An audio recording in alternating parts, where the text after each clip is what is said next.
Hello.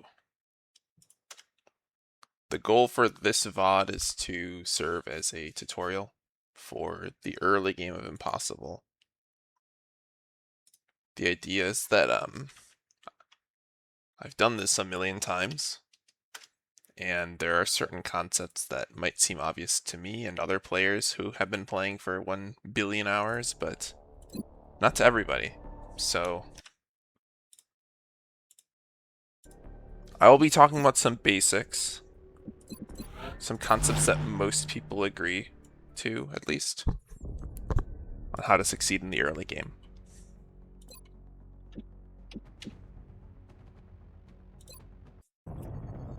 We're moving into Argentina. So first things first, Gatecrasher always spawns 2 melt canisters. Engage all hostile contacts in the AO.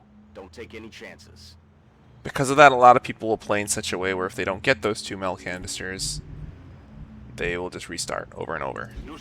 I am one of those people, right? I'm going to sprint Kowalski up here, and I don't really care if I trigger pods, right? The goal is just to high roll, to play Gatecrasher until you get a good Gatecrasher. Is that annoying to watch? Maybe. Another thing, it says you need to get the canister within 5 turns, right? The earlier you get it, the more meld it will give. So for example, if I collected it this turn versus when the number says 4, I'll get a few more melds. Stepping off. So what I like to do usually is I will throw a soldier at it, and then I'll try to activate a pod on purpose. So I might like drive my ship out this door, for example. And that will give him the scamper ability. So, I mean, if you're playing on Impossible, you probably know what scamper is, but just in case. When you activate a pod, it makes any soldiers with 0 AP remaining gain 1 movement only action point, where they can only spend that action point to move. Before you move, you are allowed to collect the meld, right? So that's how I get that 5-turn meld instead of 4 turns. So I'm going to try to do that on purpose. I'm going to put Hank in front of the door, and Roberts, and I'm just going to drive the ship through here, and hopefully he sees a sectoid. Shivs can tank, they can almost always tank 1 pod of like alphaing sectoids without getting wounded. Okay, it didn't work out, so it's okay. Also, right there, you could hear from left to right, if you have like a headset on, you can hear generally what direction the footsteps are coming from. So I know the sectoids are somewhere. I was like this, and they were somewhere to my right. Right, so they're somewhere in this building. I should have actually put the camera like this, because then it would give me a better idea of whether they're to the right or the left. I already know they're not in this building, right? So doing this like left thing is kind of stupid. I guess there is a chance they're in here, which I have not explored yet. But first things first, I'm going to collect this meld. And for the soldiers that are most far away, I generally move them first, so that he can scamper to the rest of the team if we do activate a pod. So I'm just checking if there's aliens up here. Nothing. All right.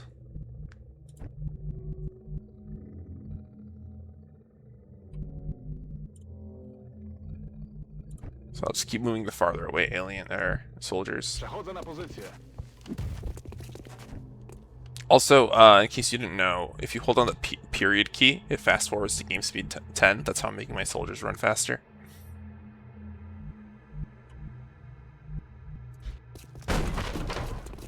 Yes, I'm just going to line up at different doors. The idea being that I could set up flanks on sectoids no matter where they spawn. This is not generally a good strategy, but again, the goal for Gatecrasher is to finish it really fucking fast. So I'm just going to drive here to confirm there's no aliens in here. Okay, there aren't. Great. And next turn, I'm just going to open every door. Okay, well, we know when they're in that direction. And I hear footsteps to the right.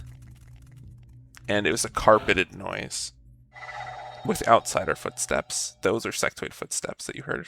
So the carpet means the outsider is somewhere in here. And we do know that the sectoids are somewhere like in front of me. So this is probably going to trigger a bunch of pods. And so what I'm going to do is I'm going to open the door with graph. Or first I should move, you know what, there's a good way to do this. It's like semi-suicidal. But I'm going to send my soldier in like this. And then hopefully be able to kill anything that's flanking him. And if not, I restart, right? Because again, I'm trying to finish this really fast. They're trying to flank us. Okay. They all are in the same place, so this could be bad. It also might not be, right? This also might be very good. It might be a way to win the mission super fast. So I should be able to kill this guy with 2 grenades. All I have to do is not open this, I think. No, I'm forced to open it, I see. I could step back here and throw the grenade at the wall, probably. That likely will work. So first, let's try to solve this Overwatch issue. Who is Overwatch? Oh, no one's Overwatching. Never mind. He's just... yeah. So he has a scamper movement, so I just need to kill this outsider.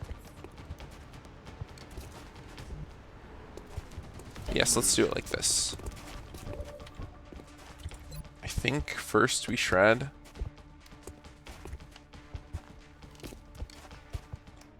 Yeah, so, in Impossible, and I believe in Brutal, you face an outsider in Gatecrasher. It's very odd. I don't know why that's a thing, but it is a thing. Alright, here's another thing. If you put your mouse over the alien, it says that you're going to do 100% damage. That's just not true. If your grenade is behind a wall, as it is here, right, it's going to bounce into the wall, as you can see. It will... the alien will get damage resistant. So I'm only actually going to do half damage. But there is shred. Right, so it's going to be 3 increased by 66%. It should be 5. So assuming this is considered point blank, and I roll a 6 or a 7, it'll kill, but it might not. Grenade out. Great, okay, somehow it did 8. Apparently I don't understand grenade damage, so ignore me on that one. I actually don't know why it would do 8.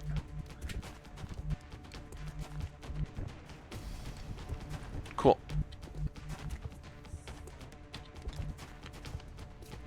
So the issue with going here is that this alien will be able to flank me. Because this is an 8-tile movement. So if I do that, the Shiv needs to provide cover. So let's determine what I'm going to do with the Shiv first. Well, the Shiv can't get a ram.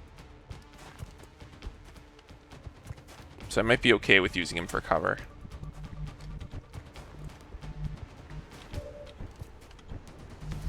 Yeah. Okay. I try to get experience on Kowalski because I usually make him SNM. It's very minor, but you get 8 experience per kill. So I'm specifically going to put Kowalski... oh wait, actually I think I need to move my Shiv first. Yeah, I do. Okay, so I'm going to use my Shiv's ram. So you can do exactly enough damage with a single AP Shiv move to ram kill a sectoid and impossible, right? So they have 6 HP, the formula. You gain... this, like, X is half the distance move, plus 1 for every 10 max HP. It's plus 2. Right, so you need to move 6 tiles. Or, sorry, you need to move 8 tiles. And you see, this is a 9-tile. So this is an 8-tile movement, because he's 9 tiles away. So that's a very good way to murder the sectoids with your Shiv. Okay, this is no longer good space, but it's also no longer a flank, so I don't care about it.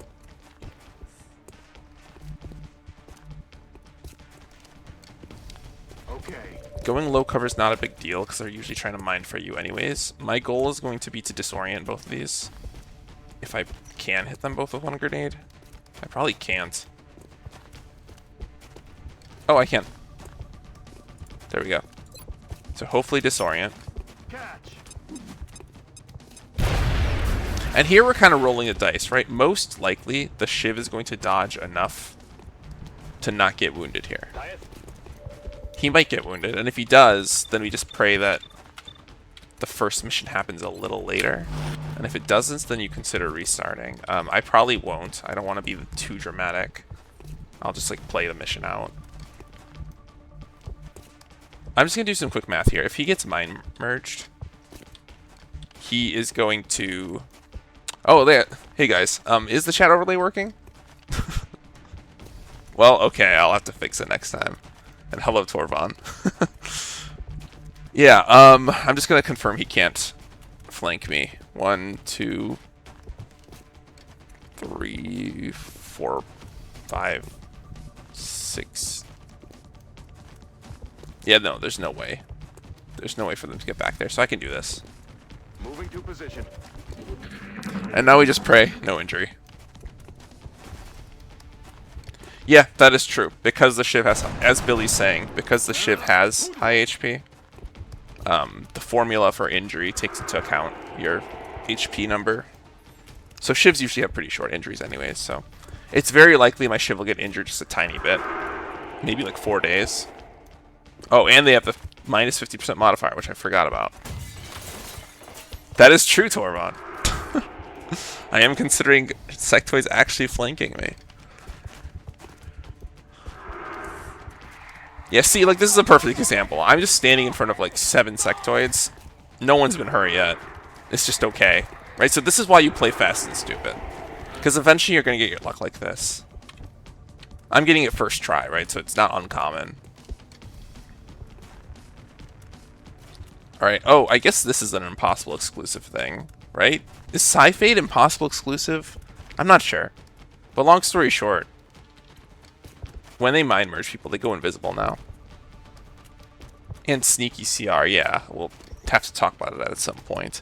But the way you reveal them is you're either within 4 tiles from behind cover, or you have a flanked view of them within 14 tiles. So if I go here, it's going to reveal this sectoid. And then I can just kill him, and obviously that's good, because then this guy will get killed. And damage reveals, yes, so I could throw a grenade, for example. Thank you, Billy. You are making my tips more effective.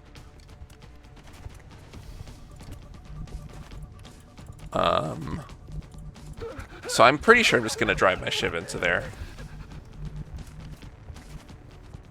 I was wondering, I was like, one guy's missing. Where is he? There he is. Yeah, man, I really should have fixed the overlay before this, because I feel like seeing Billy's chat live would be very educational. I will do this to make them panic from the flank. There we go, revealed.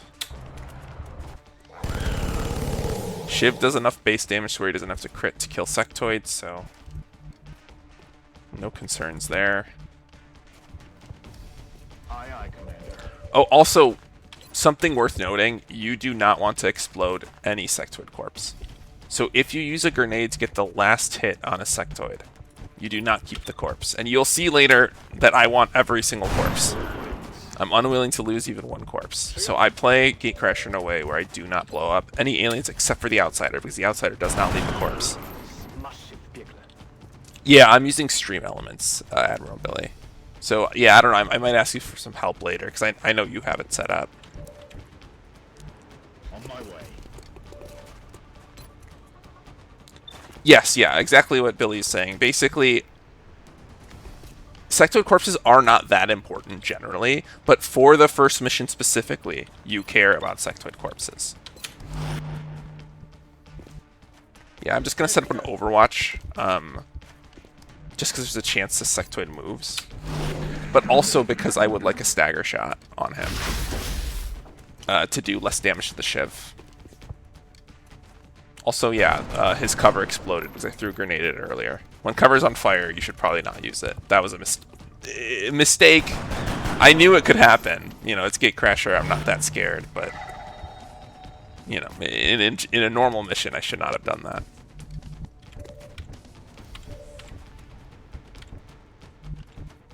Okay. So it looks like Shiv needs to kill this guy because I don't have a grenade to clear it. Or actually...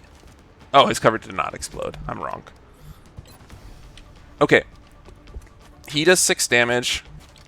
If I shoot, I maintain half of my cover DR.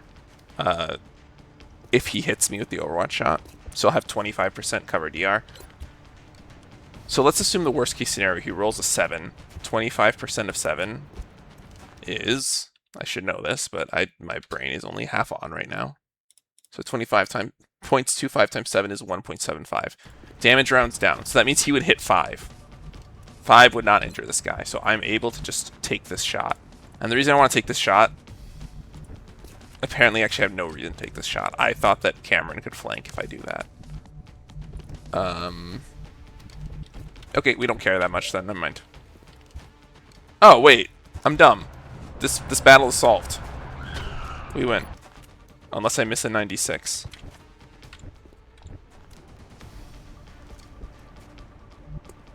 Actually, no, there's a good way to do this. I can disorient him, probably.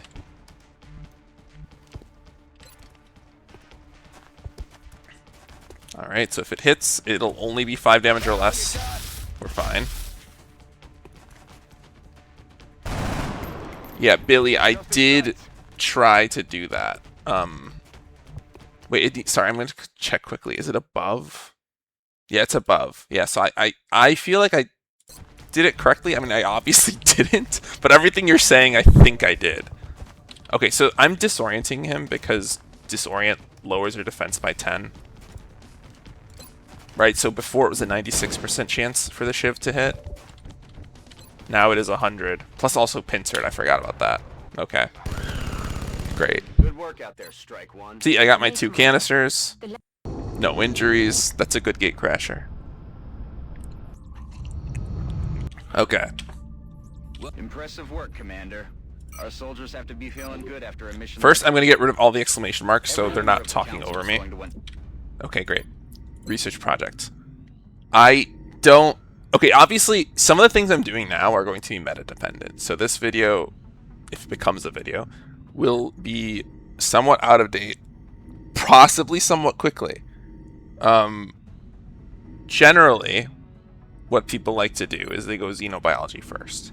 I don't confidently believe this is the best way to play, but it might be. So let's just do it for now. I agree. It does seem to be the most pressing of our current research. You do alien options. weaponry, okay. We'll begin immediately. I will notify No, I you did when Endless support Magazines, is Torvon. available. Okay, so this will be true in basically every meta. You want to get a bunch of alien trophies early on. The reason being, one of the biggest threats in the early game is if multiple sectoids decide to mind fray the same target, it is just a guaranteed injury. Nobody has the will to withstand enough mind frays without just rolling the dice. So you don't want to risk it. Generally what people will do, I think, is they'll build 4. Because you get 7 sectoid corpses, but you need 3 of them to research xenobiology, plus the sectoid autopsy.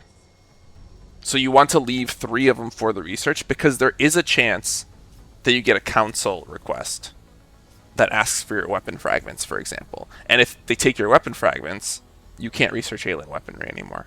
And then you'll be research locked for a short bit, possibly, if you spend all your sectoid corpses, right? So usually you want to maintain 3, or at least 2, so that you can do the first xenobiology research. And they do help you level up faster, as Billy is saying, XP plus 15%. So in addition to tactically actually being a good item, you want to spam it for other reasons too. You want to level up your guys faster. The second thing you make, I don't think people generally agree upon. Sawed-offs are very powerful, especially early game. Proximity sensor is useless until AL3, so don't bother. The other 2 reasonable options, I think, are Motion Tracker and Shiv. I believe Motion Tracker is the most common option. As for facilities, your goal is to get a foundry and a repair bay next to each other as fast as possible without fucking up your base structure. So you will fuck up your base structure if you do any sort of substantive workshop or lab related buildings on the left side. That's because like the bottom of your base here is going to be your power source. You need the adjacency bonus. You want all of your powers next to each other. And then your uplinks and nexuses need to be kind of next to each other. And so usually over here is where we put the containment facility and the officer training school.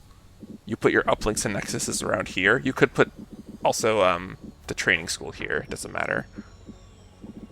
Power here. Workshops here. Labs here. That is the general idea. So I'm going to start excavating. We also will be beelining towards the steam vent. If you're a Chad, you can do the V shape, Admiral Billy says. I don't even know what the V shape is. But we'll talk about it. Long story short, I want these two spots open ASAP so that I can put the foundry project, or sorry, the foundry and the repair bay next to each other. Because, as you can see, this facility counts towards workshop for adjacency benefits. If you look at workshop, this will be kind of slow because it needs to scroll down.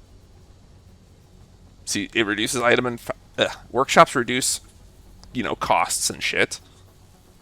Adjacency bonus though. Each adjacency counts as half an additional workshop. So basically, when you put the foundry and repair bay next to each other, you get half a workshop benefit. So you really, really want to do that ASAP. It is unnecessary to recruit soldiers AL1. At least the first month. I know some people do it. It is straight up unnecessary. If you want to look into the future and see which soldier classes you get early, great. Spend your money. But there's a daily cost to soldiers. I strongly don't recommend it. They are not needed until the third month, in my opinion. You also do not need a fourth plane immediately. There is a case for it. Sometimes you want the flexibility to do combat patrols very early on. So I'm actually going to do it. I don't know that it's a good idea. That is really the only benefit. You do not need a fourth plane yet. You could wait like 15 days or so to order it. Billy's saying he usually builds 5 ASAP so he doesn't get wrecked by RNG. Look, I am a restart king. I've restarted a billion times. That's not a good sign, obviously. But I've never needed 5 planes until something like the third month. Right? Because in May... Wait, sorry. March, April... Yeah, in May is when they're allowed to send fighters. So by then, I want 5 to 6 planes. But before then, 3 kind of works. I want 4 by the second month. That's what's worked for me. I usually will be 1... I'll usually get 1 extra to be safe, but it's basically unnecessary. Yeah, every once in a while, you might get screwed over. So it's not a bad idea to order right away. It's up to you. Anyways, over-explaining that for sure. There's not much to do here anymore. We just wait for the trophies.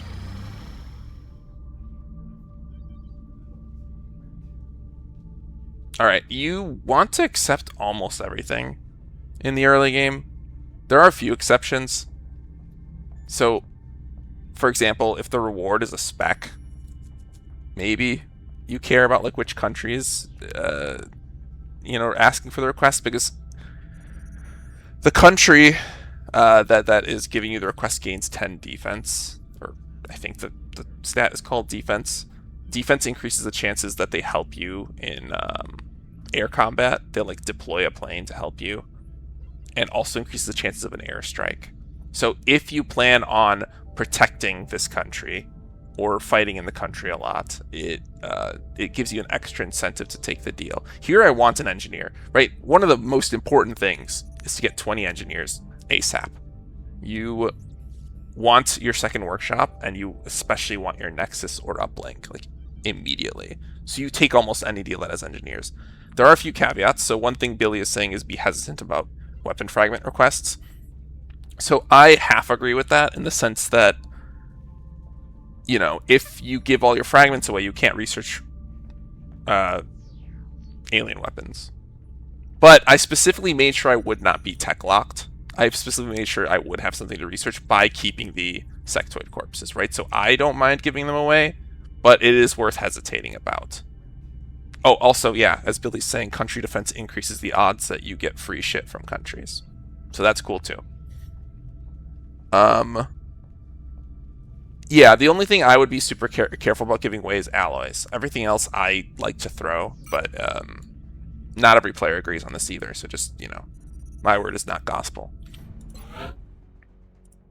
The new engineers arrived this Yeah, so morning. as you'll see, We're always there glad to is have more help a down here. 10 next to Canada. Additional uplink required. The US, I think, or sorry, North America, I think is one of the better continents to expand to. Right now, the air game is very difficult, so gaining this 20% faster shot bonus is very strong. Also, the US is just like the biggest funder. It gives +8 per day. And so, generally, if I have the opportunity, I want to expand to North America. And so gaining defense in North America is quite nice.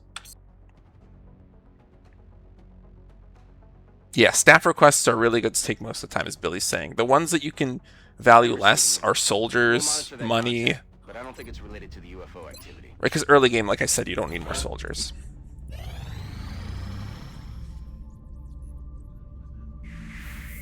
Okay, so I'm not going to assign a new project because as soon as I get xenobiology up, I'm going to make a stun gun that's in 40 hours, so I can't make anything else in 40 hours.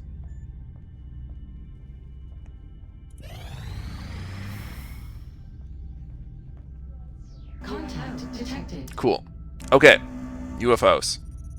So, obviously, again, if you're playing Impossible, you probably know how this works, but you can send multiple planes at once, and you could also send multiple sorties, right? So I could send Raven 3 first, and then I can send Raven 2 and 1. I am going to do that. The reason being, it keeps track of how many kills every plane gets. When they get enough kills, they get promoted. When they get promoted, you can deploy multiple planes, or even more planes, right? Instead of 2, I can deploy 3 later. In addition, the kills give the pilot more aim. So you want just a few planes to get all the last hits, right? Basically a MOBA, where it's like you're farming XP on these guys. So what I'm going to do is I'm going to send this guy mid. I've tried it rear before, and it's screwed me once, so you go mid.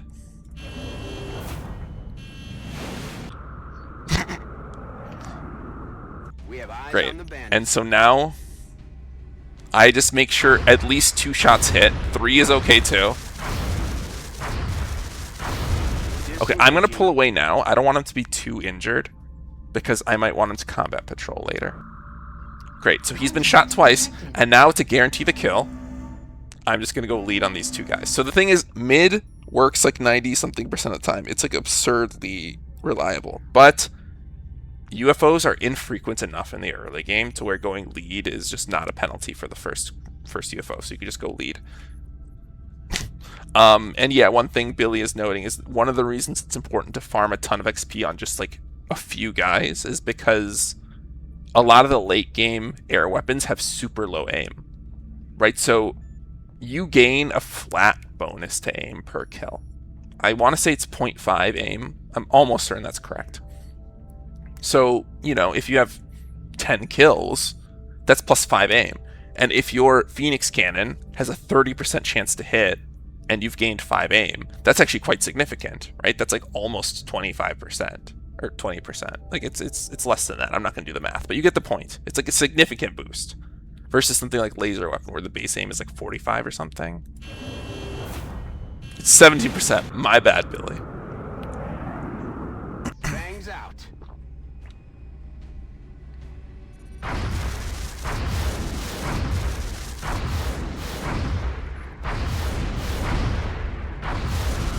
We did it. Okay. Hostile reports. There's a page on the wiki. If you go to the wiki and you search sightings, you can read what all these are. So flying hostile, I know, can be a drone or floater. Creature with 2 large eyes has to be sectoid, and it is not listed, but there's obviously also an outsider, because every UFO has an outsider. So here's the thing. You don't have to bring Will to Survive in AL1, and you especially don't have to when you're against sectoids exclusively. But the problem is there is something flying that could be a drone. I cannot rely on Shiv to tank drones, because drones have CST, which amplifies their damage against mechanical units.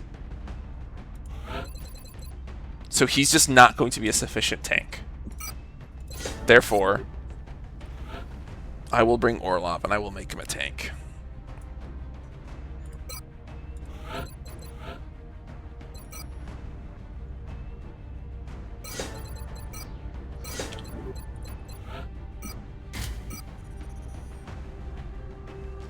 Yeah, and as Billy is emphasizing, Shiv is usually sufficient. It's just drones. Drones are the issue. If you roll drones, you cannot count on him to tank.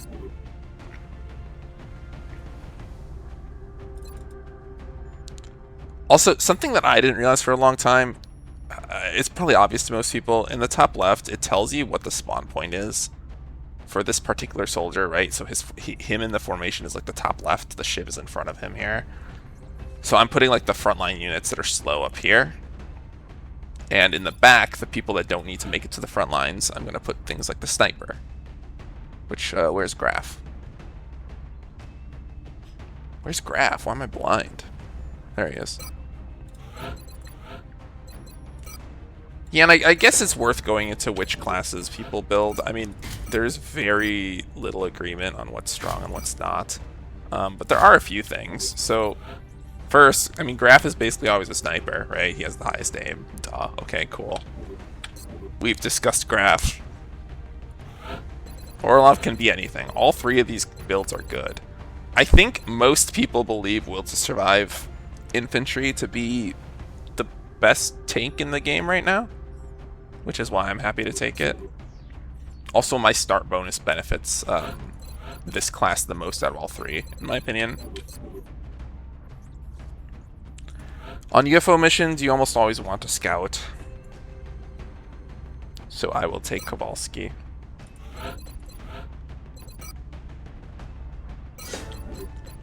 Because I have only 4 trophies, I'm not going to give Kowalski one, because he has battle scanners. I think these are super good early game.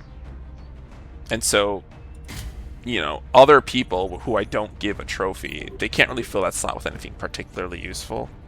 Kowalski can.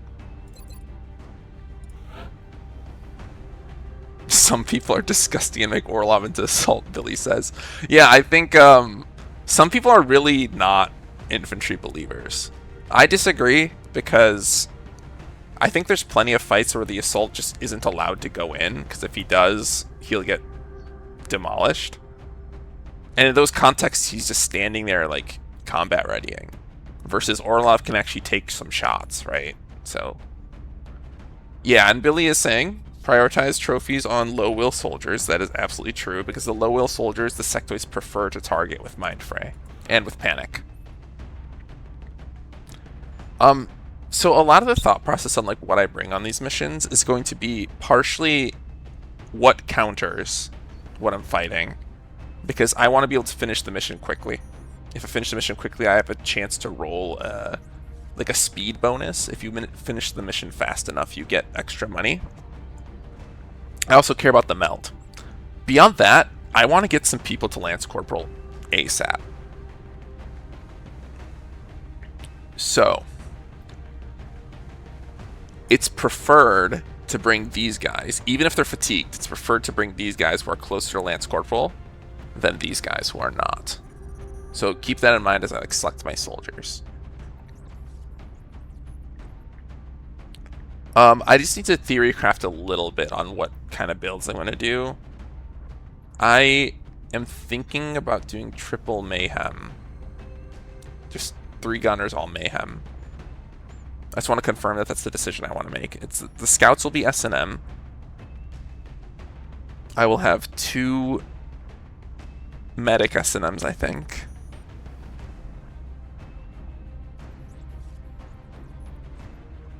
And I'll have possibly a double tap engineer. Yeah, I also kind of don't like Mayhem Billy. I'm on the fence about it. But I think because of my start bonus, the infantry is going to shine as like the main DPS. So raking fire doesn't seem particularly important. I also want to make infantry tank for sure, so I don't really want gunner tanks because that's going to take up like the slot that I think is the most helpful for this start bonus. I think that early game medic tanks are actual hot garbage, so I probably won't make them either, and I'll explain to you why I don't like those tanks soon when I build them. I just want to focus for a second on what I'm actually going to bring. So I want to promote these guys to Lance Corporals soon because they will also be tanks. So,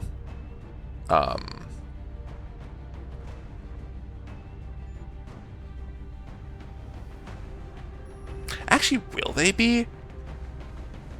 I kind of want to make Miller infantry. I've become a Miller infantry believer. Does anyone like medic tanks even later into the game? Fluorescent's asking. Yeah, I think so.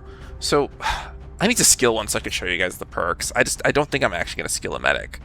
But long story short, when they hit T Sergeant, they can suddenly heal like 33 or 35% of a target's missing HP, and suddenly their heal is actually relevant and good. Right, so at that point, you know, the -1 heal that they don't give themselves is kind of irrelevant. Okay, I need to lock in and actually choose something now. I think what I'll do is I'll try to get Owen to Lance Corporal ASAP.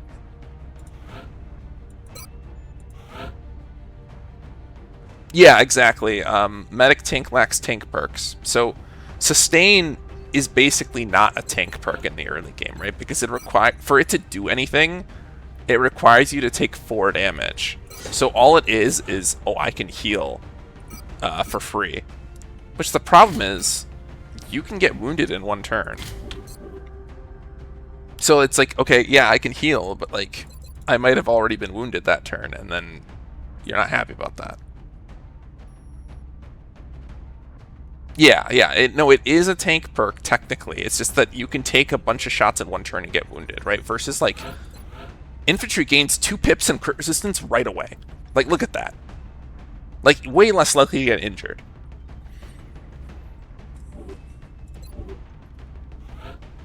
Injuries are a huge concern in playing impossible campaigns. You can't take them lightly. Okay, I think I'm going to bring Hank.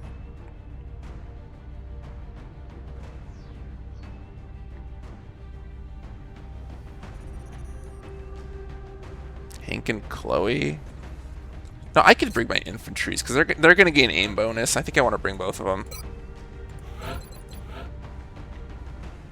Yeah, medics are generally the tankiest tanks by endgame. That is true. The aliens have a lot of penetration late game, so regen plating plus sustain is actually like super, super good.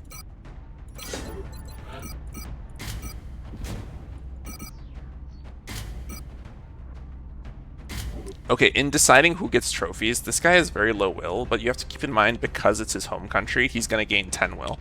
So he actually has 31. So that's worth noting when I'm deciding trophies. I might get rid of their trophies, we'll see. Cool. I think I just want to bring...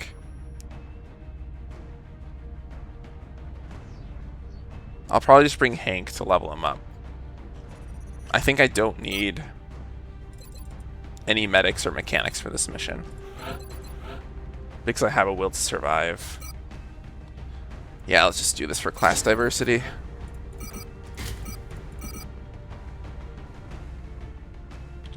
Okay, so I want a trophy on Miller because he's going to be in the front lines.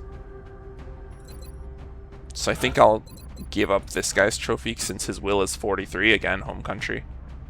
And I'll give him a med kit. I want 1. I usually try to bring at least 1 med kit just in case somebody starts bleeding. I need a way to staunch it. Otherwise, you might end up with a soldier that's just AFK in the back lines. And I think this loadout works. I will probably replace high caps with 1 smoke. It might be helpful, probably won't be.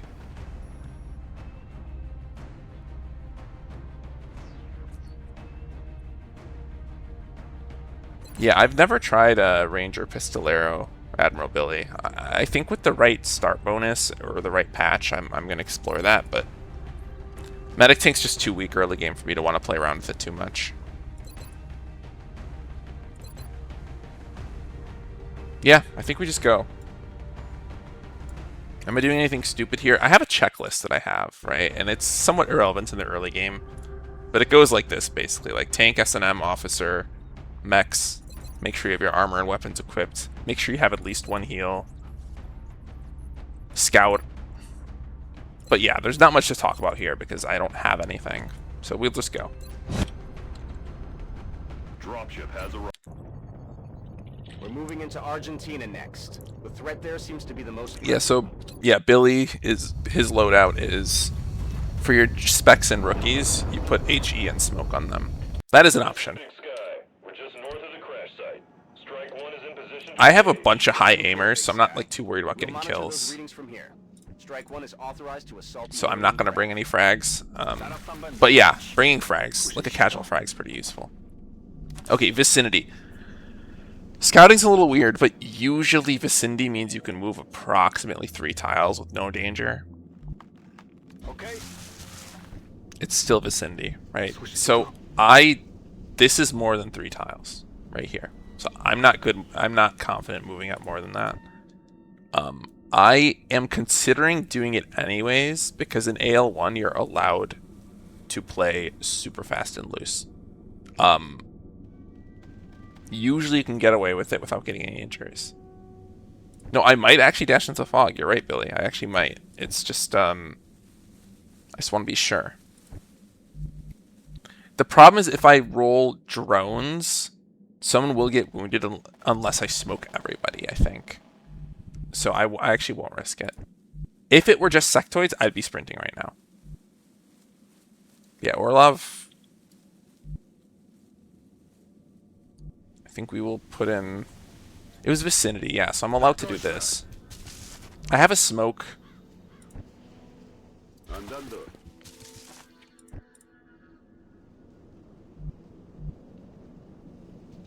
Roberts is 8 mobility, so he can go 1-2. Yeah, he can go there next turn. I want him to be farther back, because if the pod activates and someone overwatches, I want Roberts to be able to, like, from outside of vision, move in and suppress. We'll see if it works out that way, but that's, like, kind of the thinking there. Okay.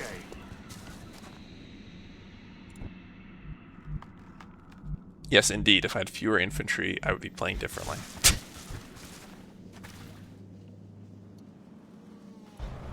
You're talking about gunners, Billy? Yeah, you put them behind LOS blockers whenever you can, for the reason I just explained. Okay, and we're just going to give you high cover.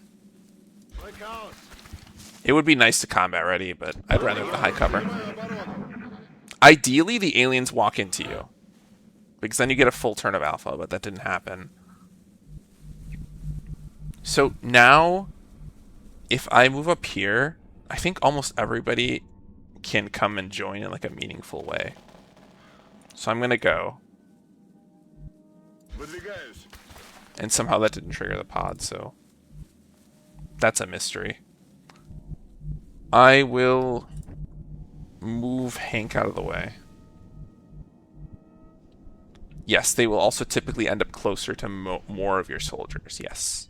Which is another reason why you want them to move into you. But again, very early game, it's not that important. But yeah, especially later game, you need the aliens to walk into you sometimes. So vicinity in that direction, I'm allowed to move basically 4 tiles in this direction. Still vicinity, okay. So this is also most likely safe, but there is a small chance that it's not. I'm going to play it a little bit safe because these soldiers are too slow to walk in and contribute if they activate far away, right? So I'm still going to be a little patient. Boy.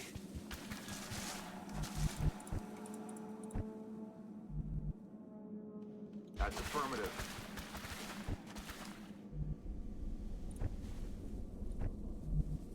Okay, he has 9.3 mobility, so I can do this. And he can join, I think, if I did the math wrong. Nope, I did not do the math right. Once again, gunner kind of in the back, so he can walk in and suppress to disable an Overwatch. Snipers should just stay like kind of far back, but not too far back, right? Because you still lose -5 aim for every tile beyond 18. So I'll move them kind of here. The X.0 mobility tech. I don't know what you mean, Billy. That is the floater sound effect. So that means our Shiv can go balls to the wall. He's a real tank. Meld in that direction. Okay, this is very slow for a first mission. But because we know it's floaters, I'm kind of willing to just rush in at this point. So I think we should put our tank up front. Hopefully this triggers. No, it doesn't. Okay, well, let's try to figure out where they are. Oh my god, they keep running away. So the thing is, aliens can always return to a position that they've been before. So that means I can almost definitely get them to run into me soon, because they will come back eventually. The downside is that I'm playing this mission slower than I need to, right? Let's see, it was vicinity in this direction. I think something like this is safe. I think I'll actually just trigger it. I'm not afraid. I have 2 tanks more or less. Let's do it. Okay, that didn't even work, so...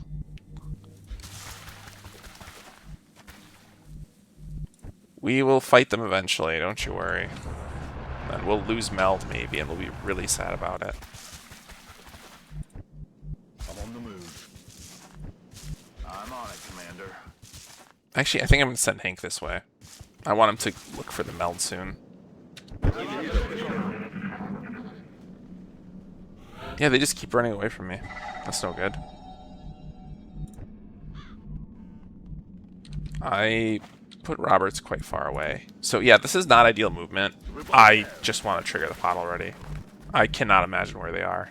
They're baiting me. Okay. Just outside visual. So yeah, again, I kind of treat it as like 4 tiles as gets you cooked. 3 tiles sometimes does. So I won't trigger the pod because everyone's kind of far away, but next turn I almost definitely will.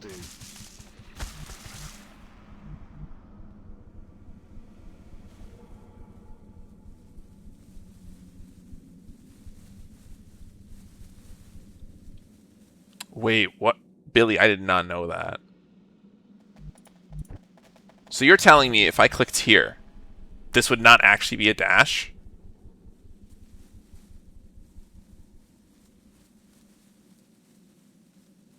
Every time or just sometimes? I didn't know that. That is cool.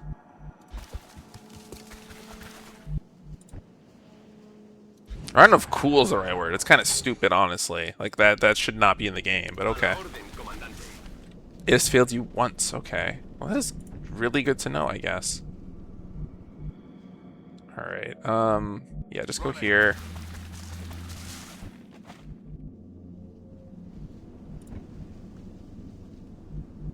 Again, just high cover. And hopefully they fly into me finally. But if they don't, again, I'm willing to walk into them. I just... There we go, okay. See, so this is a great activation. They're running into me, and only some of them ran into me. So now it's going to be way easier to kill these guys on turn 1 and not have to take any damage from them. So unfortunately, though, this Overwatch cancel doesn't work out. In fact, there is no way for me to do this Overwatch cancel. Luckily, Shiv can tank the shit out of all this, so I believe I will just send my Shiv. The issue is, if I move him up, these floaters will be easily able to see him. They'll be able to join the fight anyways, so I actually don't think I'm concerned about that. The concern will be that Shiv might take a lot of damage in one turn.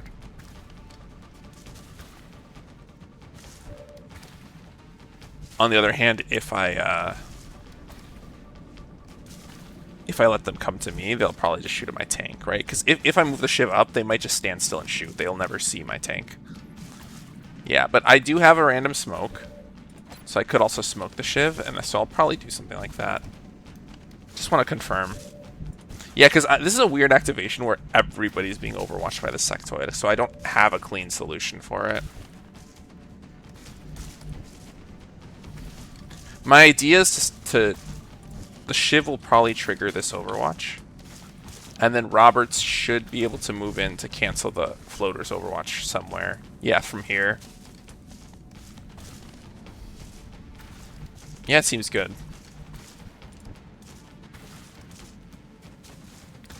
I'll try to put the Shiv kind of like behind this tree. It probably won't work, but the idea is that, or no, I think I'll just go as close as possible to the Psychic Storm guy. Yeah, let me map out my whole turn before I do anything.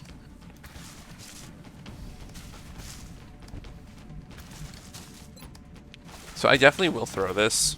I kind of want to throw it now so I don't forget. Shiv will move, so he needs a spot to go to. It'll probably just be somewhere out here. Orlov will probably actually move up. We'll see. So he should move up if I'm not going to smoke. I think I should smoke, though. Just to confirm, can the smoke reach, like, around here? It can. Okay. So I'm allowed to move my team up, then.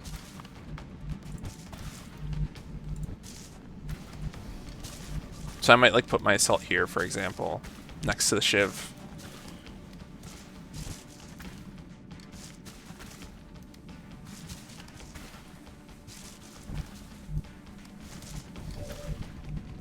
Yeah, and I think with enough shots, this guy's going to die. So I'm pretty certain this guy will die. This guy I'm a little less certain about. Yeah, I will move Shiv to break this Overwatch.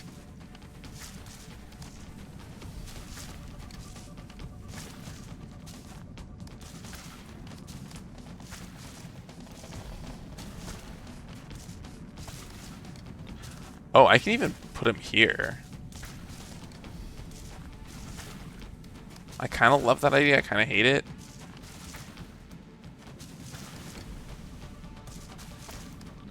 It would prevent this Sexoid from treating this as a flank on these guys, I suppose.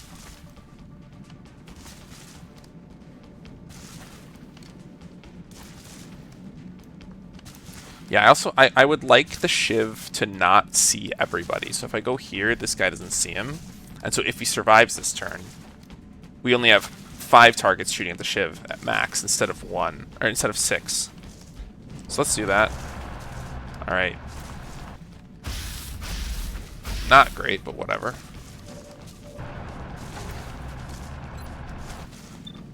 Did I throw my scanner? I don't think so. No, okay, so I'm going to be at 100%. Oh, also, one loadout thing that I didn't mention. You're allowed to switch autocannon for Vulcan Cannon on the Shiv. As it stands now, in my opinion, Vulcan Cannon is just actually worthless. The stats are just worse, so I would not be using it. So yeah, let's take this shot. I think we'll take it, actually. We might be able to kill him very easily with other people.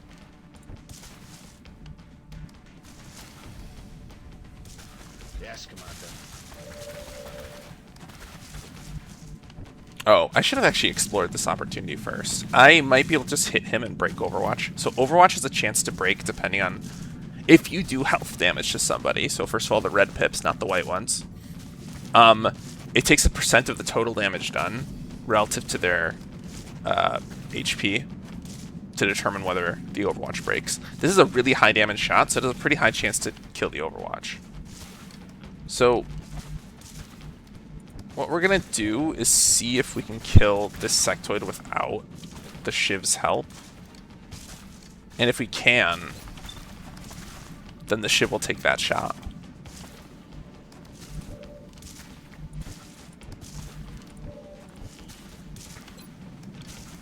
It seems somewhat likely. Nice, okay. Storm interrupted.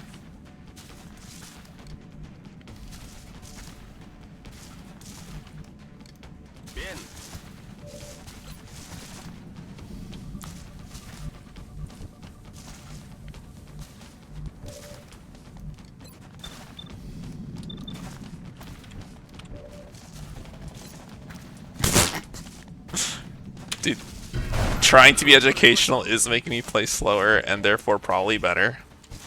That is true. Okay, cool. So we can actually take this shot now.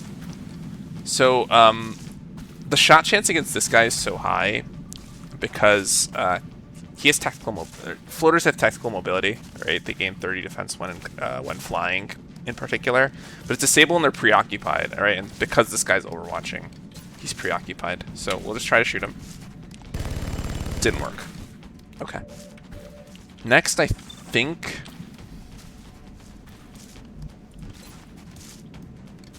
we're going to try to shoot the floater again.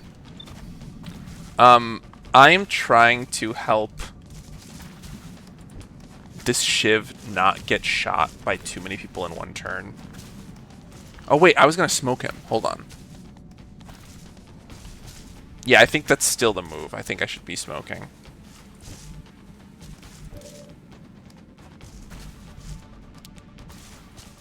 Yes, so let's overwatch this guy. Or not overwatch, suppress to disable his overwatch and to lower his aim.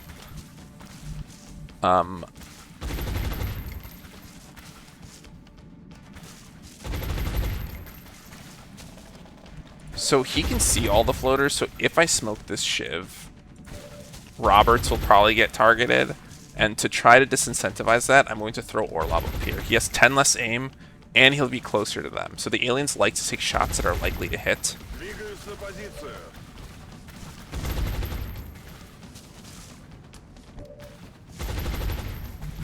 Yes, absolutely. As Billy's saying, putting it together with what I just said, if, like, they're probably, when I throw the smoke at him, it's not with the intention of them shooting and missing.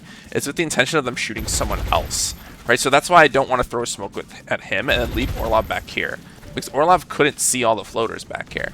And so they might just stand still and be like, oh, look, this shot's too hard. I'm going to shoot Roberts. And Roberts is not a tanky boy yet.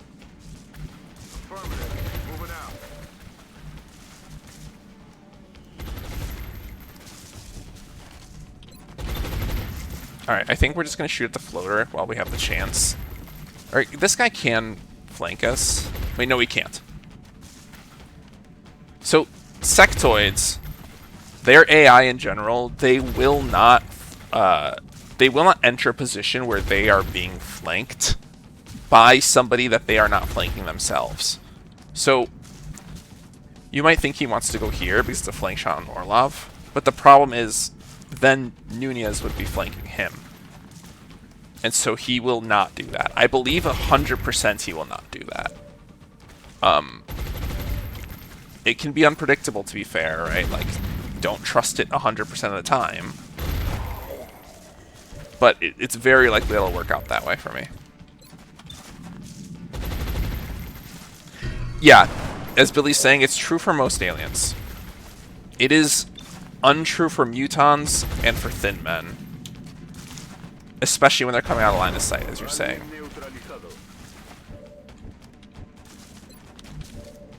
So I think yeah, okay, he only has one target. I'll decide whether I want to overwatch or shoot in a moment.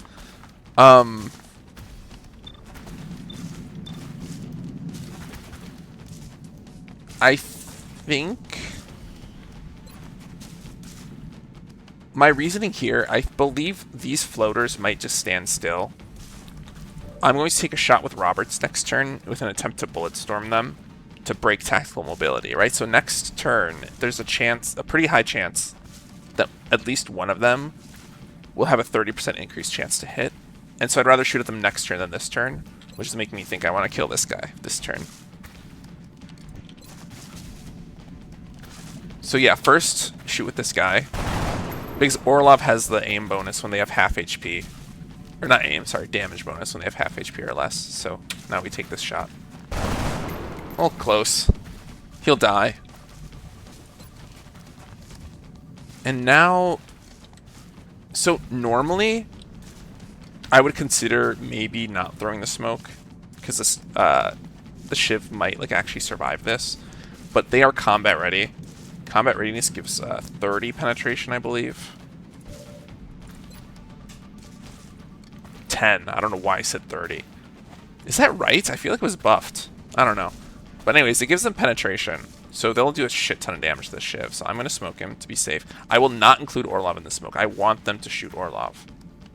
Because if I smoke both of them, Roberts is going to be a juicy target. And floaters love to crit wound your soldiers. So I don't want that.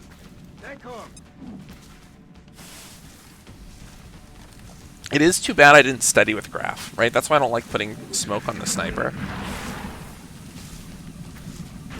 And they're still deciding to shoot the Shiv, which is interesting.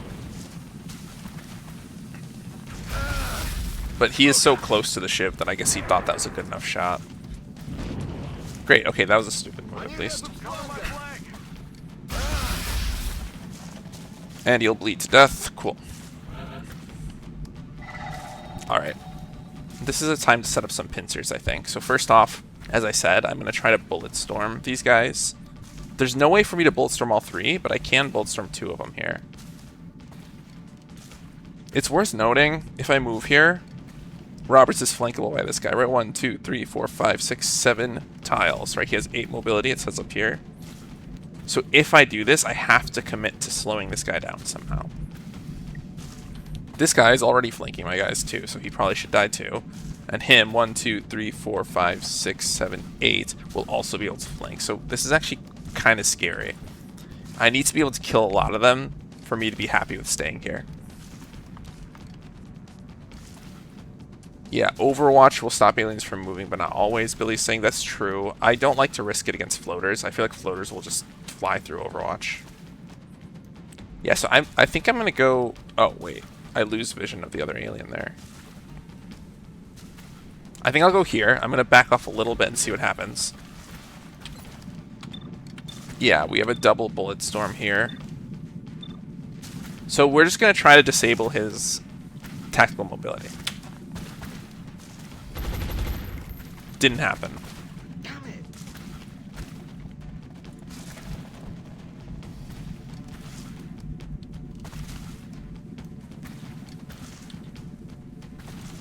I'm thinking about going here to kill this guy with the shotgun close range bonus and then giving the Shiv cover. But then it commits me to needing to slow this guy down too, right? So let's try to solve this floater. Yo, what's up, Alex? Yeah, I still have disabled 0 tactical mobilities. I guess I should have thrown this last turn. Yeah. Or not last turn, what I mean is earlier, before I took that one random shot. I mean, he has a close range bonus on this guy. I might just take 2 shots and see what happens.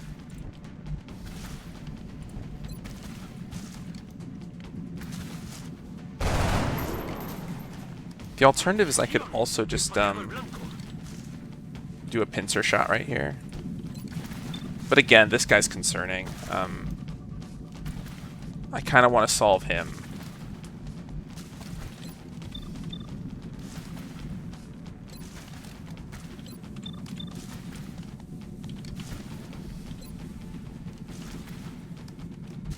Yeah, let's try to solve him first. If it doesn't work out, like if this guy doesn't die in a few shots, then we'll just back off with everybody. I could also just try this. Now, let's utilize the close range bonus.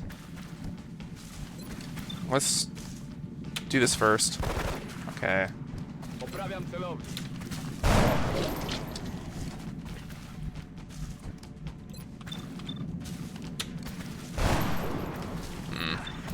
Somewhat bad luck here. Yeah, okay, very bad luck here. Yeah, we're gonna have to back off, I think. We just aren't outputting enough damage. So...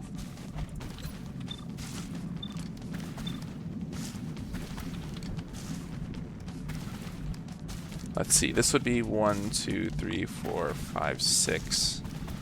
Or 1, 2, 3, 4, 5, 6. Yeah, so if I move Orlov here, this guy can still flank him, so I don't love it. From here, we should be good. No, even this would not be safe. Here, let's just do that initial plan. So I think if I go here, I can kill this guy. That would commit us to wounding him. Which I think we will. We have a lot of like 65, 55% shots. Yeah, I think I'm going to play a little fast and loose since we're so early in the campaign. I'm on it, Commander. Let's just do this. This is 100%. I could have done this ages ago. But I was hoping to do it on him. Is this the best shot we'll get? I guess 65 is the best shot we'll get, but we kind of want to wait to see if we can plink it with something else, since the sniper damage is so high. So yeah, let's do this. Alright, unlucky. Shot wide. Yeah, we're kind of committing to hurting this guy. Okay, great. So now my sniper can finish him off. Although I might actually try this instead. Use the close range bonus, 81. Yeah, let's try. Great, okay. So I need to count one more time if this guy can flank. I don't think he can. 1, 2, 3, 4, 5, 6, 7. Yeah, he can actually. What am I saying? 34%, 59%. I think we do it in this order. Okay, it hit. Great. So now he has 6 mobility because he's red fogged. Yeah, if somebody has less than max HP, they lose mobility among other stats. Counting with the food.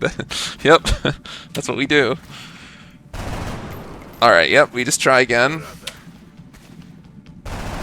We tried our best. No one's getting injured, right? Unless there's a crazy crit. Okay, great, we did it. Okay. This is very minor, but I'm going to try to kill him without using my scout, because I want to be able to scout where the next pod is, like, ASAP. I don't want to waste my time anymore against these aliens. I'm going to go right under him. Excellent. Alright, let's find the aliens. I'm going to scout in this direction because there was meld in that direction we found out earlier. Okay, outsider in distance. Because distance in this direction is the closest alien, that means that if there's aliens back here, they have to be at least distance or farther too, right? So I can move something like 8 tiles beyond this guy. It's probably more than that. So somebody that doesn't need to reload, I just want to kind of sprint with them. Yeah. Just find the meld. No, well, we're not getting that one. That's pretty sad. Usually for the first mission, you should be able to get the meld, but our scouting was kind of unlucky. We do have one med kit that we probably want to use on Orlov. Okay.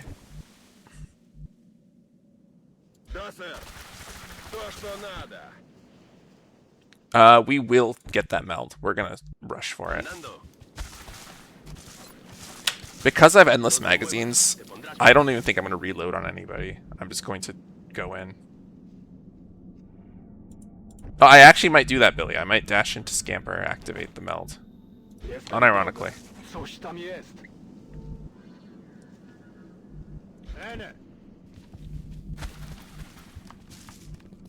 Already there.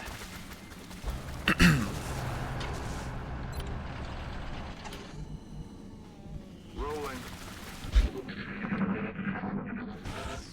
Alright, so one meld is gone. I'm going to think about how to do this properly, though. So first things first, I need to move the soldiers that are in the back in first without triggering the pod. Because I want to put... When I sprint up here, I'm almost definitely going to activate the outsider. And I'm going to have Scamper ready. So... Yeah, I'll do it with my Shiv. So first, let's just figure out where the other aliens are. Outsider vicinity, okay.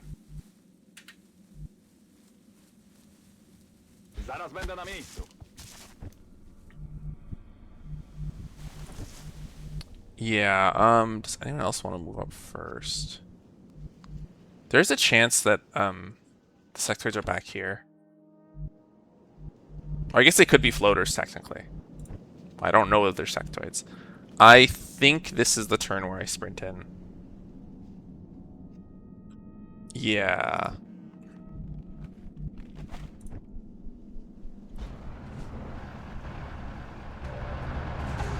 Alright.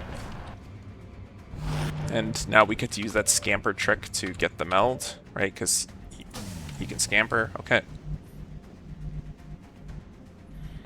So, he would be able to see aliens that are here.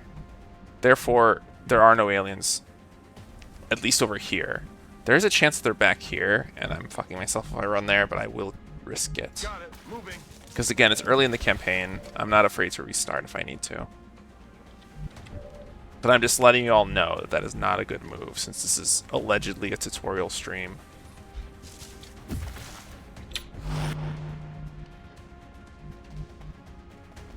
En marcha.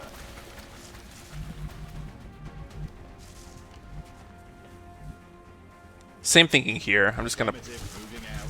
push them. I want them to be able to, like, flank through this door.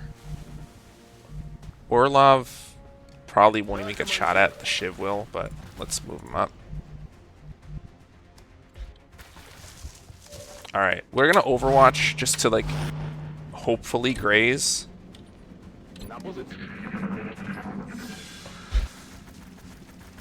Alright, see, if you have a headset on, you can hear that they're from the right side.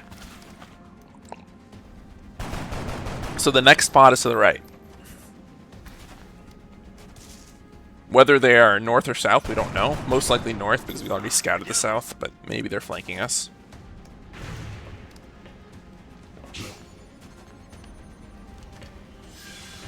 So our goal will be, we need to try to eventually get Orlov off to the right here, so that this guy doesn't get gangbanged by a bunch of sectoids.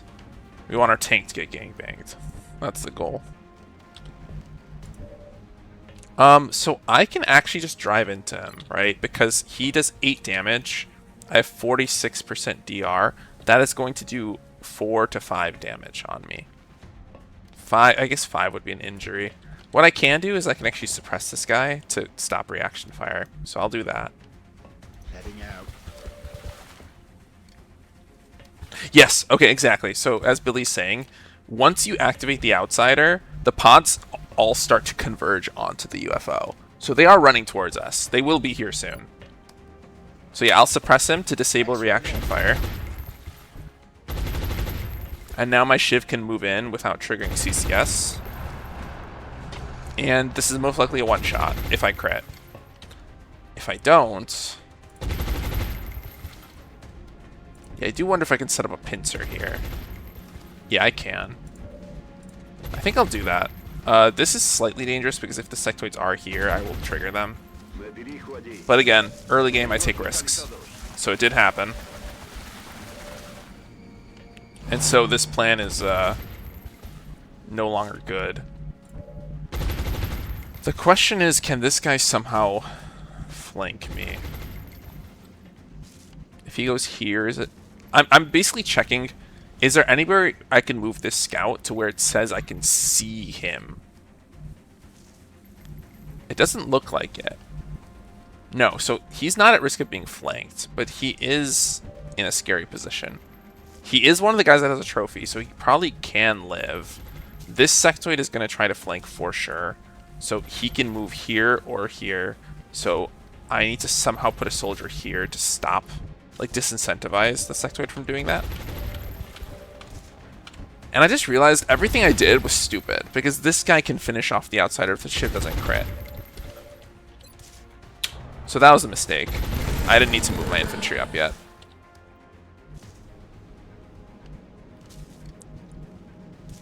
Got it. Moving. Yeah, but early game you are allowed to play against sectoids like this. Like, I don't think anything bad's going to happen, actually.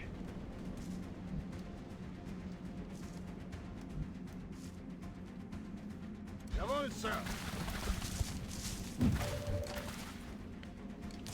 Yeah, exactly. I mean, like, I did that knowing the risks. Because I might get the fast mission bonus because I did it. I think it's a good trade-off. Okay, I need to position somebody to stop him from going behind this tree. And I'm realizing now that there might be nobody that can do that. I assumed this guy could do it. But apparently not. right? Because this... Oh, wait, no. I'm thinking of the wrong tree. He can't reach this tree. He can reach this tree. So from here... Can't... Okay, I want to move here for the... Actually, no. I'll go here. I'll go here. Wait, no. Where can Orlov go? Okay. Orlov can go here. So I'm moving Orlov here to disincentivize this sectoid from moving here, right? Because then he'll be flanking himself. That's not Orlov. Okay, well, it doesn't matter. Orlov goes here, disincentivize this spot, because I don't know if he actually can see there. This tree blockage might be stopping him. So Orlov will go here. And I guess actually none of that was relevant, because I could just do a single move down here. Yeah. Great. And I'm just going to do... I think I'm going to combat ready. Yeah, because I don't want to trigger Overwatch. Combat ready will give him 10 will, which means that he's less likely to get mind frayed and panicked. If it was against other aliens, I would consider Hunker instead, but he probably won't get shot at because my tank isn't vision. Yeah, Overwatch only triggers on movement about 2 tiles or more. I think it's actually more accurately 1.5 tiles or more, Billy.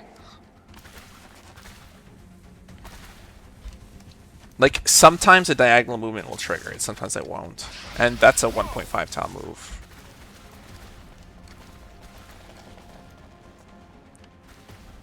Okay, yeah, sometimes you can move 2. Yeah, I don't know. It's very unpredictable. If you want to be super safe, you only move 1 tile ever. If you don't want to be safe, then enjoy your gambling. Solid copy. Alright. That's a kill.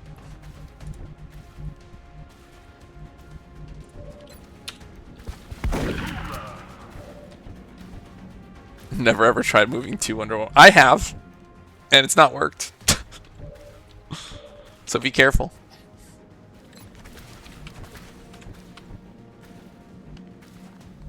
Orlov can see nobody from here. That's crazy. So I think I'll go there. Yeah, this guy's too afraid to do it himself.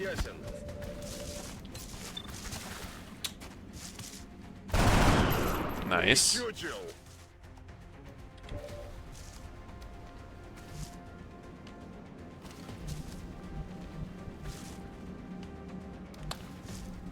Yeah, so my main goal is to move somewhere or stay still to where I have vision of this guy. Reason being, this sniper gains squad sight for everyone that can see this sectoid. He gains the most from the scout. He gains 8 aim from the scout. But I actually don't think I care about this shot, because Cervantes can just gank him. Or flank him, I mean. Alright, but he still didn't die, so... Well, this guy's just gonna live, isn't he?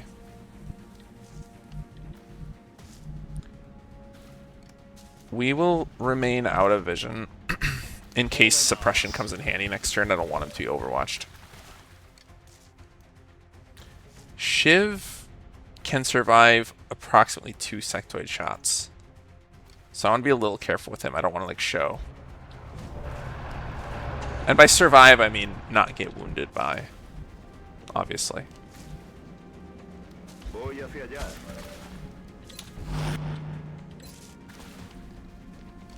I guess we're going to take that shot. I guess Overwatch is better. He might get afraid or panicked before he shoots at this guy, so it might not be better.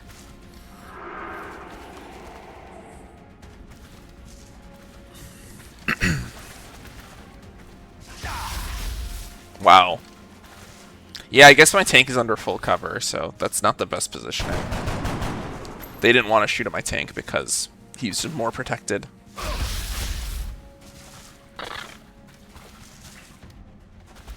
Yeah, I don't recommend this spread out playstyle against any alien type besides Sectoid.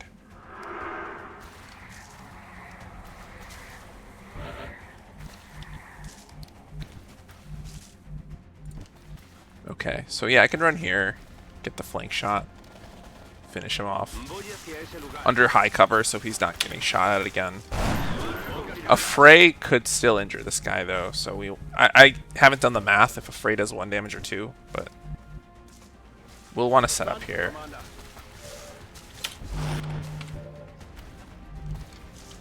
There's just 3 sectoids left. I don't think Hank can reach good cover. We'll shoot with him first because this is kind of the only guy he can reasonably fight. Nice. Wow.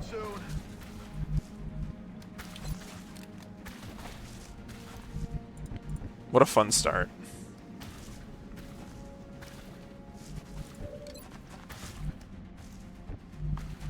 I think I'll just try to bulletstorm him. Heading out. Cool. I'm running low on ammo.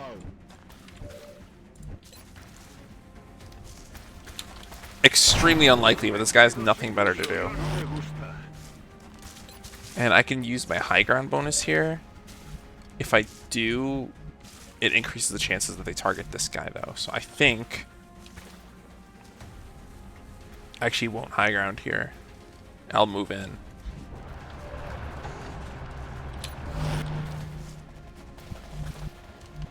That's affirmative. I guess this might hit. Let's check. No, okay. So now we're just gonna do some crazy shit. So if I move here, again, sectoids are somewhat predictable. He's not going to self-flank. Sectoids just don't do that. So he won't go here because this guy would flank him, and he won't go here because this guy would flank him. Or I guess he can go here. Yeah, okay, this isn't a flank. I don't know why I'm talking about this spot. It doesn't matter. None of that mattered.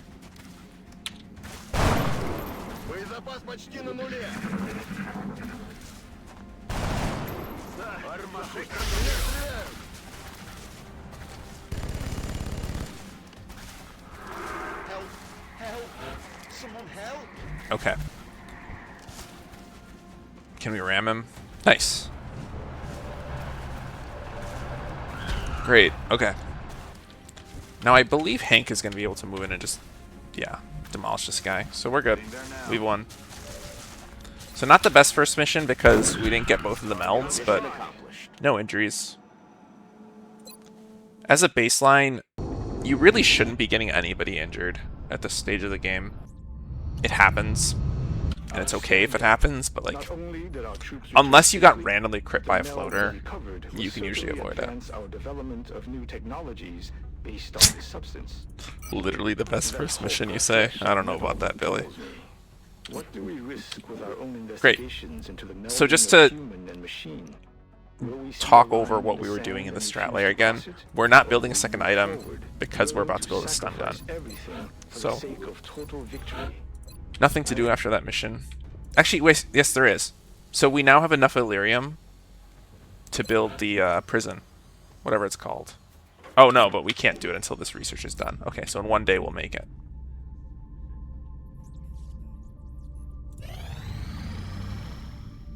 Okay, so yeah, this is arguably a trade you don't take.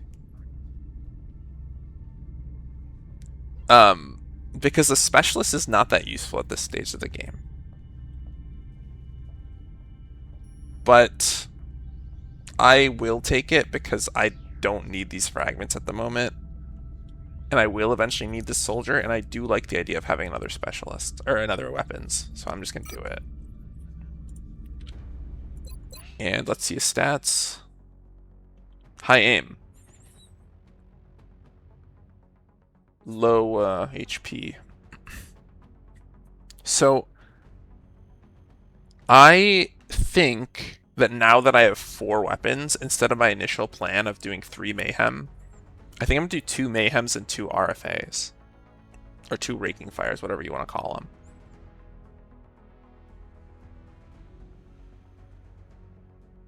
So the highest aim people should be the Raking Firers, so Kamarov is one of them. And then this guy's they both have 69 aim. I am going to make the Mayhem Gunners officers. The reason being is I want to give them the Stay Frosty movement speed bonus. Therefore, I'll make Chapman the Mayhem because he has higher will, and officers benefit a lot from will. Roberts has lower will. Okay. Oh, we still didn't finish the research. It got interrupted. Okay, we keep going. There we go. Alright. Usually the most important research you can do early on is alien materials. That's because it gives you advanced scavenging. Getting a lot of alloys early game is super important. Advanced scavenging lets you get more alloys, so... This technology has a number of potential applications. You can't start should researching decide alien to materials begin. because it requires 4 Notify alloys, you and you as don't soon get as we have alloys from something Gatecrasher. significant So you to have to play report. at least 1 mission with drones in it, or 1 UFO before you can research it. But yeah, we'll just normal build the stun rifle. No need to speed build it.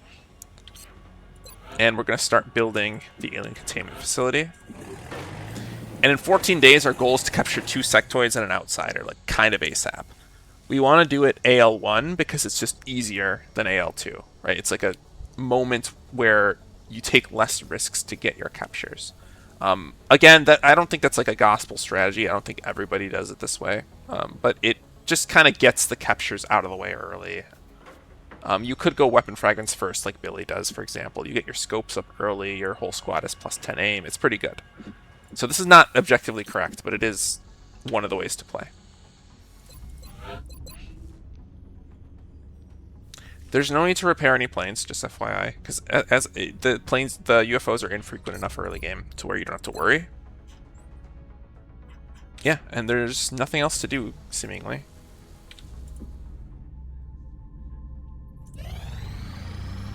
Alright, panic increase in Germany by 2. Uplink facilities at maximum capacity. That means Germany probably will leave first.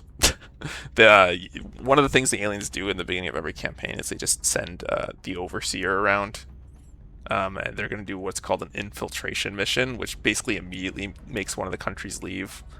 It's scripted into the game, you can't do anything about it. It's unfortunate that it's Germany, because as you can see, they're one of the bigger funders. They pay 6 per day. Right? There's only a few countries that match that. But that's just luck, bad luck. There's nothing you can do about it.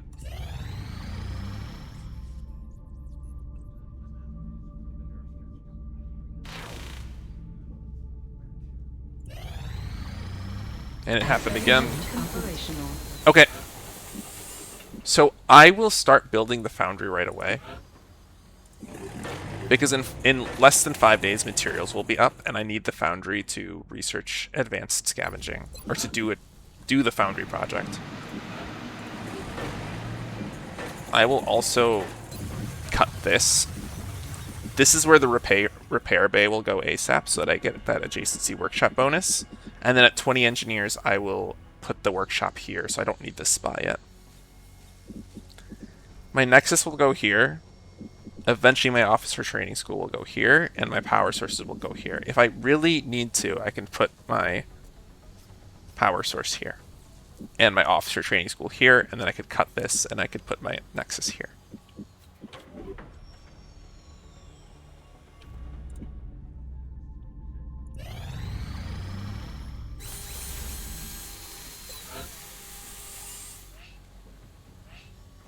Yeah, so here the decision's a little harder. Arguably you want more alien trophies. Arguably you want a sawed-off shotgun. Arguably you just want to get your proximity sensor out of the way. And arguably you want a second shiv ASAP. I'm going to wait on the second shiv because I want the workshop bonus to make this cheaper. It's quite expensive, right? So lowering the price by 5% is actually relevant. I don't think I want sawed-off shotguns because I will be going for captures kind of soon. So you want a lot of pistols to maim with. So I think... Actually, I don't know what I'll do.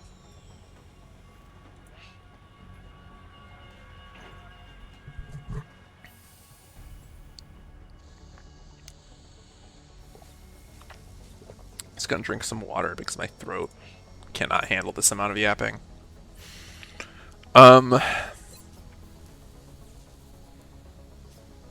I might go double trophy. I think I'll very often be deploying squads that are super low rank and don't need items, so I think 2 more trophies might be good. Or I might just, I don't know. I'm overthinking this for sure. It's not a big decision by any means. I'll actually make my Shiv. I know I just talked about saving money on it, but it takes 14 days. I'm researching this for 4 days. I'm going to have to do the sectoid autopsy for 2 more days because I need that done before the cage is complete.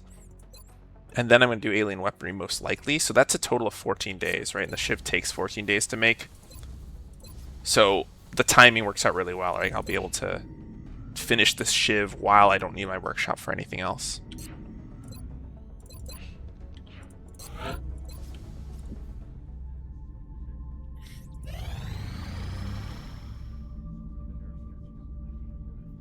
Alright, I would really like to accept this trade. Getting 3 scientists this early is quite important.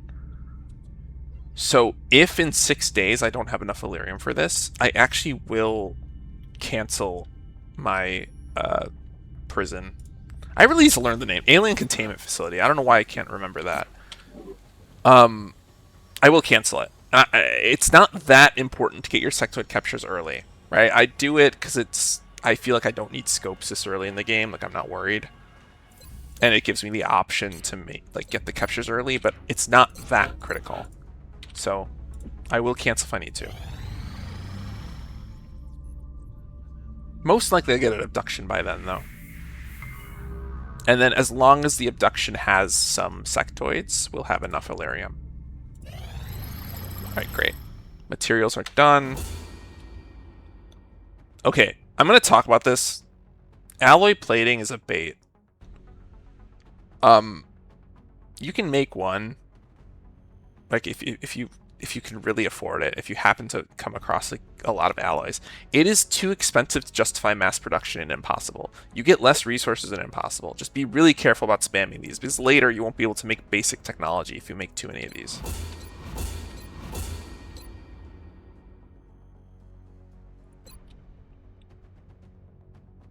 Yeah, and as Billy is saying, it's useful. It's a useful item that you will use later. But it'll get cheaper later too, right? Because you'll get workshop bonuses and you'll just have more alloys later. So you don't want to rush into it. Just don't get baited. I'm just saying, don't make too many of them. Make one if you really want to. But look at that, 40 alloys. Like, it's not going to happen. I'm making 0. Maybe make 1. That's my advice.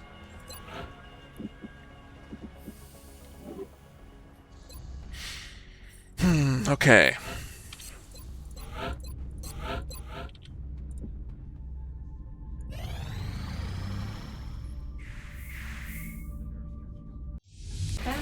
The foundry is done.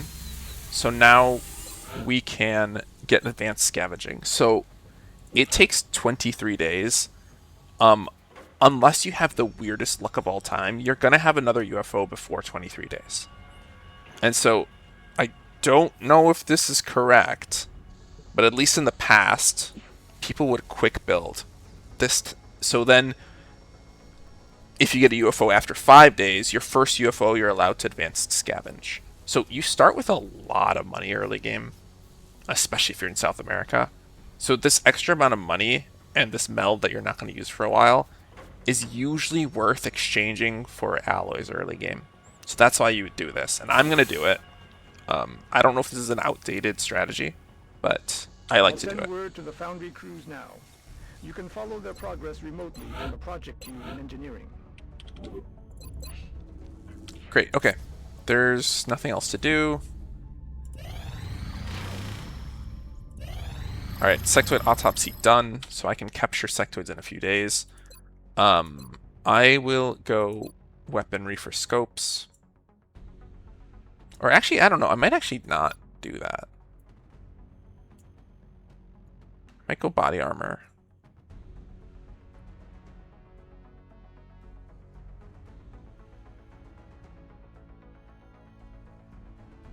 Those are good techs for SA.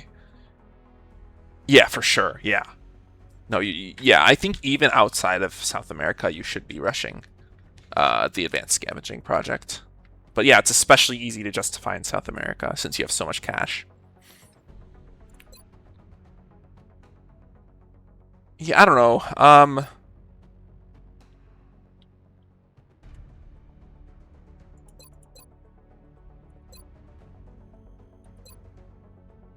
Yeah, I guess I see the weakness in going xenobiology first, because then I could just go for my armor and weaponry and not bother with captures for now. So I can see why you would go weaponry first. I really like getting reinforced plating early.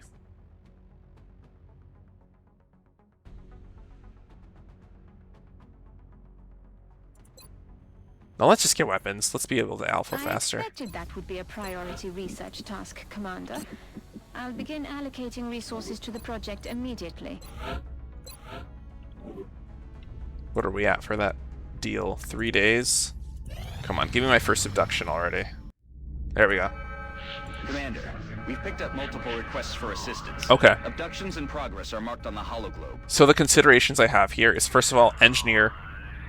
Just super important to get engineers early. So I'm taking this one, right? That alone makes this decision easy. But I'm going to talk about other factors you should be considering. First, when it's your home country, like Brazil, you actually would prefer not to defend it. The reason being, your actual starting country gains like insane resistance to panic. Like, it'll basically always be at 1. I know Brazil won't have that, but whatever. The second thing is you have planes above your home continent, right? So if Brazil's panic is high, it's going to be the target of a lot of bombers and fighters. That actually gives you an opportunity to train your pilots, right? They get to fight the fighters off. Now, that being said, if you can't actually deter fighters or kill fighters, that might be a dangerous risk to take. But early game, you can. They don't start sending them until May, to be fair. But during May, you can kill fighters. And I like to kill fighters, and therefore, I actually kind of want high panic in my home continent. The other thing to consider is this is a light abduction. In AL1, possibly only in AL1, in AL2 it becomes risky. AL1, you could easily do a light abduction with 4 soldiers. If you send less than the max amount of soldiers, you get a huge experience boost. At 4 soldiers, you get the max experience boost. At 5, you get a minor one. So if you just send 4 soldiers, you can basically I can take Cervantes right now and get him to Lance Corporal immediately. Yeah, harpoons go crazy on early fighters, the Admirability is saying. They're very easy to fight without spending any resources, right? Because harpoons are free. Okay. So let me think about this. I definitely have to send Shiv, because he's going to split the XP. We go motion tracker. Because we have a motion tracker, and because there's so few aliens, I will not need a scout for this mission. No matter what the map is, I just won't bring a scout. Okay. Let's see. I want a second tank. So I'm going to send him out, like right now. You also don't need to bring Will to Survive for the 4-man mission, usually. Because your Shiv should be able to tank everything except for drones. So when you do these 4-man missions, I strongly suggest you bring something that can counter aerial units. Especially drones. The problem is, I would love to make Kamarov Mayhem to do that, but I decided to make him RFA, so I probably won't. But a normal gunner might do.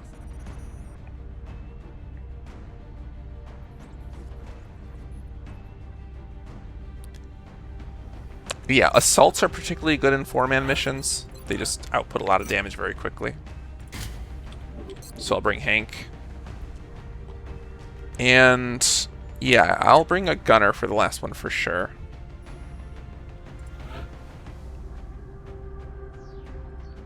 I'm trying to decide if I should do Roberts or Chapman or Saito.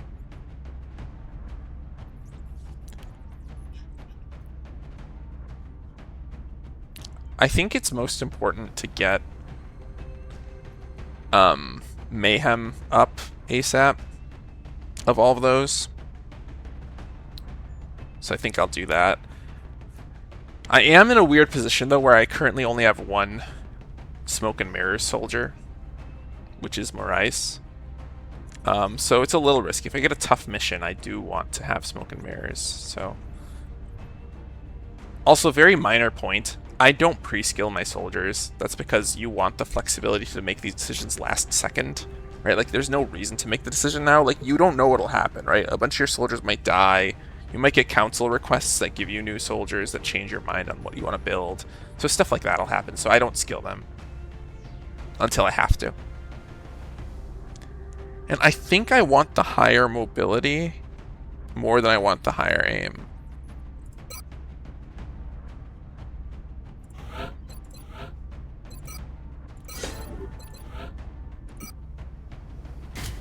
And I think I'll just do a saw. This is mildly risky. Drone pod is going to be kind of hard. I could get injured from a drone pod. But I think I'll risk it. The way that I would unrisk it is I would just bring Will to survive.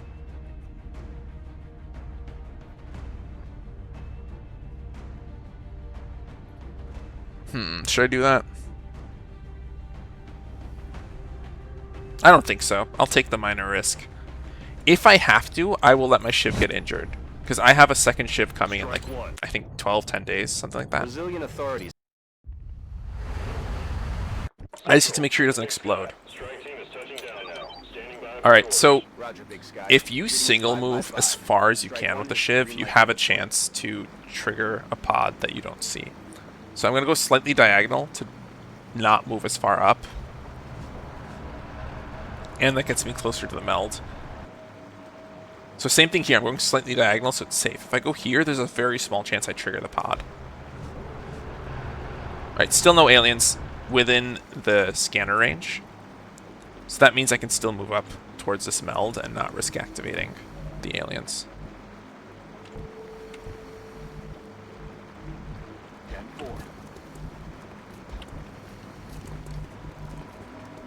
And we're hoping for the fast mission bonus here, so we are going to play fast as well.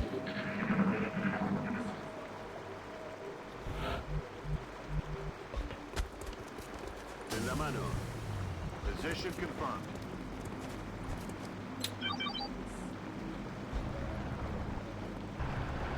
Okay, cool. We see some of them. So Rolling.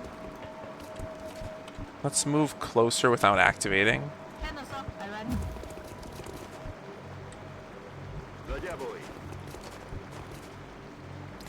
And Hank was here and didn't trigger the pod. So we should be able to do this. Alright, we trigger next turn. Oh, sectoids, perfect. We get our Illyrium. And also, it's just easy, right? Sectoids are just easy.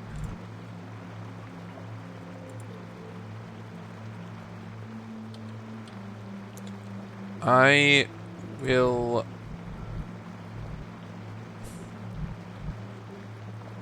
I don't know if that'll trigger the pod, so we're going to play faster, because if it's sectoids, that's easy. Yeah, I think we're just going to sprint up, actually.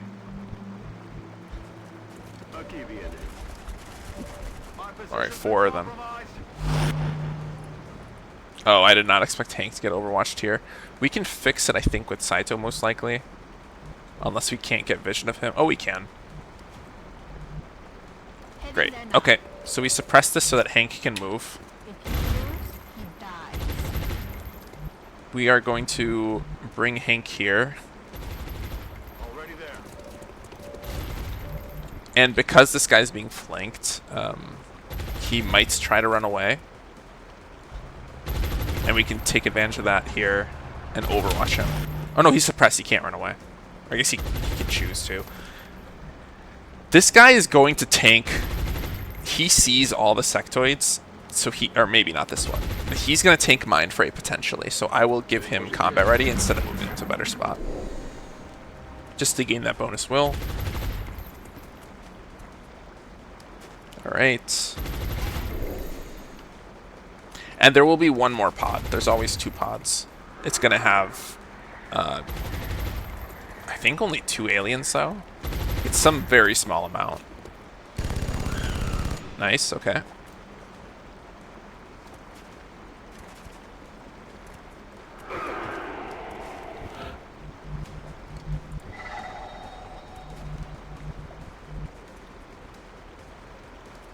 Wow, he can't see that guy. Interesting.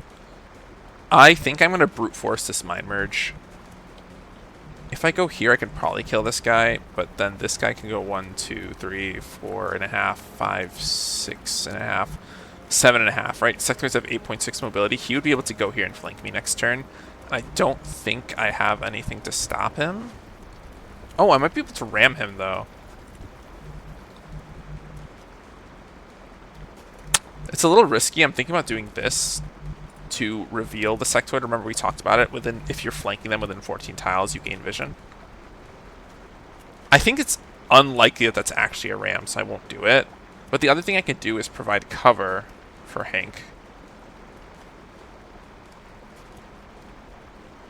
Yes, I think I'll do that. Heading there now. That's what we're looking for. Great, I can blast him.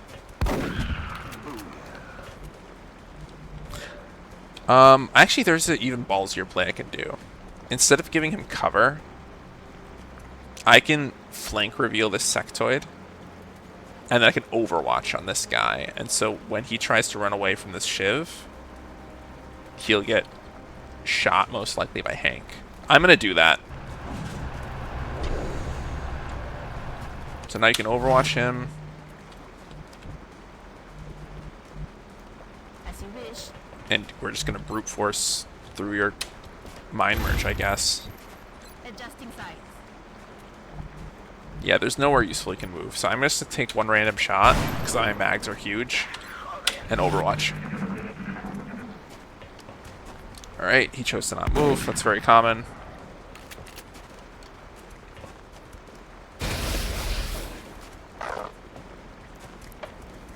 Dude, you notice the 6-7 again, Alex? Wow. Alright, well, that guy's panicking. My goal here, if possible, it's not possible, I think. I would love to get the meld this turn. I guess I'll get it next turn. So let's move here.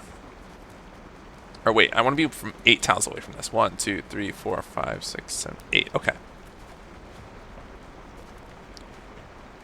Why in the world would he not see the sectoid from there? Is this block actually that big? Crazy. So let's do it here then, sure. Yeah, next turn he can reach it. Slightly risky, because that was not 100%, but we take risks here, I guess. Okay. I want to just be within 4 tiles, so I could reload this turn. Got him. Reloaded. Oh, I forgot you're panicking, okay. That location. Emerald is cool. Yeah, this map has cursed LOS in many places, as Billy's saying. It's not great. Okay, so let's move these guys up first.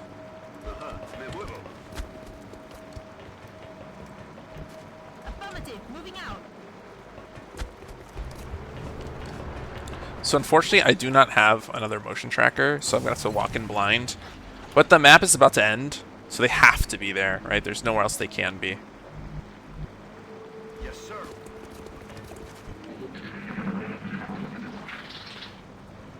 Shh. You hear that?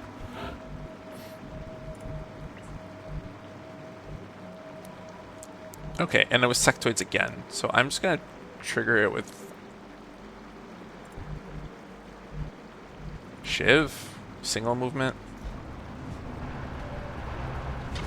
Alright, yeah, so 7 aliens total. My hope was to cancel one of these overwatches, but it looks like it won't happen based on how they activated. I kind of knew it would come out this way. It's just sort of irrelevant. Aye, aye, Commander. Yeah, let's do that. Let's push him into this high cover. Marcha. And let's be out of line of sight so that we can Oh, wait. I did not consider that. Well, it doesn't change how I move, so who cares? Moving out. Will Overwatch, even though it's likely that he gets mind merged, yeah, so this Overwatch is like somewhat pointless. I'm hoping it staggers. It didn't, okay.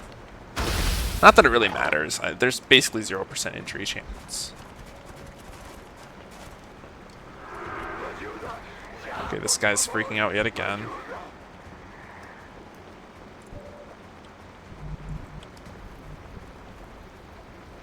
Heading out. Alright, so this guy can move 1, 3, 6, 7.5, 8.5. So he should be able to move here and flank Saito. So to prevent that, I'm gonna Overwatch or suppress. This guy goes 1, 2, 3, 4, 5, 6, 7, 8, 9. So he would need to get mind merged to enter this flank position. It's extremely unlikely that they mind merge people that are behind them. So I will just count on that not happening. Most likely.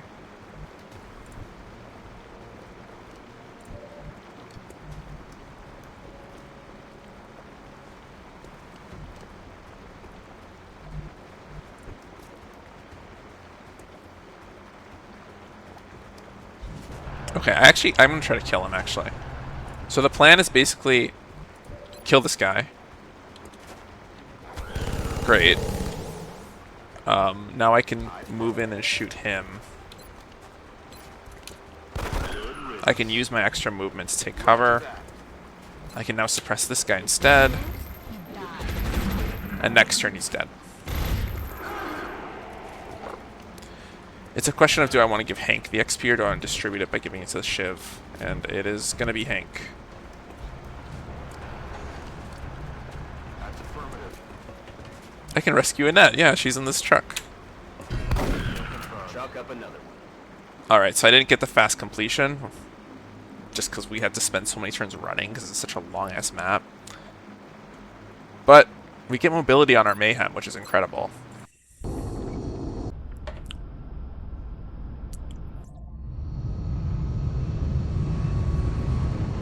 Oh yeah, sometimes pop-ups are out of order. You're right, so I could have still gotten it. Care of business down there, and without so much as a scratch. Okay, I'm gonna take a quick restroom break. It'll be 1 to 2 minutes. I'll be right back.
Alright, I'm back. So every month you get one council mission. With a caveat that the DLC missions you might get more than one. So we're still looking forward to that. Aw, you got me, Billy. Hi back, I'm dead.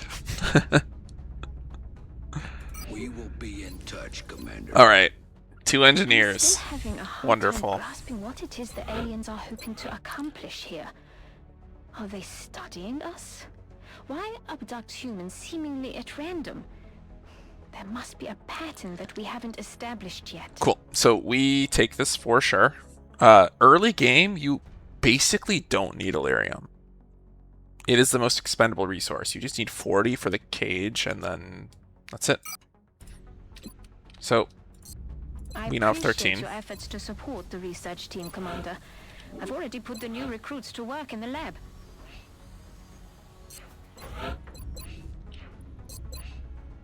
Great. So as you can see, this guy gained a shit ton of XP. So he's a Lance Corporal, which is incredible because now I have a second tank, right? I don't have to bring Orlov to literally every mission. Saito's very close to getting promoted. She just needs to go on one more slot mission. And Hank is ready to be a run and gunner. So I personally like to have run and gun up before the asset mission, or sorry, the council mission, because almost every council mission type has drop-ins. It is so easy to take care of drop-ins that automatically overwatch with a run and gunner, because he can be almost anywhere on the map and just sprint in and kill the guy and ignore the overwatch. It's just like a hard counter to drop-ins. So it's usually somewhat high priority for me to get run and gun up fast. You don't need to make run and gun. It is probably the best assault build at the moment, but assault tank is okay. Breacher is fine too. It's just that it's extremely high risk, and early game you'd rather not take. Like there's no reason to risk your assault for like slightly more DPS. Well, 7 days. We will have to decide in 5 days, because we will cancel this containment for 2 engineers as well. I'm willing to abandon the containment completely. Commander, we're receiving Alright, a great. transmission from the Council. Coming on screen. Commander, one of our scientists conducting field trials has been captured by the aliens. Oh. We cannot allow hostile forces to interrogate our personnel. We'll send... That's really good luck. So this is Maruzuki, right? Yeah. Excellent.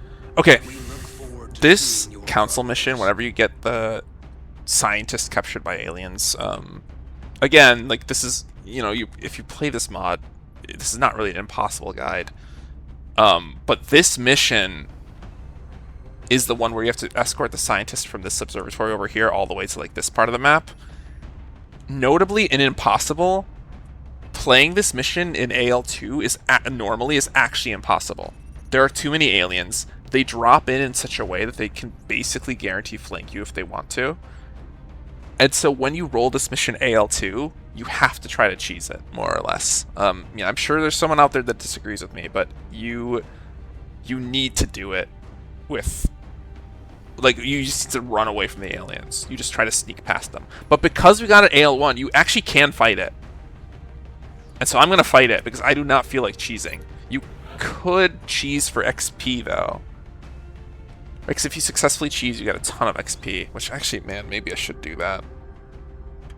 Because I can make this a 4-man mission, too, right? The idea would be you send him, you send a scout, and then you just send 2 of whoever you want. And they all gain 310 XP. Do it with 1 soldier to secure the achievement. I do not care about achievements. But yeah, I guess this is one of the missions where you could do it.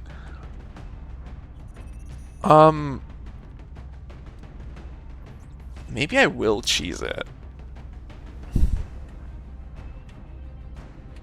It would just be tragic to... No, actually, I won't cheese it. Because I want Illyrium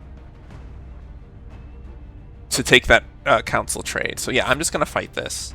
It's a lower risk strategy, and I get my Illyrium.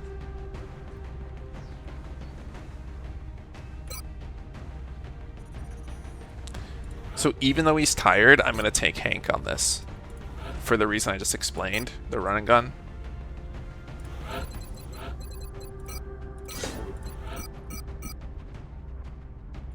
And I'm actually going to give him SMG so he can run farther. I typically hate SMG on assaults, but for this start, because the mag size is increased by 4, it has 6 capacity. That's actually really incredible, right? But on normal starts, I don't think you should do this.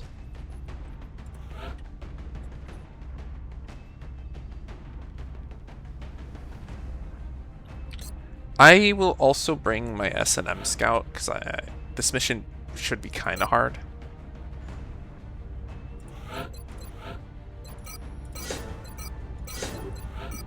I usually give strike rifle. It's a small mobility penalty. Or no, it's not even a mobility penalty. Yeah, so it's just better than assault rifle usually for supports. Because supports don't shoot that much, right? So it's like you don't care about the mag capacity is not limiting you very much.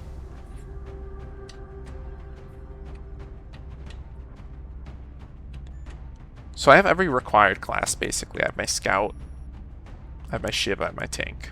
Everything else is just optional.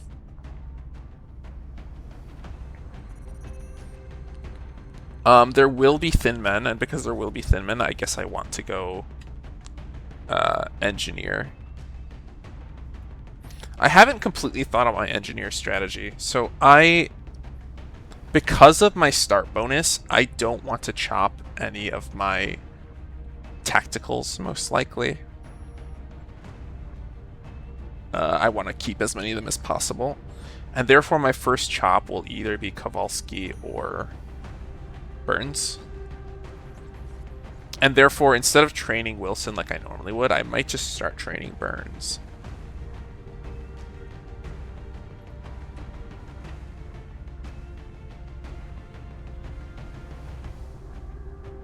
And I think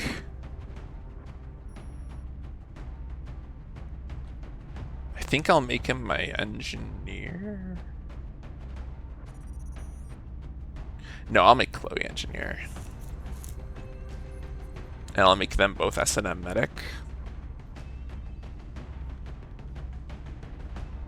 And she'll be double tap. Yeah, having one early Jaeger is good, fluorescent. Yeah, I completely agree. Oh, Marauder. I don't know if you meant Marauder. Both are good. Because the Jaeger flamethrower build is very powerful early game. It's also powerful late game, but like in particular early game, it's like very good. Basically, the only thing you don't want to chop early game is Goliath. The reason that you go Marauder first is because the Fist is really cheap, right? You don't need to buy a flamethrower, for example, if you go Jaeger first. And because you always start with Hank, right? And Hank has 8 HP. So he gets stat bonuses, because if you chop somebody that has more than 7 HP, they gain stat bonuses. So Marauder's like the obvious choice, but it's not the only choice. You could absolutely chop Kowalski or Wilson, or Burns, I mean, sorry. Yes, I'm just trying to think of what I'm going to do with my 3 supports. I think I just don't want to do double tap.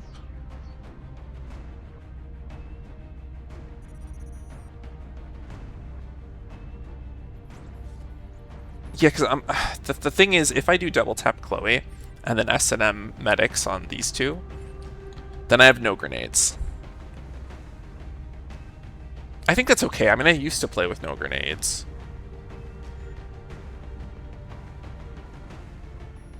Yeah, I think it's okay. So then let's take Burns. The point of thinking about all that is because now I know that I want to make Burns a medic.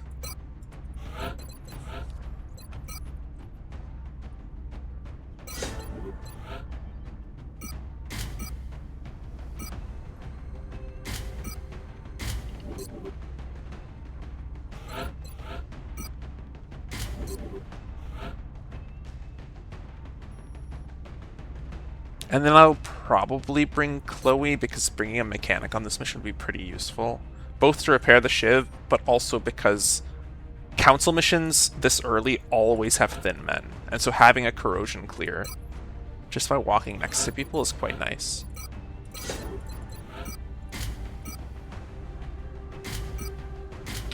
Great, so I have medkits. I have my scout. I have my tank. This is a complete squad. I'm going back for a second because I just want to double check. Yeah, this is not ready, so I can't capture even if I want to. I probably wouldn't because this mission is not easy, but we're confident worth that noting. you'll handle this matter with discretion. Sometimes when you back out of this screen and come back, the soldiers are in the wrong slots. They did not reshuffle them, but I just realized that I don't want Miller in this slot. I want him in the front. My engineer does not need to be in the front, right? So she can go there. And then Miller.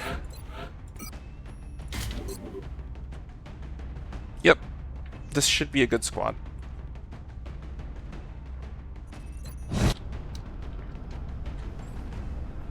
We have visual. The next deployment site is in the UK. The Council believes Dr. Marazuki's research to be extremely valuable. That's actually They're kind of requesting nice. we escort him safely to the evac point. Big Sky will be in position to make the pickup at the other end of the facility. New objective received. So I should be able to go here. Oh my god, wait. He can see through the window, okay. Well, that's not actually that bad, I suppose. So, a thin man always drops here. So I'm just going to be ready for that. Hank.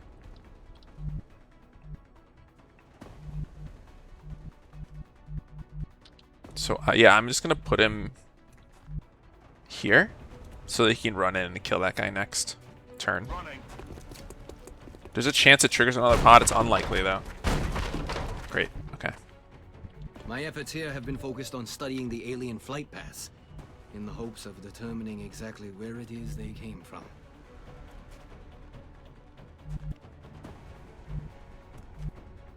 Okay, I can't go here because he's keyed.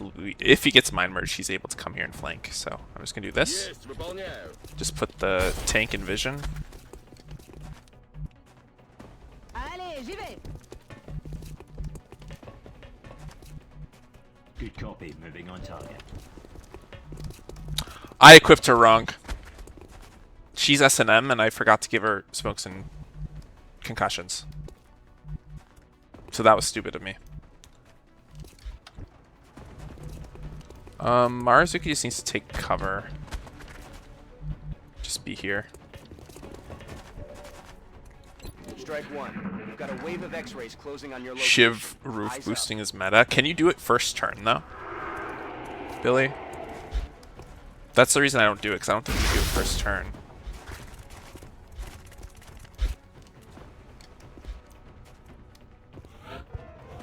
Yeah, so there's the drop-in for the thin man. So, I hopefully can make it... that's a little risky. Going in for the kill. How many tiles is this? 1, 2, 3, 4, 5, 6.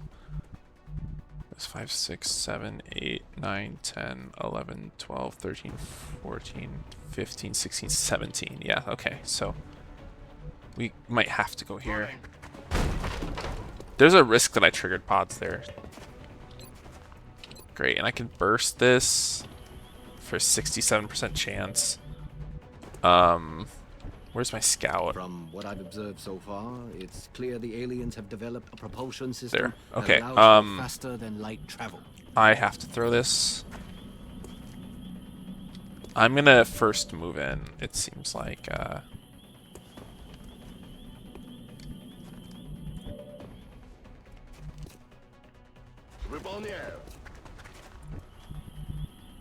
Heading out. Now I can do a better throw from here. Okay, so battle scanners actually scan farther than they show you.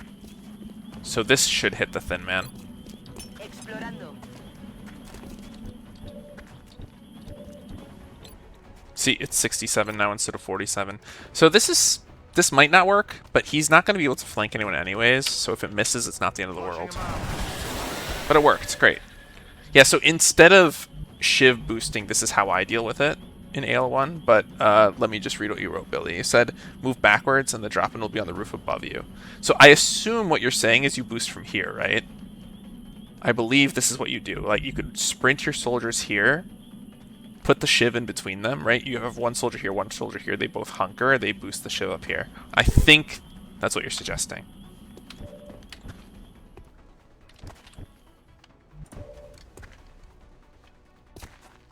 You can technically boost the Shiv from any wall. I don't know if I understand. What do you mean, I don't know what you mean by from any wall.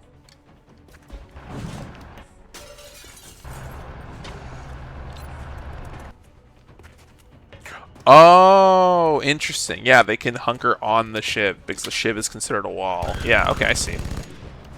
Interesting. Okay. So I'm allowed to go here and overwatch. This guy won't go here to flank.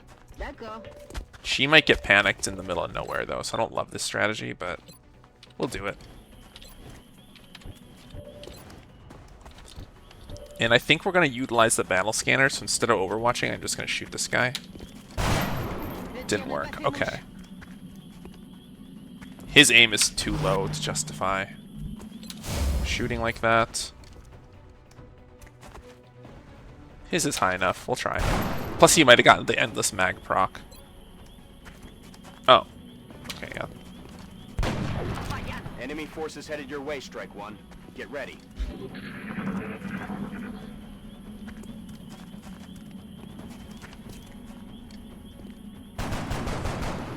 Adjusting aim. Yeah, I see what you're saying, Billy. The point is that you can boost despite there not being real cover around you, because the shiv is the cover. Alright, let's see where the next drop-in is. I think it has to be in this building, yeah. I don't think any more drop-in on the first building. I think that always is the case. Yeah, so we can more or less point-blank this guy.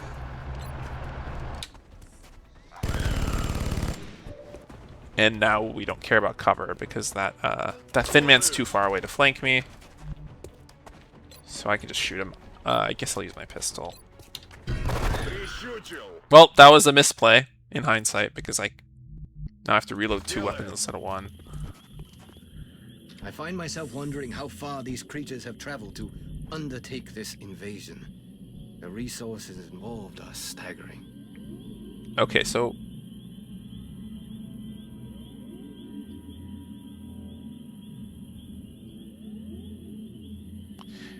18 tiles is something like this. So if I move here, I think this blocks the line of sight, so he's not at risk. But if the thin man moves, he could like shoot at Burns under low cover. We don't want that, so let's just take high cover. We don't actually know where the other aliens are either. Yeah, maybe we should scout properly. Because what if there's aliens here? Sectoids in the vicinity. Interesting, so they're down here. So they definitely will activate.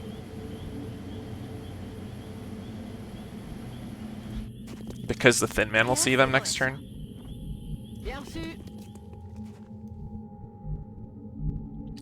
I'm a little scared to even move here. I think I'll do it though. Okay, great. And let's just get the medic a little closer. Already then. But I don't want to look around the corner just in case. It's probably overly cautious, but I would rather be overly than underly cautious.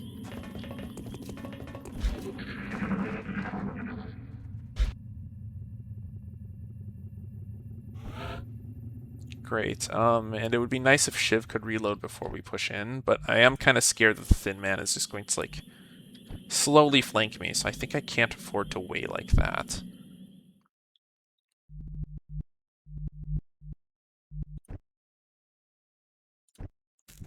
There's no obvious place to sprint my tank that would be safe. So I'm going to trigger with my Shiv. Or maybe not trigger, but move closer at least. Okay.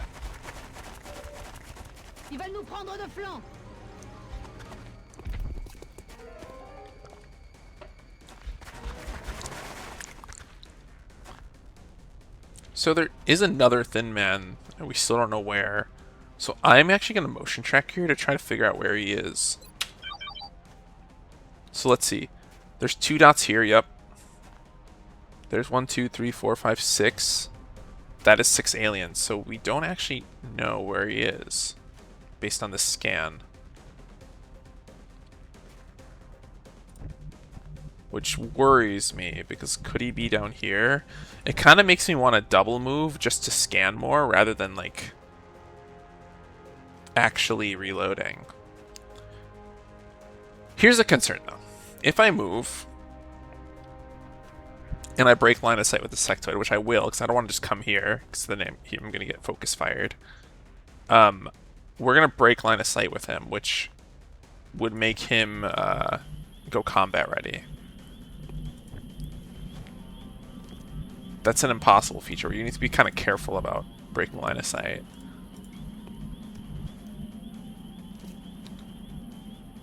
Yeah, and nobody can really help here, so I think I'm actually willing to break line of sight. Or no, I can do this.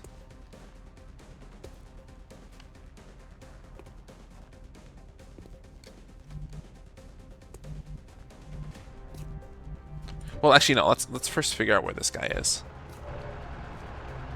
Okay, the Thin Man's apparently not here at all. I don't really understand where he went.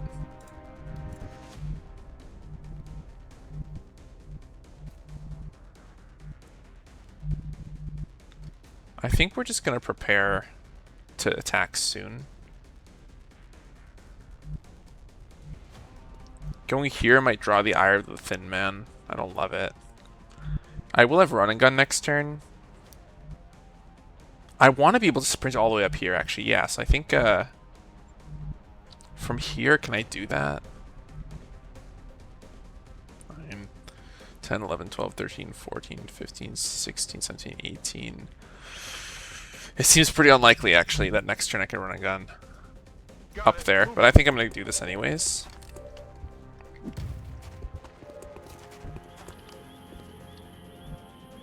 So he can just see both sectoids, right? Yeah. Yeah, this is a bit janky play. I wish that I had my smokes, because they would come in very handy here.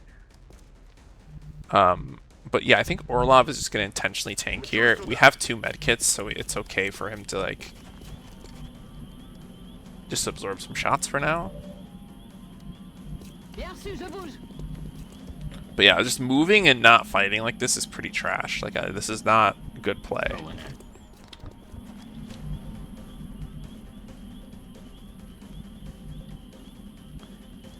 Yeah, we'll just move and reload. Just in case the Thin Man's back here somehow, I want to move Marazuki up. I don't think he's there. I don't see how he would be, but... Good to go.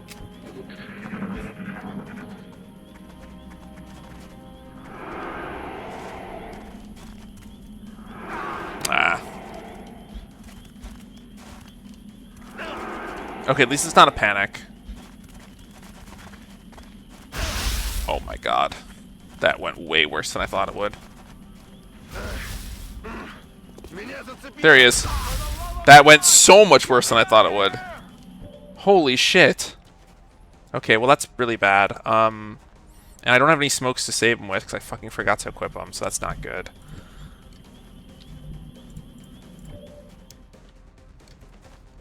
I don't think I have a solution to this. I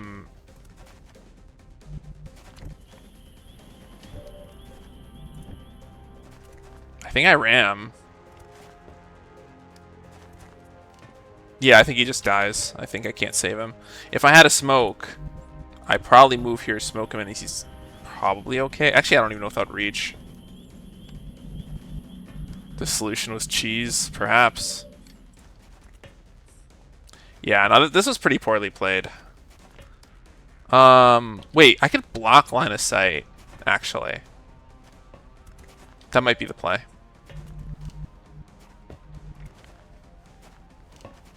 Yeah, I think I see the play. Yep. Here, we battle scan.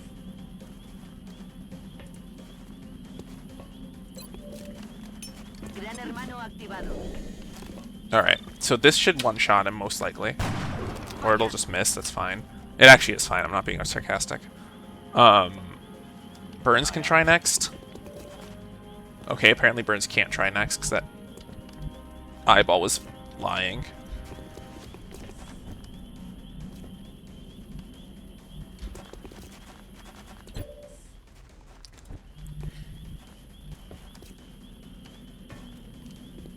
Okay, Chloe next. Keep trying.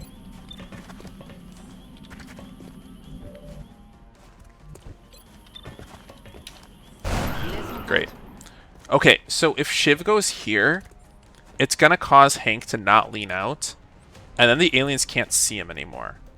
They might still choose to go here and shit, and then they'll see him. But it's worth a shot. I'm gonna move up here to hopefully aggro. Oh, also there's a flank here. That's weird, but cool. Yep, so let's do this. Shiv will probably get hurt. Hank might still die, but I want to try to save him.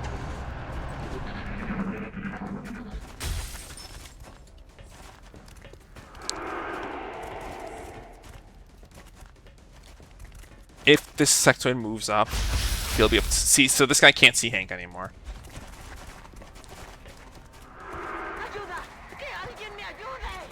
So this guy can clearly see Hank, so he might go for it. But he didn't, which is great. Alright. Great, so that worked out really well, actually. That's great.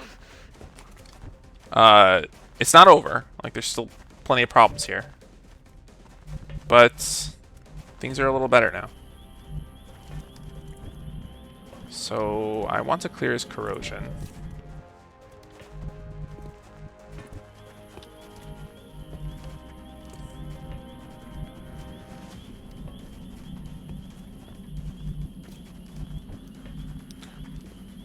Yeah, I guess we're gonna take this shot.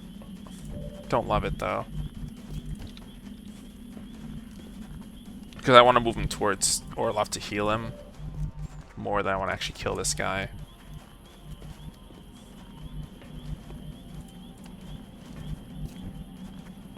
Can he move their next turn? 1, 2, 3, 4, 5.5, 7, 8.5? I think so. Okay.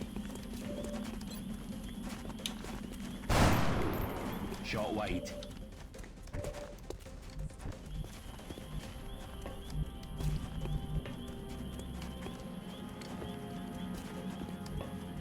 We need to start moving towards the ship to repair him soon. So let's just do this.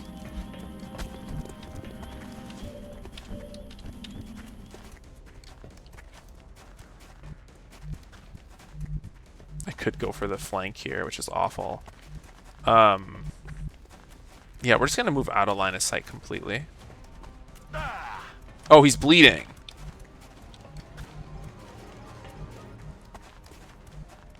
I think I want to tank the bleed anyways.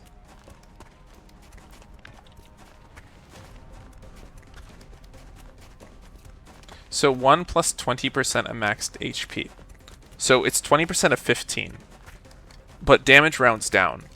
So it's going to do 2 damage. He will live.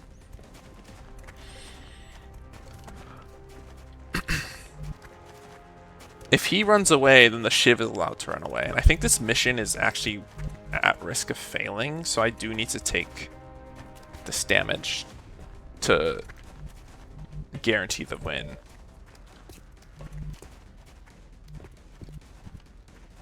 Yeah, I'll be breaking line of sight with a lot of aliens. It's not ideal. But I'm going to do this, I think. Back off a little bit.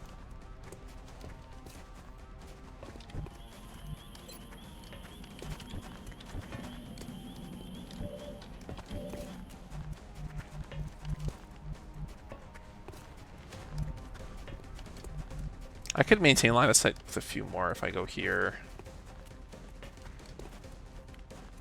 Yeah, I think we have to do that. Orlov is likely to get injured as well. Let's just go for double Overwatch. We're going to do this. Okay, there's a bug where you have to click on a different tile to start. Okay. And now the Shiv is allowed to like reload and he'll be able to fight next turn. Which I think is critical to winning this mission. I don't think I'm doing well enough. He's panicking again.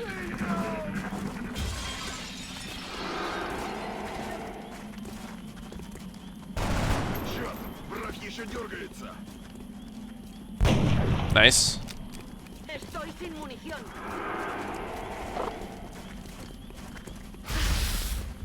Wow, that's unlucky. Bleeding. That's also so unlucky. Okay, well, I'm getting some pretty bad rolls. In addition to having like played kind of poorly, this is pretty punishing of my mistakes. Silencio. No habéis oído nada. So I can't even move because everyone's bleeding. So this is pretty bad.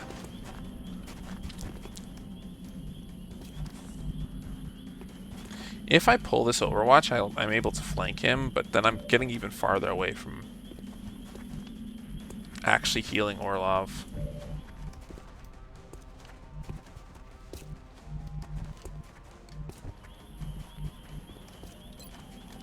I might pull this Overwatch on purpose. Sprint him out. I can't reach the shiv to heal him this turn, that sucks.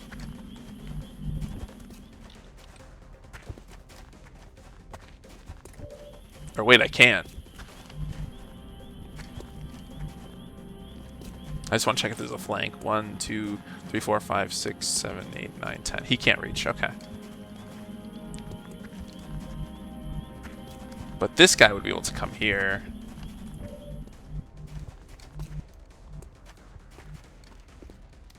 No, because presumably he can see this tile, right? Yeah, he can. Okay, so the sectoid won't flank here either. Wait, can this guy reach here though? 1, 2, 3, 4, 5, 6, 7, 8, 9, 10. Wait. 1, 2, 3, 4, 5, 6, 7. Yeah, he can do that though. Can he see that tile? No, Burns can't see that tile, so that's a little scary. Well, I guess the goal is for Burns to go here. No, it's not. I don't think Chloe can heal the ship this turn. She'll have to heal it next turn. It'll get injured, but it's worth it.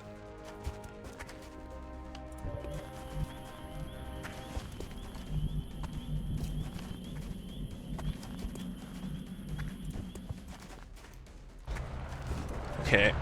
Oh, I forgot that guy is over there. Oh. Great.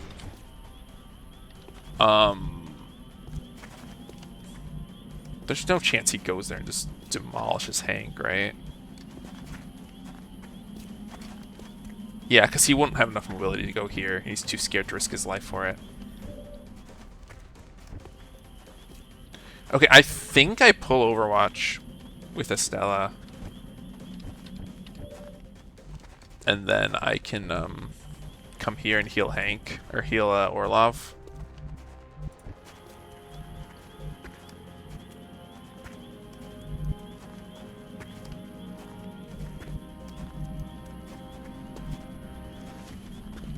Okay, this is actually a good opportunity to steady. This guy's out of ammo, so only the sectoid would be able to interrupt the steady. But chances are that the shiv is going to be the prime target for that sectoid, so we should be able to steady.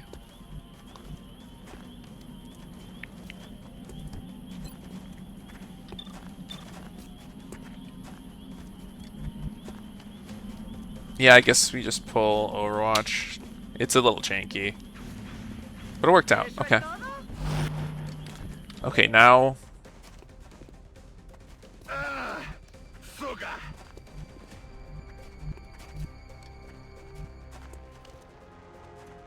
Do we want him to tank from here?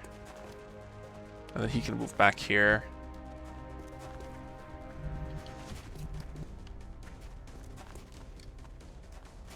Yeah, I think that's right. So we want him to stay close to here.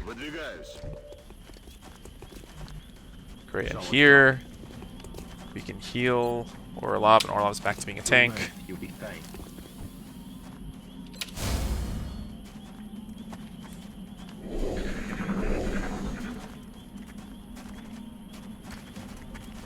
Yeah, he's just gonna shoot the shiv, most likely. Oh no! Holy shit, that's a good dodge.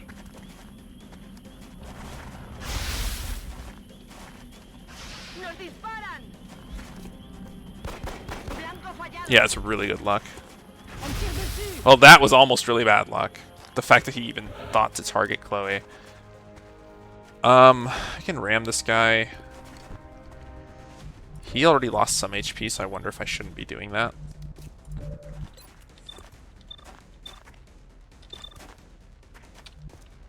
Yeah, we will shoot at somebody, even though it's kind of risky. I'm just going to combat ready him now, so I don't forget that he can't move. Because he's bleeding. I could ram this guy. Or I could shoot this guy. And that would likely aggro this sectoid, so I think I like that idea.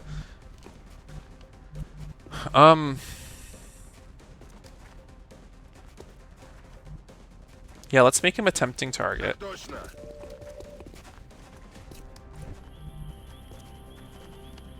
And we'll heal him again?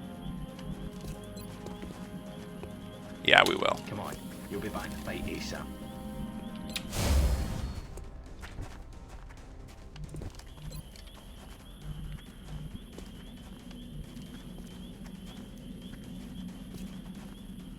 Allá voy. Cargada y lista. Yeah, let's aggro both sectoids.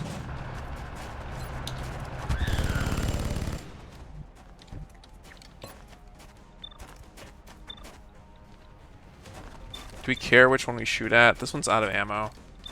So we care more about red fogging this one, I guess. Well, we did 1 damage. That's not good.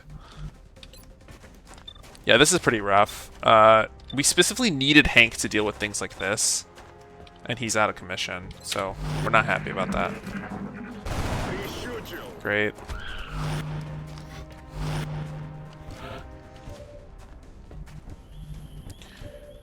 We probably steady spam and pray. Standing fast.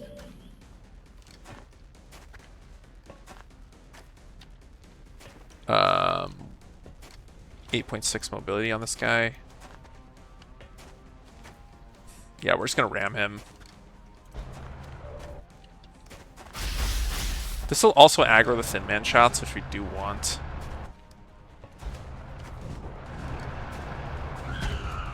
We're willing to let Shiv get injured. This is why we build a second one.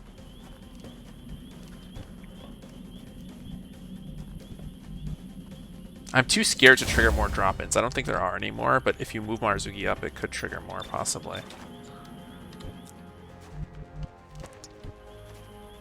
I think everyone's just gonna steady here.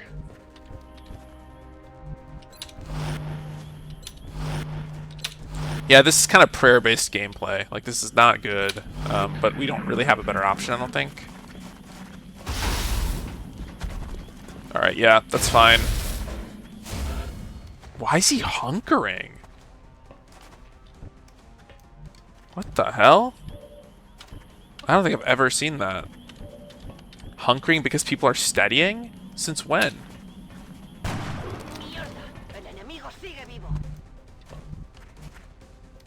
Yeah, I've actually never seen them react like that to a steady, though. That's crazy. Wait, why can't I drive up here? What? Why can't I just drive straight?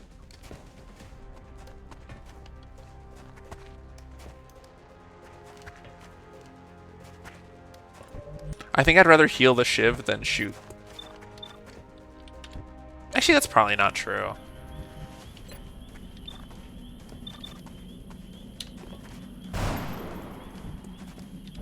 So odd. Alright, and we're gonna steady again to hopefully aggro the Thin Man.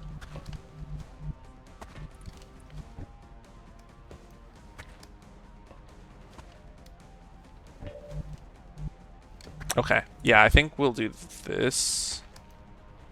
Wait, 1, 2, 3, 4, 5, 6, 7, 8, 9, 10. Yeah, he can't. Wait, he's gonna get combat ready, actually. Wait, that's not a flank, though. Never mind, we're fine, we're fine. I'm overthinking this.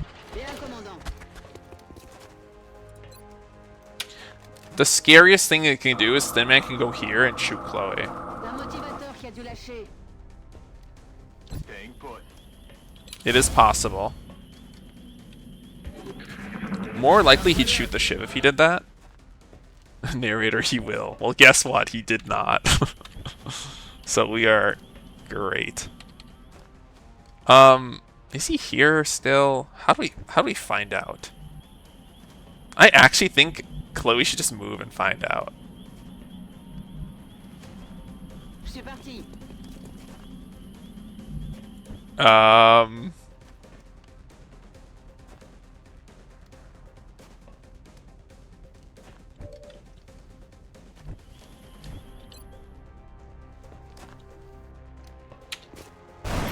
Well, we'll just keep up this steady bullshit, I guess. Like, what else can we do?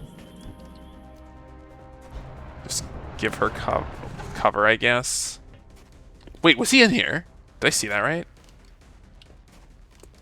Okay, I'm kind of terrified. I'm not doing this. Affirmatif.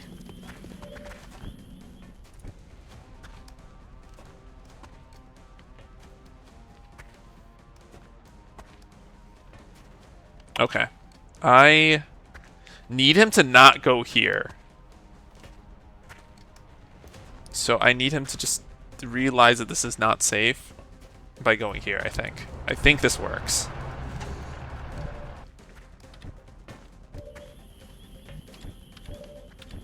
Okay, first of all, please do not forget.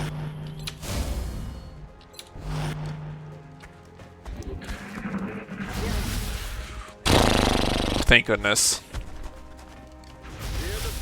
What made him change his mind? Like, what about this made him change his plan? Don't graze.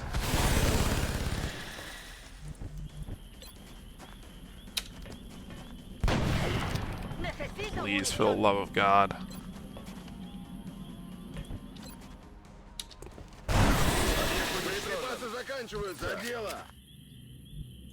My cortisol levels, man. Good to go. Not yet. I will move next turn. I will not risk even a little bit that triggers a drop in. Holding. Okay. I think I've won. I think Marazuki just needs to move in.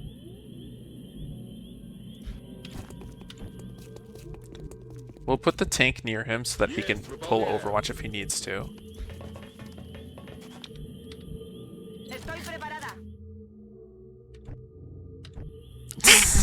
Could have avoided all this problem with cheese. That is true. Orders confirmed on the move. The thing is, if I activated the pod better, or if I didn't move Hank here, I think the mission would have gone very well. So I don't think that not cheesing was a big mistake. But cheesing would have solved this, for sure. I could have cheesed.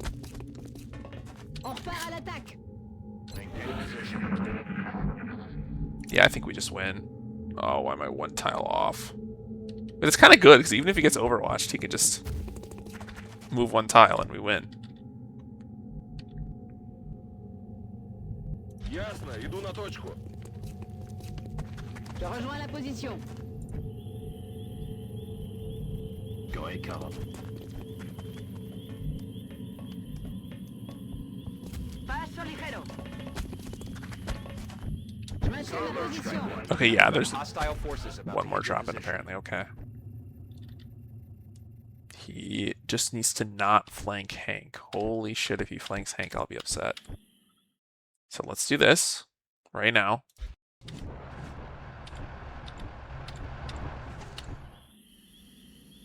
Thank you for coming to my aid.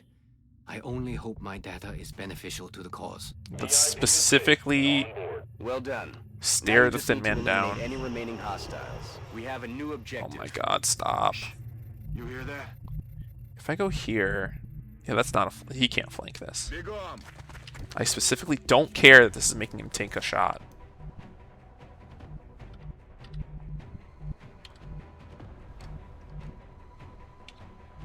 Just so you know, you could press the F2 through 8 keys, maybe 9, to like change the angle. This helps you see if, you know, for example, do I have sight of him?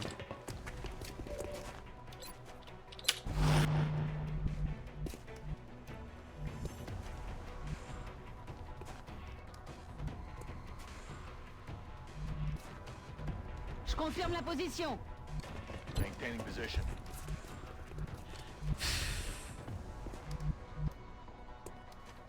Understood. Moving out.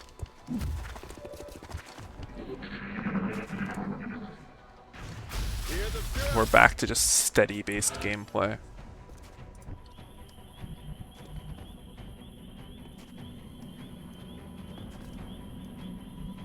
Je suis en route. I actually really don't like this move. I might not do it. I might move him away, or her away. Roger. Tracking.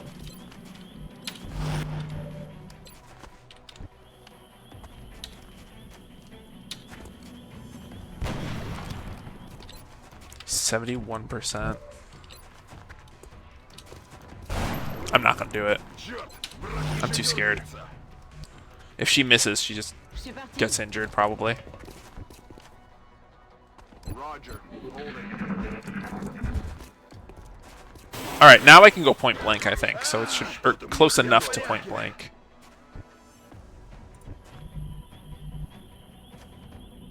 Ça roule. Okay. Now it's 100% chance to hit for 3 to 5. So to completely guarantee this kill, I'm going to pincer. I'm on it, Commander. Because that'll increase my crit chance. Missed the target. Alright, so now we're at 100% crit chance, so it's a guaranteed win. Okay, somehow that was considered fast. Okay, yeah, I'll think harder about cheesing next time, because just because you don't have to cheese doesn't mean you shouldn't, I guess. But also, like I said, I misplayed the activation quite a bit, and then I misplayed the Hank movement, so I don't think in general it's a bad idea to not cheese Maruzuki AL1. But it definitely didn't go well. So we're going to have to wait quite a bit for Hank to come back, which is unfortunate. Remember, we broke the motion tracker too, be watching. which we can't fix for 7 more days. Well. I appreciate your efforts to support the research team, Commander. I've already put the new recruits to work in the lab.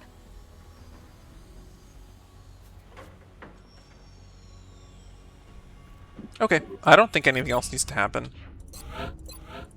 Oh, yeah, this. The new engineers arrived this morning, Commander. Oh yeah, that's a big reason I did cheese for the Illyrium, that's right.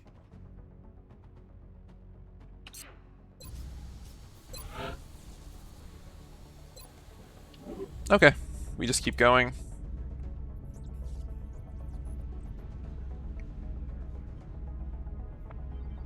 Yeah, we're building 2 items. Yeah, nothing else needs to happen. Commander, we're tracking several reported abductions via the hologlobe. Okay, both given engineers. I'm just gonna look at the maps really fast. This map's fine. This map's fine. Okay, so maps don't matter. Do I care more about Europe or Asia?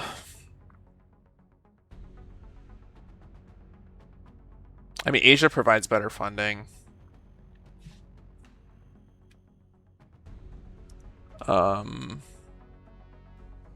My expansion plan is probably uplink into Nexus into a 4-continent country.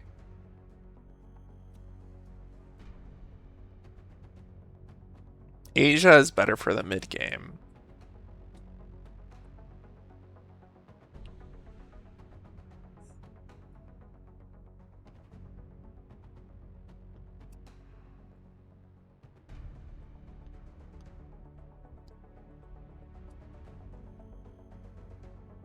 Yeah, I'll probably just go Asia.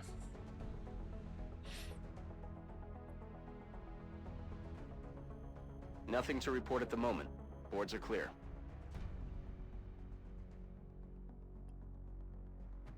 So I don't know if that means that I want Asia to panic.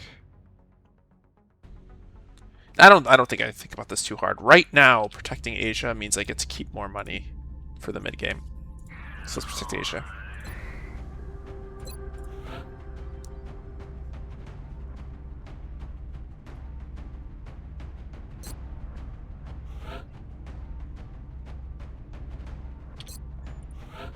Here, what percent are we? AL1? 48. Okay, we still have plenty of time to promote people.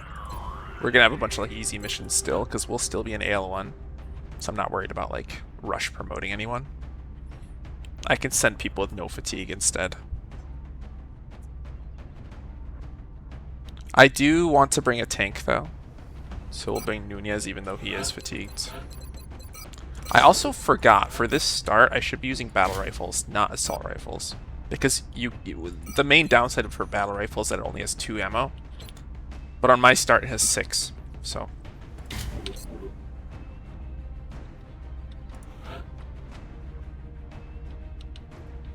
This is a good sniper map. I think I'll bring Graph.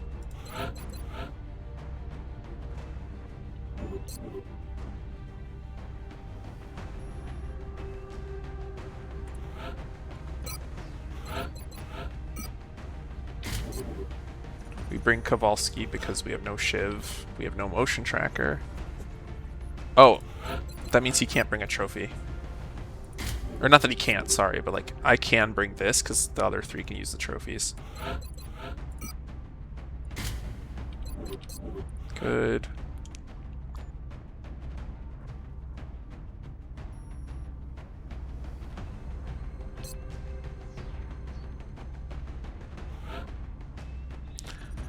I think we bring Wilson as the medic. We bring a gunner for some anti-flyer. We might even bring both gunners for anti-flyer, because, well, Graph is kind of anti-flyer.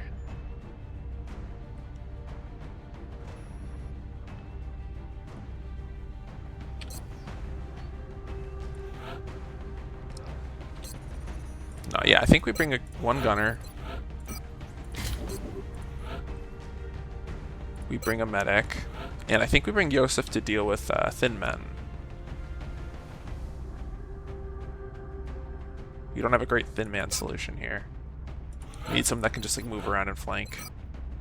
Not that she's that good at it, right? Because she's a spec, but...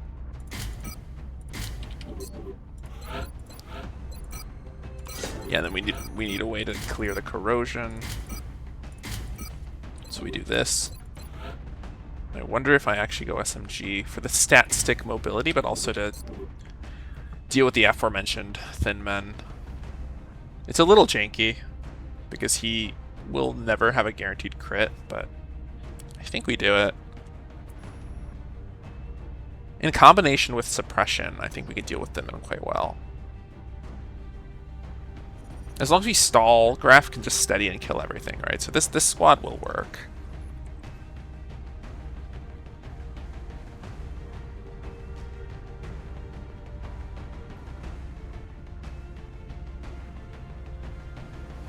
Yeah, okay, we're just hoping for sectoids, because that'll make this easy. But we can deal with everything. Strike 1. You'll be heading into Japan.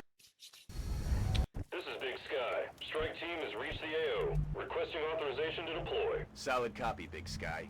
Strike 1 is cleared to engage. Let's be safe. Okay.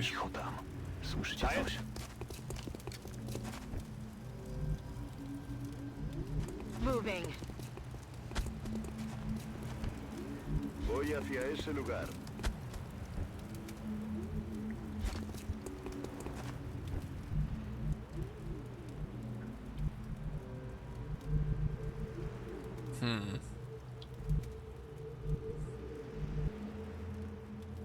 Moving out. Heading there now.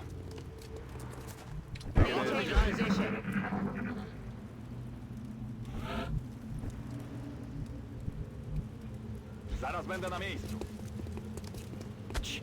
Słyszeliście to? Just outside visual, but in that direction. My understanding is that this is a safe move. I will risk it. Okay, good. A la orden, comandante. So we can take this cover now. Zamknąć kęp. Coś tu jest. I should have done this in the opposite order, because he might have been able to walk here. Time to motor. Good to go. Great, and the medic is next to the tank. That is good. I usually don't do that very well. Im Eilmarsch. Cool, and hopefully they walk into me now. Quiet. Okay. Hear something? I can activate them by putting the tank here. And we will do that. Drones. Am I scared of them? 1, 2, 3, 4, 5, 6. Okay, so this one can flank.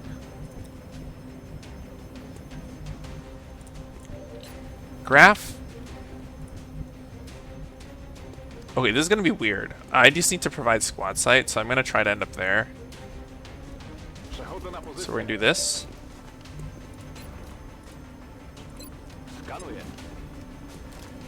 Okay. The issue is I would love to do this. But he can get hit with 9 damage from that, so it won't work.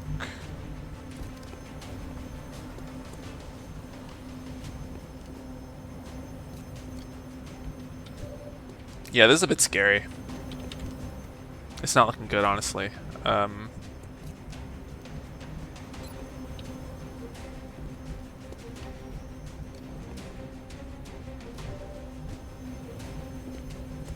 think, unfortunately, all I can really do is this. And if it misses, I think I'm just cooked. What's he gonna do? Because he could just provide squad sight as well, or he can get himself up here over time. And I think he'd rather fight from back.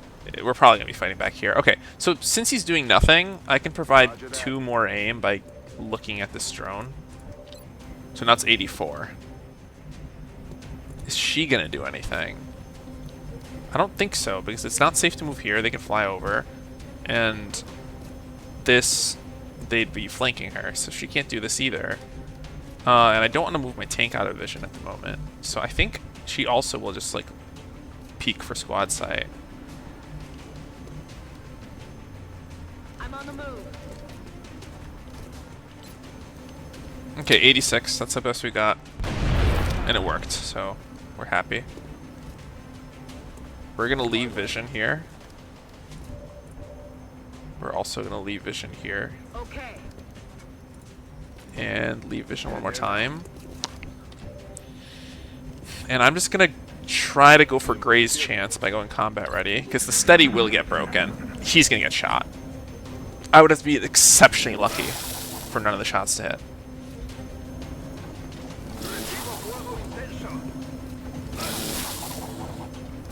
Great. Okay, that was actually very lucky. I expected to take more damage. So I could move up and heal him. That strategy is only going to work if we can actually kill all of them. So let's see what my hit chances look like. It looks like we probably can, but it would be a slight risk.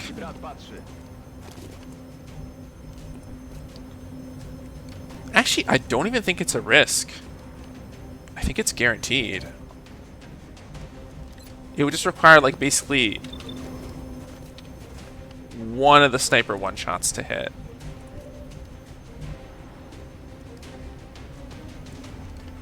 Position confirmed. Okay, so if he goes here, I can suppress...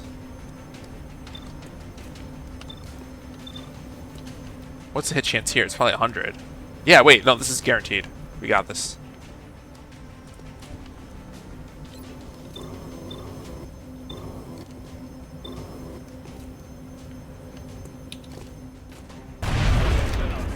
Okay, it's beyond guaranteed now.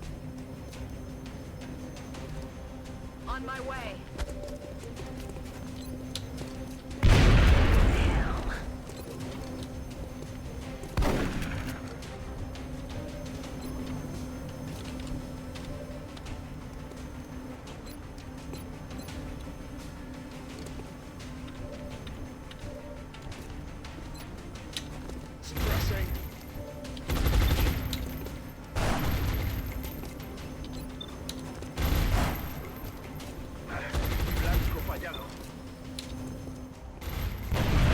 Nice.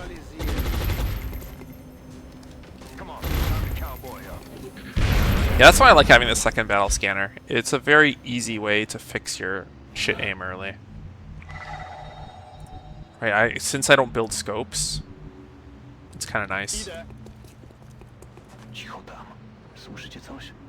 Okay, sectoid's distance. Still distance, so we can do that. Running.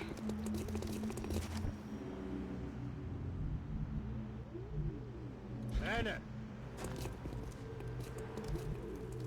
Location confirmed. Maybe here.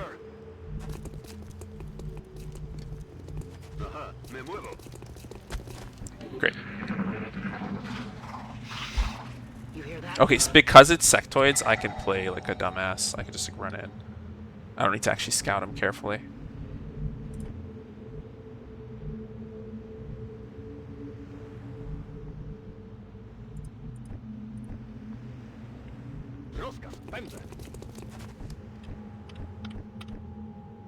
They're just gonna mind fray, right? Like mind frays can't crit, right? So it's like very safe to just go in. Running. That's what we're looking for. All right, nice. I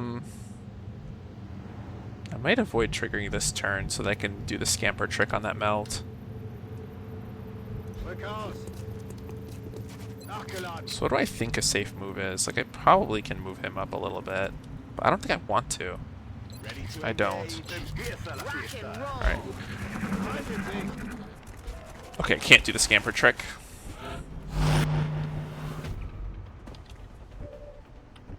Yeah, this is a little bad. He might have to hunker. I'm not concerned. Like, nothing's gonna go wrong, but it's just, like, bad for finishing fast, like what happened here.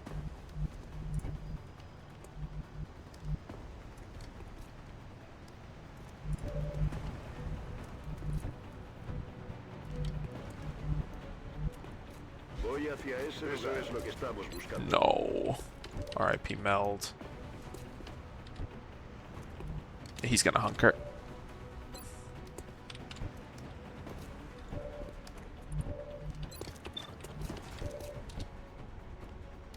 If I move back... No, I will pull the Overwatch for sure.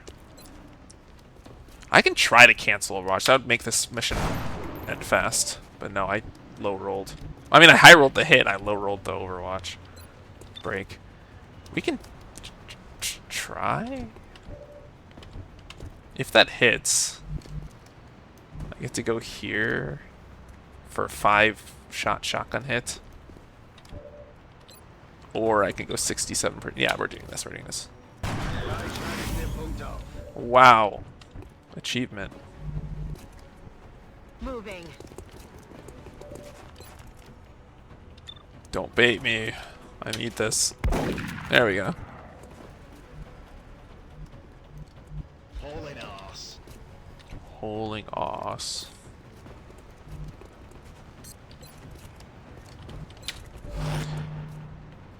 Standing fast.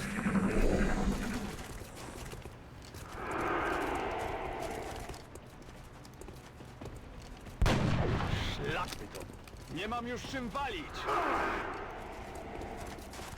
I'm pinned down here.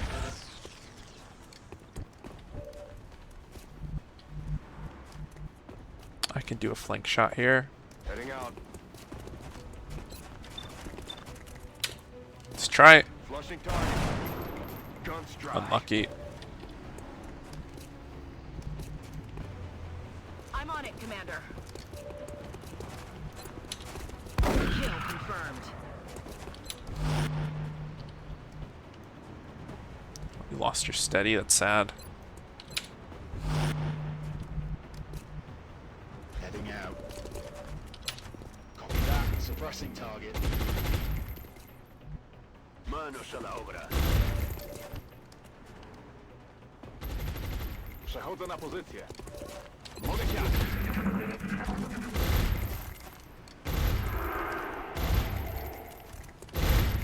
He's down. Wow. Alte Position.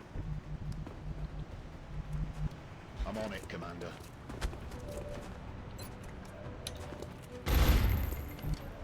Just went for the bolt storm. Didn't get it. Roger. Tracking. Got it. Good to go. Yeah, there's not much else to talk about. I'm sure like minor things will come up, but for the most part I feel like the quote-unquote tutorial part of this is kind of over. Like when AL2 comes up, I'm sure there'll be things to say. For the most part, it's just the campaign now. Not much will change, and not much will be like explained that's particularly deep.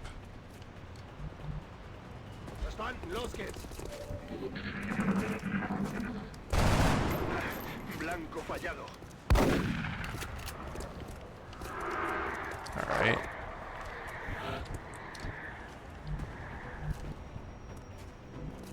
I'm rolling.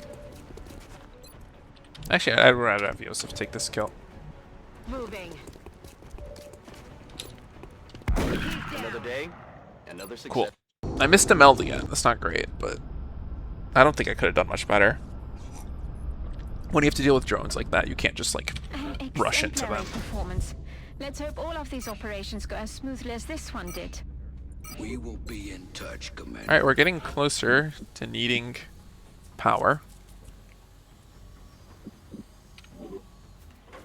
This has been really fat mission density for the first half of March.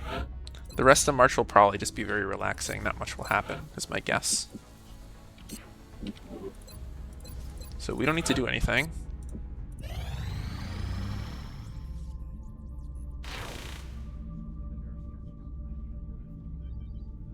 Raven 3 returned. The only reason I care is if I wanted to combat patrol somewhere, but I don't. Excavation complete. Okay. We now can build the repair bay for the adjacency bonus. And also to actually repair our motion tracker. So that'll be nice. Access lift operational.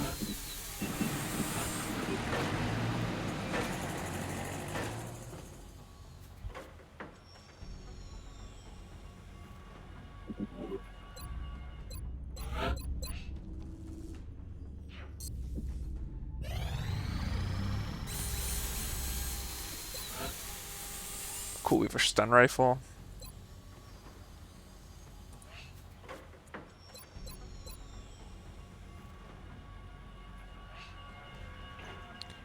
I kind of don't have anything I want to make. Like, eventually I want sawed-off shotgun. And I'll want it on 1, 2 people, probably. So maybe I'll just make 2. I also need proximity before AL3. And I think I want 1 AR targeter, because I should make Chloe most likely double tap.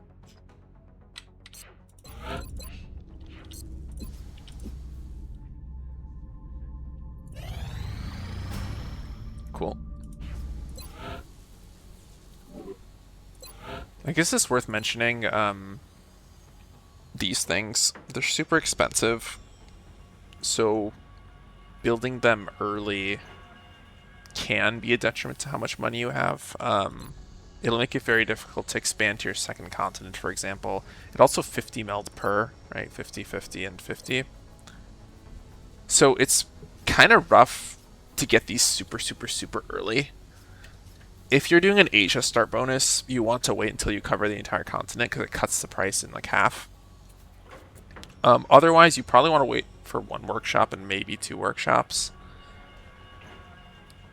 It's hard to say. The earlier you can do it without screwing your strategy layer over, the better. But just be careful, because in Brutal and before, I feel like you just get these ASAP and you don't get punished for it. In Impossible, it makes the game very hard to rush this.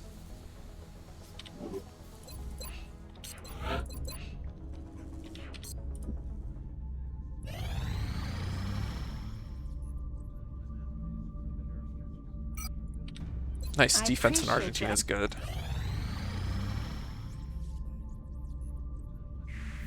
Alien containment facility online. Nice, okay. So I can capture my 2 sectoids now.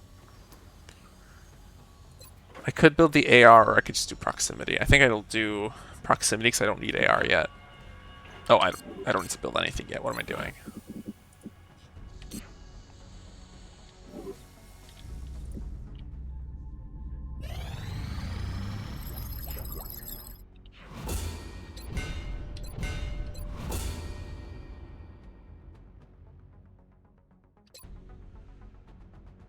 Okay, I'm gonna go for my body armor next. Getting reinforced plating before AL2 starts is really nice. It's not required, but it makes the first few missions a lot easier. We've assembled everything we need to capture and house an alien for interrogation, Commander. The rest is up.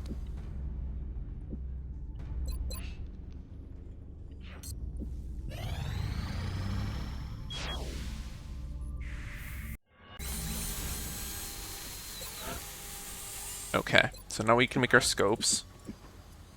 Let's calculate how many we need. We need one. Arguably, we need one for assault. I don't think so. We need 1, 2 for sniper, 3 for raking fire, 4 for double tap, and then 5 for one of the mechanical units, I suppose. So let's just do 5. It's probably more than we'll need most missions, but I'm willing to spend a little extra money. Not sure it's correct. Also, this is also slightly too early to order the plane, but it's only $1 per day, so I'll do it just to guarantee that I can down everything. Just a reminder, only in May can they send fighters, so you don't need that many planes until May. Having 4 going to the second month seems about right.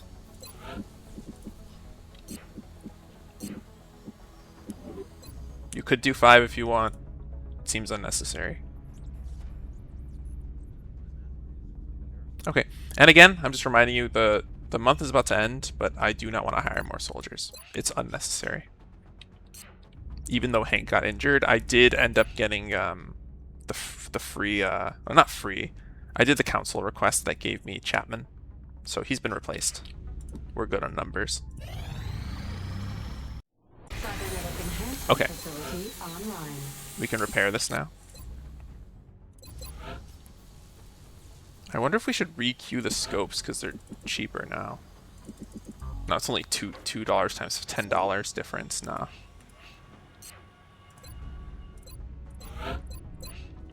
Okay.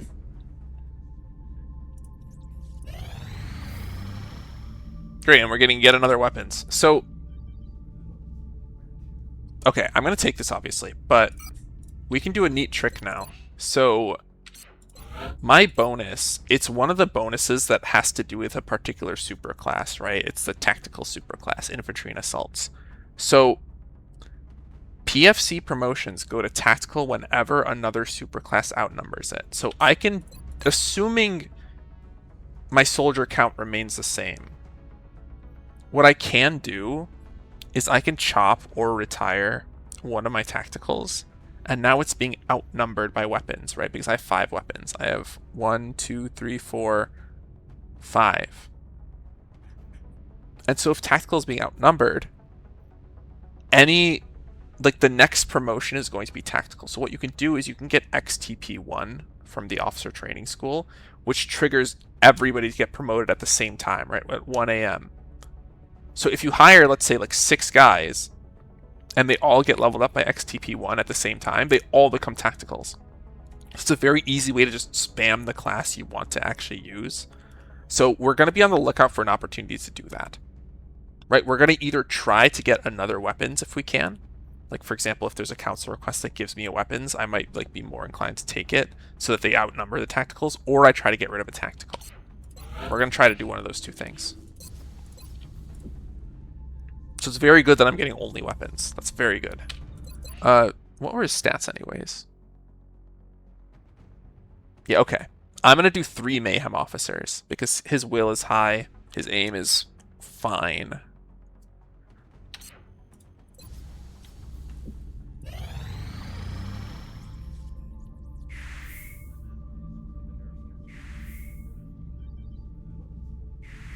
Excavation complete.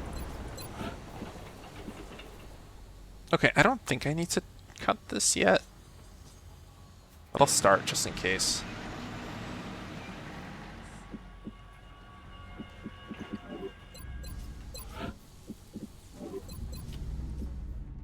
Excavation complete.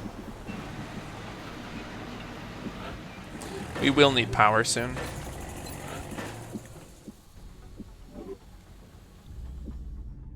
Access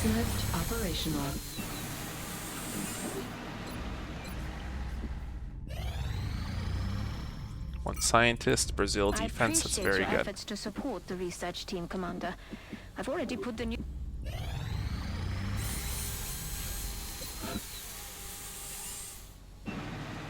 I think I'm going to cut this in case I want to make 3 fission generators like this.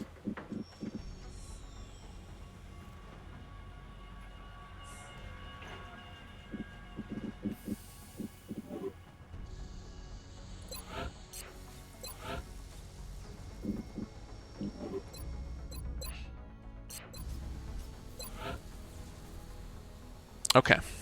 What else do I need? We're kind of approaching the point where you don't really need anything. AR targeter and proximity sensor. I'm nowhere close to Lance Corporal on... Or nowhere close to Corporal on Chloe, so I don't really need the AR targeter at this moment. So I'll go proc sensor.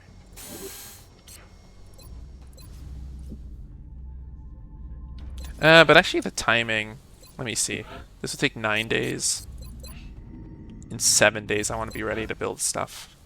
Because my armor tech will be ready. Yeah, so let's do this, and then we'll build nothing after. We'll just wait. But like I said, see the end of March, not a lot of missions, because I had a lot of them in the beginning of March.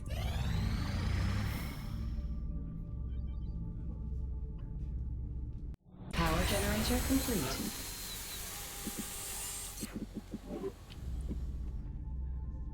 Now we're waiting for 1 more scientist. Contact detected. Alright, UFO 2. So again, we're going to send them mid. We're going to let 2 to 3 shots land. I think there's a chance you kill at 4. I could be wrong on that. 1 hit. 2 hits. Okay, 3 hits. I'm out. Contact. And now we're going to farm the kills on these 2 ravens, right? We want to get all the kills on the same ravens. We're in pursuit.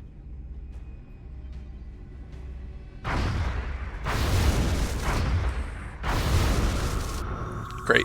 Okay. This is every type. Actually, tall creature... I need to check the wiki really fast. Tall creature might... No, actually, even if it is outsider. Outsider's always at the end of the list. So, there's a thin man. Yeah. This is every alien type. Every AL1 alien type. Okay, so once again, I will send, even though he's a little fatigued, I'll send the Argentinian tank.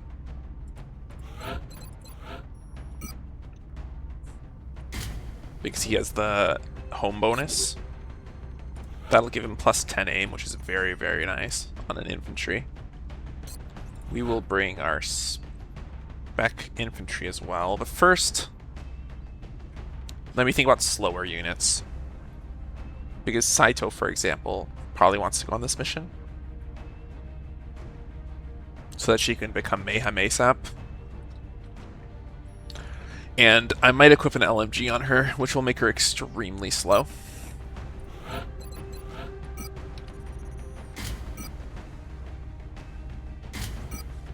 Yeah, so this is one of the few builds that I do where I use Tactical Vest. When I want to go LMG, I do LMG plus ceramic, because then you get the crit resist from the ceramic, which is the bigger problem, right? Having 5 HP is kind of low, but it's not unworkable. But if a floater crits you, it's going to do more than 5 damage, right? So you want to avoid that. You just don't want to get crit. That's why ceramic is so useful. Like, floaters will ruin your day just by randomly critting some random soldier. And you need to specifically play around that not happening.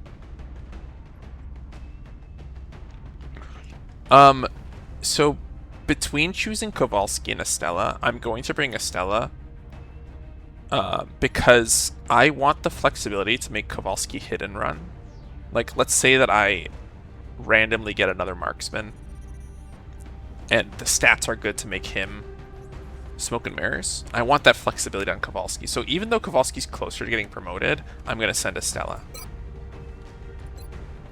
But I'll put her in the middle slot. And now I need to remember, she is smoke and mirrors, so I'm going to give her smoke. And I'm not going to give her ceramic, which means that when the floaters and drones show up, she just needs to be really careful. She needs to be kind of far away. We're going to bring Graf. As it stands right now, Magnum is just hands down the only viable true sniper build. OTR might be an okay build in general, but the problem is that you need somebody that can fight from squad sight. There are certain UFO maps where it's just completely unreasonable to not have somebody shooting from squad sight. There's not enough cover to use where you can launch a proper attack with XCOM.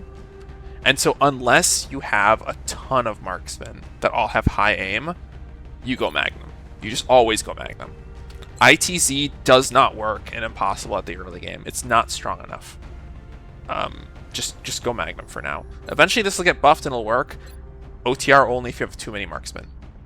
Yeah, and as Admiral Billy is saying, its ammo economy is very, very bad, right? So on the ready actually is the kind of questionable early game. Even it's not useless, but it's a little weird. Like it just runs out of ammo all the time. And you have a bunch of downturns. Magnum's just reliable. It's effective. You should go.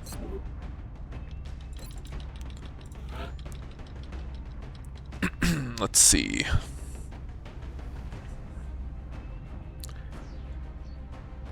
I still have no Shiv. Oh, no, I do have a Shiv. What am I saying? So Shiv will show up. The motion tracker is ready. Some people choose to not bring motion tracker when they have a scout, right? Because it gives you, it takes away some mobility. I think it's super useful. Every once in a while, an alien will like run away from me, and I don't know where he is. And this scan just helps me figure out where they are. It also makes scouting a little more effective, like on your first turn. Sometimes the single AP move that your scout does like gets him detected. When you have a motion tracker, you can use the motion tracker to confirm that there's no one around you.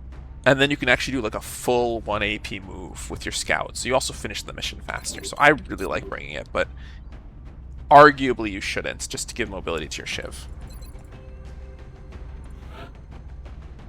Okay, I will make Chloe carry the stun gun, I think.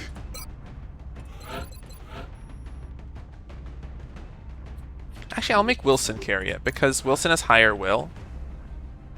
And he's going to be running into sectoids to capture them.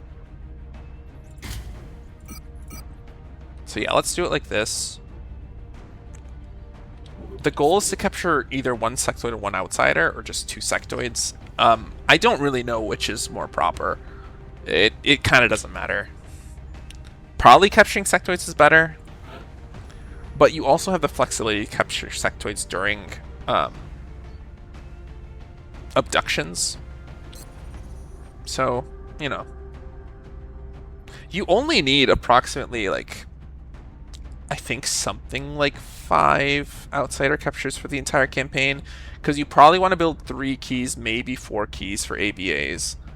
And you probably want 1 conduit. You might want multiple conduits.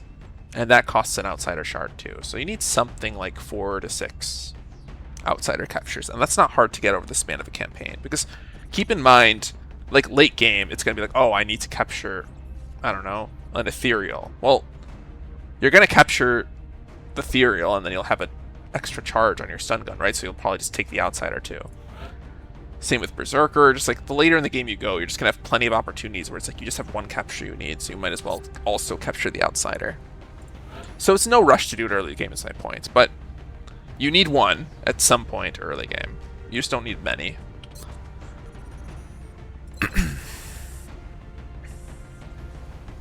We still have 3 trophies to give out, so this build should probably change somehow. I could do this maybe. Slightly risky. I do want the XP though, so I don't want to not give them out.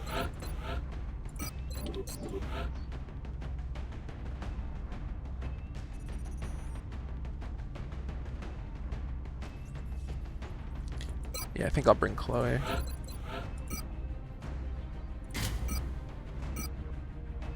Let's give her a sawed off. Well, actually, no. We're going for captures. I want everyone to be able to maim. It's not that you need everybody to be able to maim, but it lets you finish the mission faster. Instead of like surrounding them with the proper targets, you can just surround them with everyone.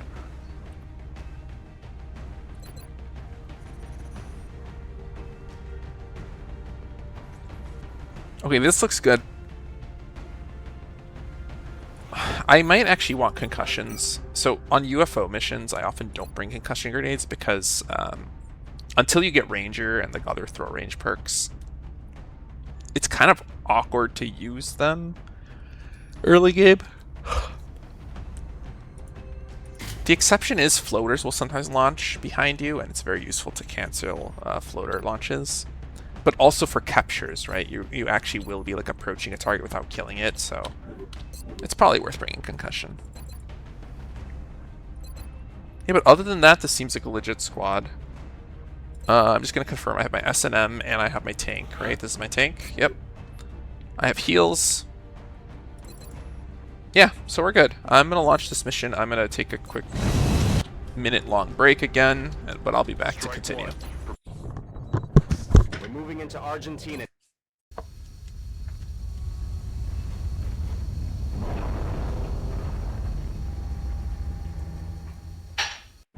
Central, this is Big Sky. Strike 1 is ready to secure the craft. Copy, Big Sky. Strike 1 is clear to attempt the breach.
Alright.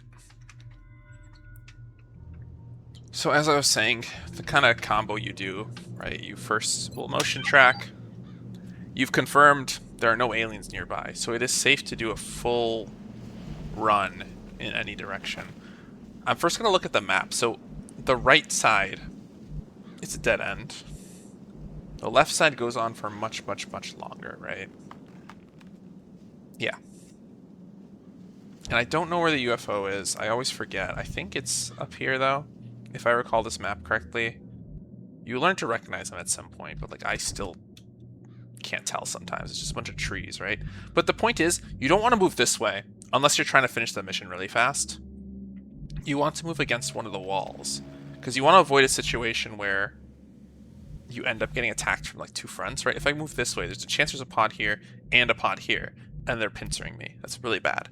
So I need to either hang on this wall or that wall. Coward. Yes, Billy, I know. Yes, I'm just gonna do this.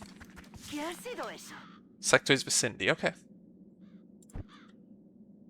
So I will also move my shiv up here, which should be safe. The goal being to detect either more enemies or melt. It's a slightly risky scouting maneuver. Okay, and there's the meld. I will engage with these sectoids first, though. I'm not going to go for the meld first. Vicinity means I could probably take cover on this tree. Let's do that. Let's put infantry on the tree. Alright, sniper.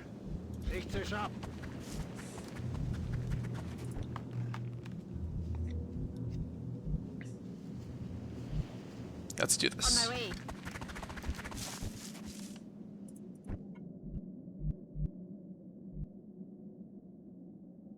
The shiv might actually go for the meld. We'll see. I'm probably going to turn on the scanner and move towards it. Yes, sir. Afirmativo. ¿Qué ha sido ese sonido? Okay, because it's sectoids, I will probably just walk into them. Because again, with trophies, they're just not scary. So, let's see. Okay, I cannot get that meld at this moment.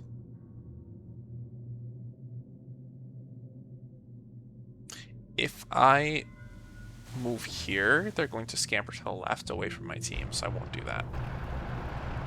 Because they'll know that they're being flanked, and they won't allow it to happen. Let's just hopefully activate. Nice, okay. I'm activating with my tank because they usually activate in such a way that most of them can see the target that moved in. So then I have more flexibility with where I put my other soldiers. So don't forget, we do need to capture these guys, at least one of them. I will battle scan to begin, because this guy, I might go for him with this.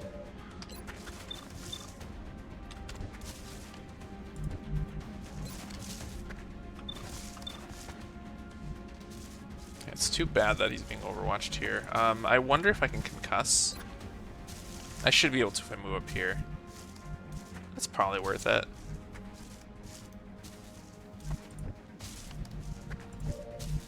Oh, she's double. Okay, they played this very well, unfortunately. Oh no, I'm going to suppress him. I see. Okay, no, this is a good move. So, scout. Come here. Concuss. Okay, no, it doesn't work. That's too bad. Okay, well, hopefully I can kill him with a shot.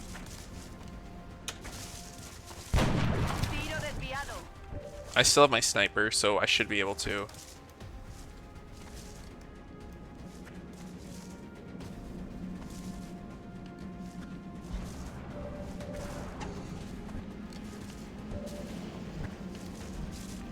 Yeah, unless I think my infantry should move in. I mean, probably, right? Because this shot's not that useful. He's going to get mind merged. So yeah, I'll try with my infantry next.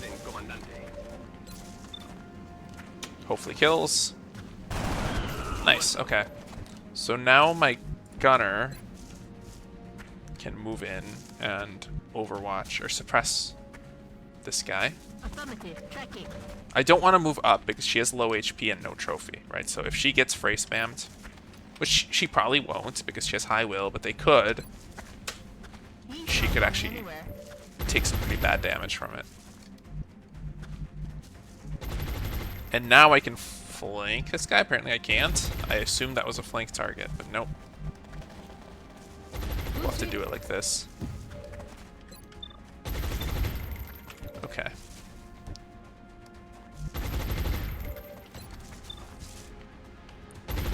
Yeah, we'll go for the 81% here. I'm thinking about moving him to give vision first.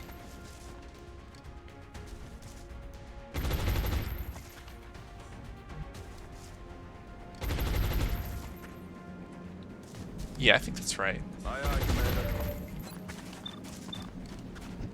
Okay, now this is the highest chance I have to kill this guy. Right. We're gonna shoot because we have a battle scanner up. Otherwise, overwatching would be better, probably. Great. Okay, good alpha. Oh, that's bad. Yeah, see, so I probably shouldn't have moved for that meld like that. That was greedy.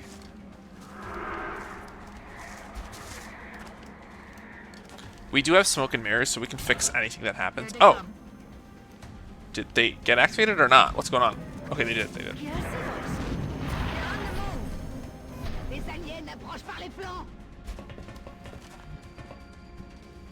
Yeah, that was confusing. That was a weird interaction. So I am allowed to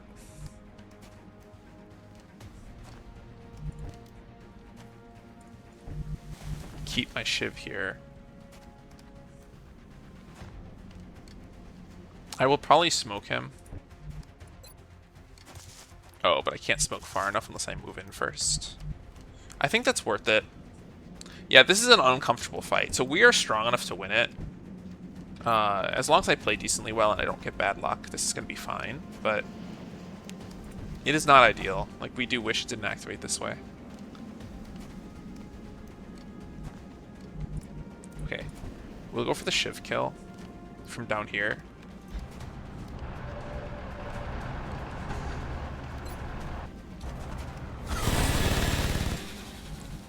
It's good that there isn't like too much line of sight stuff happening here. We want to be able to assist with a suppression next turn. So if I'm here, 1, 2, 3, 4, 5, 6, 7, 8, it's still 1 tile short.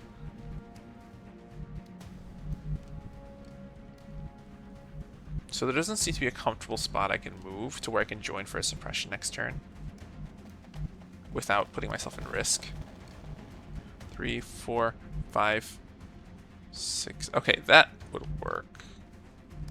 Yeah, let's do it like this. Great.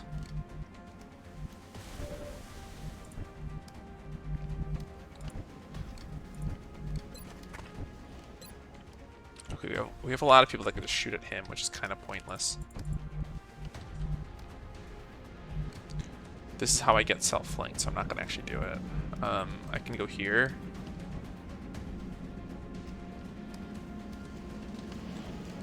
Okay, yeah, you can't go on that side of the rock, so this should be safe too. I don't really see the need to set up so many people on this sectoid, though. Oh no, because there's 2 more sectoids hiding. Yeah, we actually need to keep fighting the sectoids. We're probably going to overwatch. I think let's just see what the infantry spam does.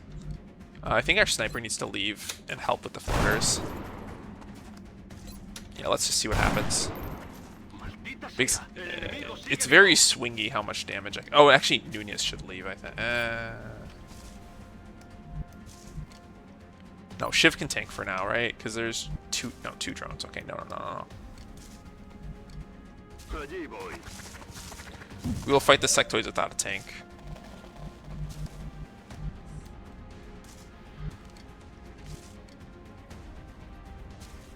On the move. I guess I'm needed here then. Let's try to kill him.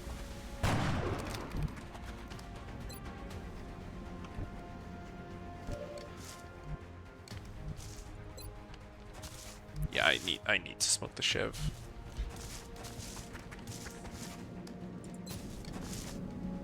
I can even smoke both of them, I think. The concern is, will they find Saito?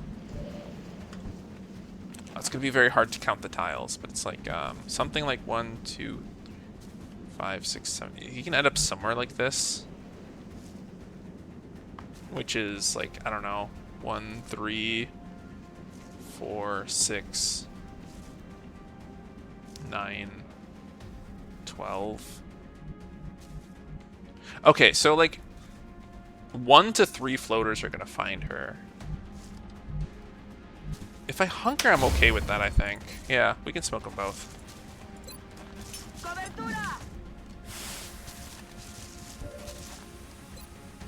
Yeah, let's just overwatch. He's gonna have like 1 HP unless he gets merged by someone else. That would have been really bad too. Well, not really. If it was a panic, it would have been really bad.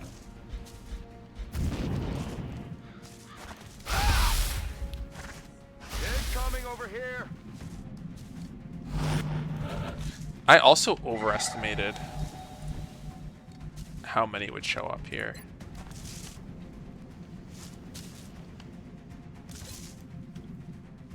Okay, I think if I go here, I can flash him.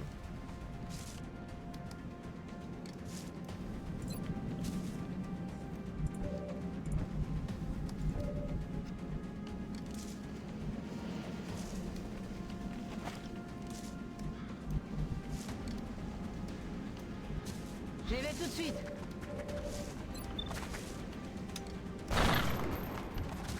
Unlucky.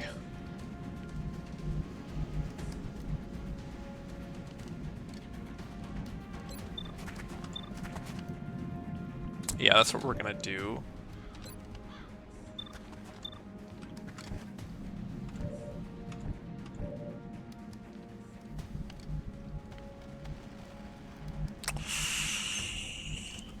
I wish I could somehow get him. But I can't, so we're gonna try to kill him. Ajustando vistas. Alright. Yeah, we're probably just gonna steady to assist on the other front. Will I? Is there any way I can, like, steady on a floater? I guess I probably can't. Which means that I might just steady for these sectoids. Yeah, for sure, Torvon. I do enjoy when a start bonus is, like, very obviously helping you. So this is fun. Oh, Stefan did a campaign on this start? Wait, did he come back last year? I must have missed it, because I think it's a pretty new start. Yeah, Conduit Officer, that's the goal. The goal is to have as many Psi infantries as I can. I mean, I don't know how much control I have over it. It's a bit luck-based, but that's what I'm hoping for. Position confirmed. 1 or 2 last year. Okay, yeah, I must have missed it. Because I was gone for like a year and a half. Okay, I'm hoping I can hit this, and I can't, so... Do I pull Overwatch on purpose, or do I use my last smoke? I think I pull on purpose.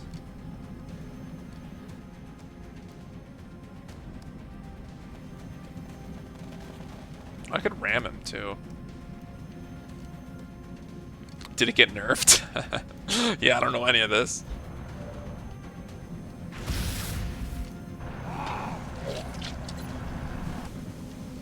Yeah, we're willing to injure the ship again.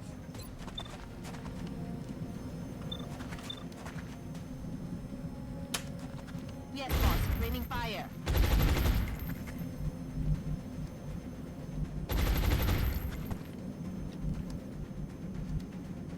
Oh, this is really nice because he's like also tanking the sectoids. The concern is sectoid can move here.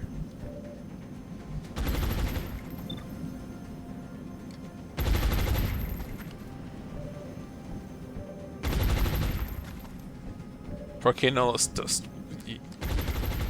Oh, I see, I see. You're talking about the nerfs. Do I take this shot? Steady or no balls? I think I'm actually gonna Overwatch because I want this sectoid to not. I want this spot so badly. I guess I can take this spot. No, actually, this doesn't tank shit. I mean, I could go here. But surely there's like a floater somewhere here that's gonna flank me, right? Yeah, I'll take this risk. We'll double Overwatch. Why is it not damaging the other 2 suppressed targets? I guess maybe both of them are out of vision. I thought that drone was being suppressed, but I guess not.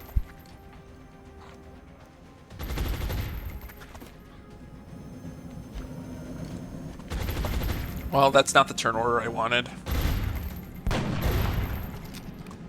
Yeah, so it must be 2 other out of vision aliens.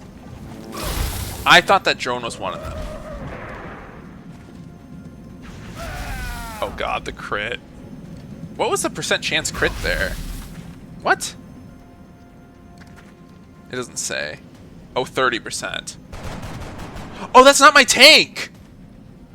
Wait, yeah, it is. Wait, that is my tank. Why is he so untanky? Am I crazy? Is he not my tank? I might have sent my non-tank to tank. No, that was my tank. Okay, well, I will have to revive him, and I guess everything will be okay, but I don't like that. That's another AL1 injury, which is not good. That's not how I should be playing.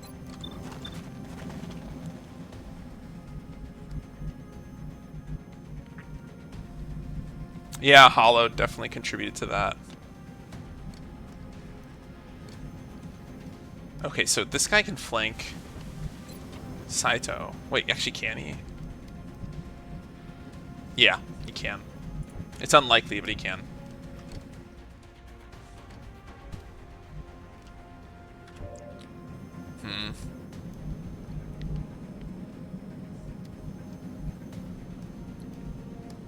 Yeah. 30% crit chance versus half-hollowed cover tank. I mean, that makes sense.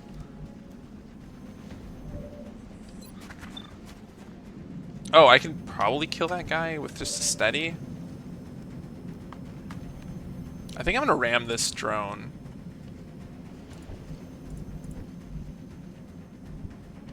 That'll actually allow me to back off, which is kind of nice, and then I could suppress next turn. But I don't want to back off too much because I need to stabilize this guy.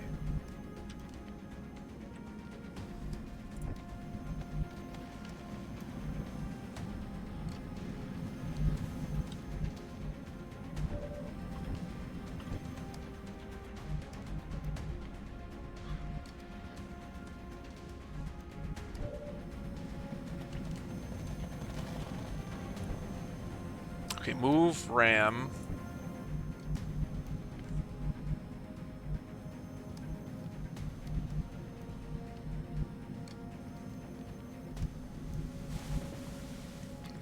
I can do this, but it's pretty risky too, because then it's going to be low cover against...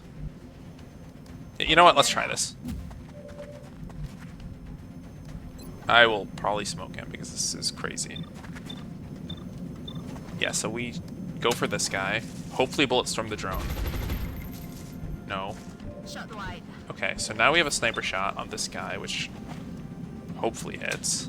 And hopefully crits, but, you know. I can ram him. Shiv will probably get injured. I probably want to smoke here.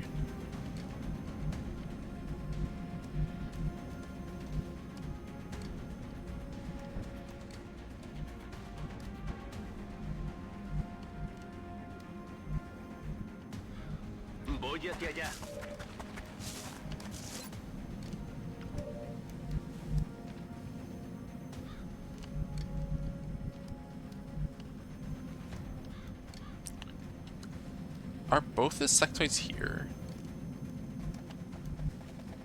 Here, before I do anything else, let me just confirm that I will actually ram this guy. I don't fuck it up.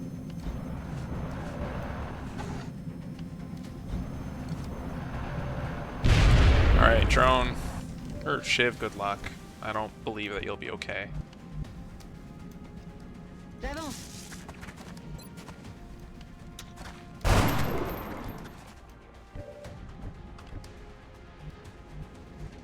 Getting it done.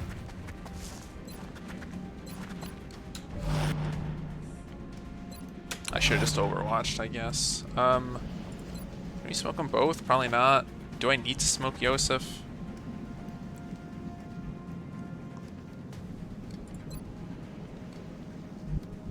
I think I might need to be greedy and save my smoke. This guy's gonna get shot. There's so many close range bonuses. Yeah, I'm not gonna bother. I do want to stay close, but I need to get safer. It's weird that that's not cover. So, in some maps, it is cover.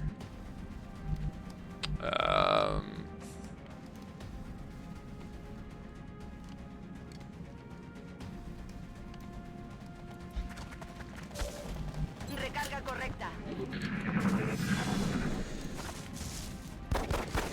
Got no ammo. Munición en las últimas. Incoming fire. They are going for Saito. That sucks.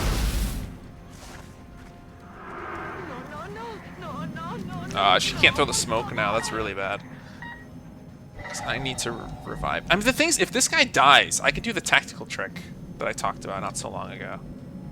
So it wouldn't even be that awful. And I know that's cope. I know. But, like, it would not be that awful.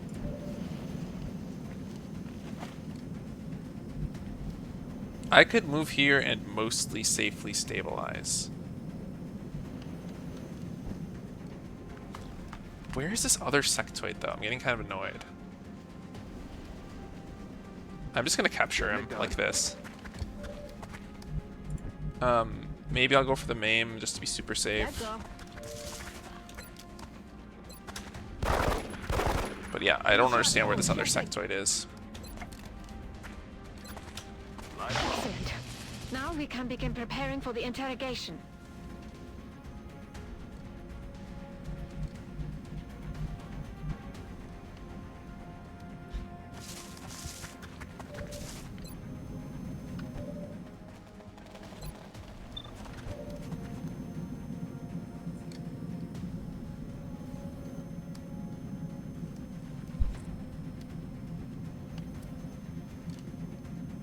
There's no useful move I can do here. I think I risk him for one more turn. And if he bleeds out, that sucks. But I am actually at risk of getting more people injured if I don't keep fighting. And there is a great silver lining, right? Which is that I can hire all tacticals.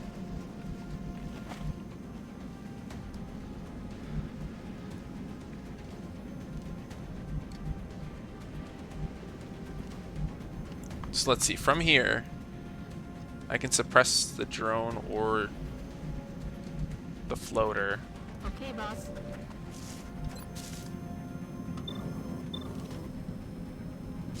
Okay, the drone would die. This also might kill the drone, though. So let's see, who's he gonna see? That guy? I guess it's still the right move.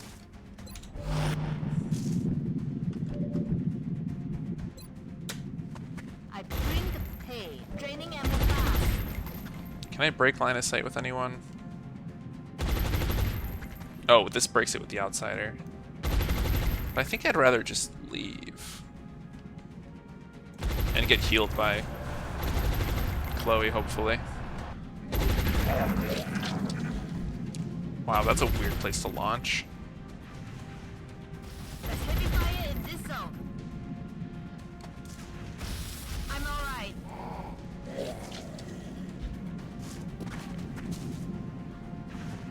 I'm taking fire. Alright, luckily I'm dodging. He's dead? Okay. I am worried about a sectoid being back here, but I think I have to pretend he doesn't exist. Yeah, so, okay, moving for that meld was a huge mistake. In hindsight, like, it's just screwed me over pretty bad. Okay.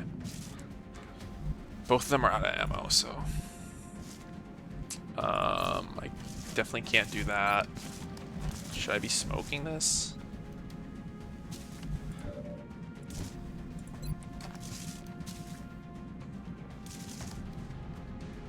Will he be safe if I smoke and then move in like that? Also, how many... Can I move backwards safely? Probably not.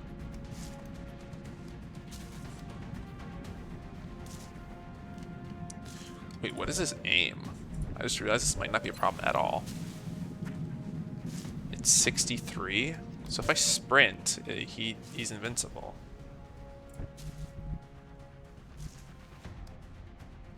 Ça roule.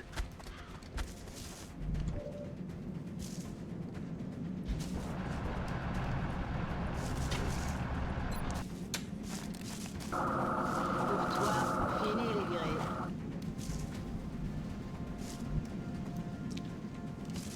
Receiving 2 shots this turn. I don't think I'm gonna smoke.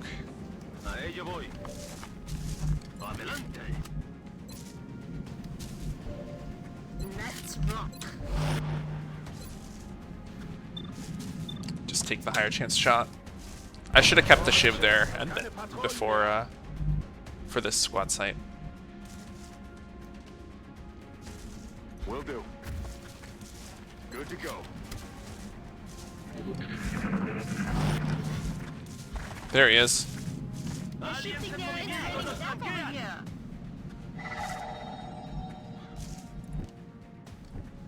I'm gonna kill him out of convenience and capture the outsider. Affirmatif.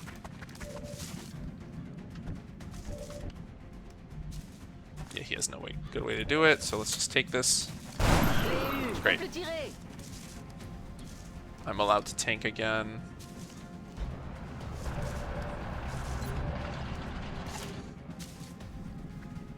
I can smoke Overwatch. I might not even need to smoke. Yeah, I do need to smoke, actually. No.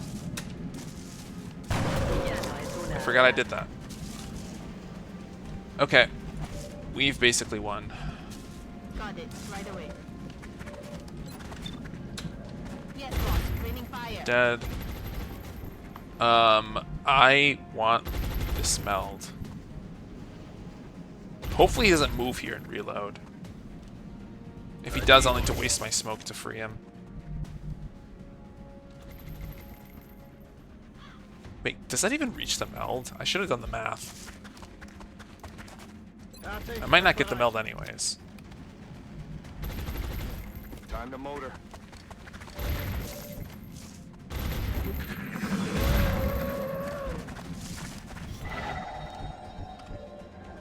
It does. Okay, we're good.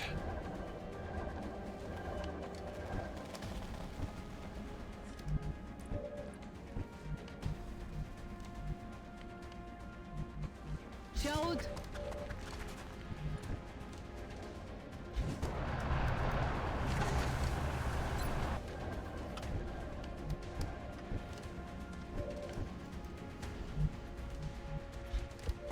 Let's just prioritize concussing every single turn.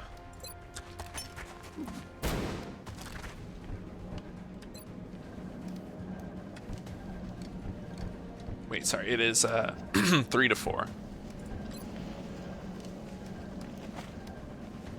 Let's try to do 6. That'd be good. Alright, that was kind of stupid actually, because if I crit, he would have killed him. Alright.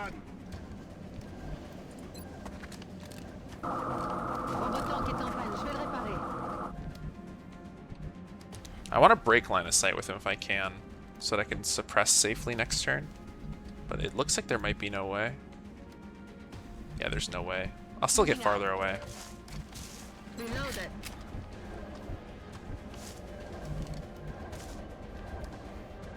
Voy hacia ese lugar. Tengo la mercancía. Alright, we'll set up a pincer here.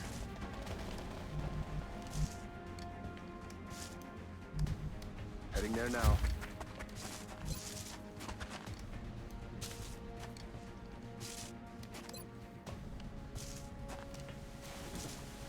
I think overwatching is kind of pointless. Roger, holding.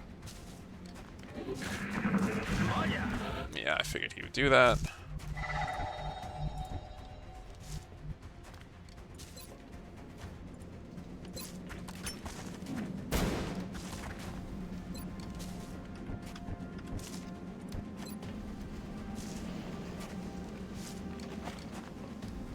I should probably just set up for a ram.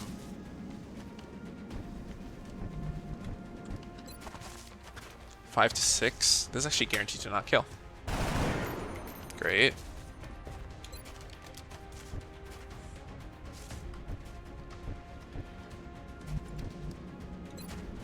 We have a pincer set up here, so let's try it. Is this pincer? Does pincer apply to maim? I actually don't know. Alright, he's maimed. We're out of here. We got at least 2 melds. That's good. Moving. But we have a death in AL1, which is really bad. Excellent work. We'll begin analyzing this new So yeah, artifact as soon as you that ship return. movement, very Operational questionable. objectives completed. The benefit would have been that I got meld faster. I got more meld. Probably not worth it. But like I said, we'll have a million tacticals now.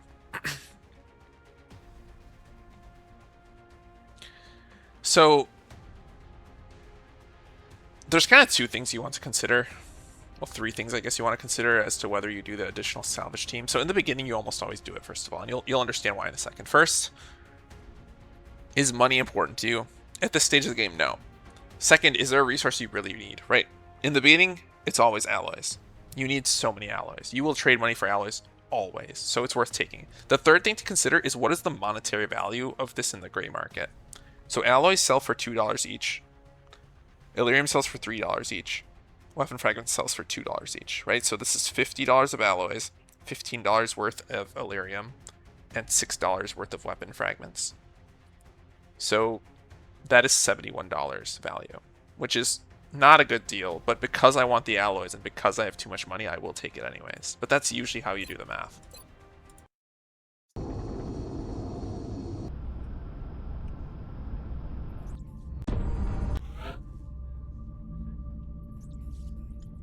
Okay, yeah, that's kind of too bad, but kind of not bad, like I said. So let's just move on. Forget it happened. We got another computer. Oh no, we got a first computer, so we can't even do this yet. We'll start this. The foundry is already warmed up. Yeah, I'm not doing very well at meld this run. Production is finished. Okay, yeah, so we have 5 gunners, 4 tacticals. We've done it. So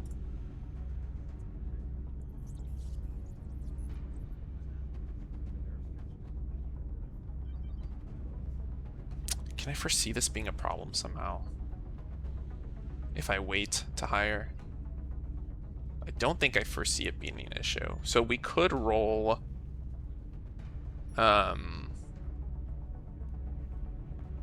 what is that mission called? The one where you rescue the UN guy. No, not UN. The council guy. I don't remember. Not Van Dorn, but like the other guy you have to escort. If we get that mission, we're gonna roll a free tactical house. But if I see that mission come up, then I think the solution is you just chop Hank, right? It's possible that there won't be time to chop Hank, and then I'll regret it. But I think I'm willing to wait, because I just do not want to have too many soldiers right now. I'll do the slight risk.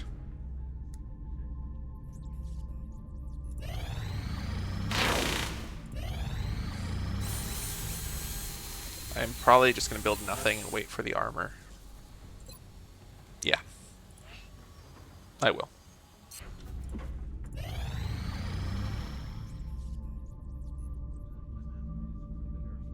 Another weapons. In Australia, I think I can't take this trade because heavy mags costs like, it's going to cost like 28 alloys or something right now. I don't think a weapons lance corporal is worth $28 or 28 alloys. And because I most likely won't go to Asia, actually, maybe I will.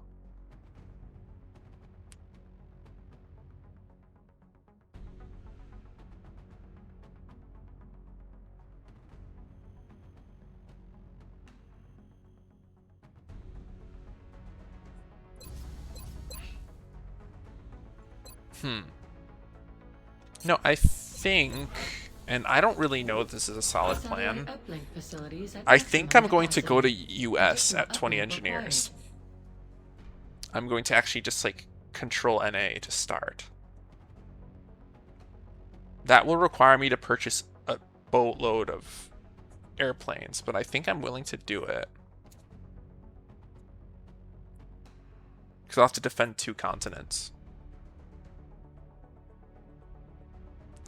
The point is that would require me to maintain 50 alloys to build a nexus, which means that this trade is like even harder to accept. Oh, it's 37, not 28. I was way off. Yeah, I'm not gonna do that. Sorry, Australia.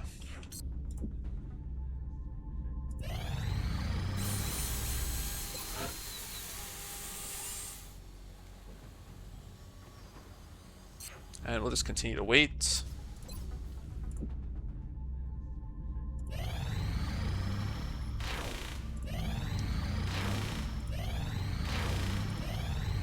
So it's not relevant this month, but generally when the council report is about to happen, you want to go into the gray market and check the prices of things, because the sell prices will change at the end of the month.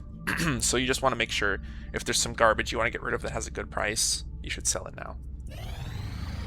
Incoming While transmission. certain aspects of your performance were deemed acceptable, we expect more from you, Commander. Also hiring, yes, We as remain Billy is confident saying. in your ability Once to that improve number says the 11 effectiveness days of until future council XCOM report, operations. that's when you want to hire, But the because sentiment every could month change if your the efforts recruits you continue to have a prove higher chance of having better inadequate. stats. So you just always Remember, try to we will time be it so that they watching. arrive right when the month ends. So when the number says 11, that's when you hire. Okay, I will go circuitry so that I can do the NA strat, I think. The alternative is I can focus harder on my research. And then just go uplink.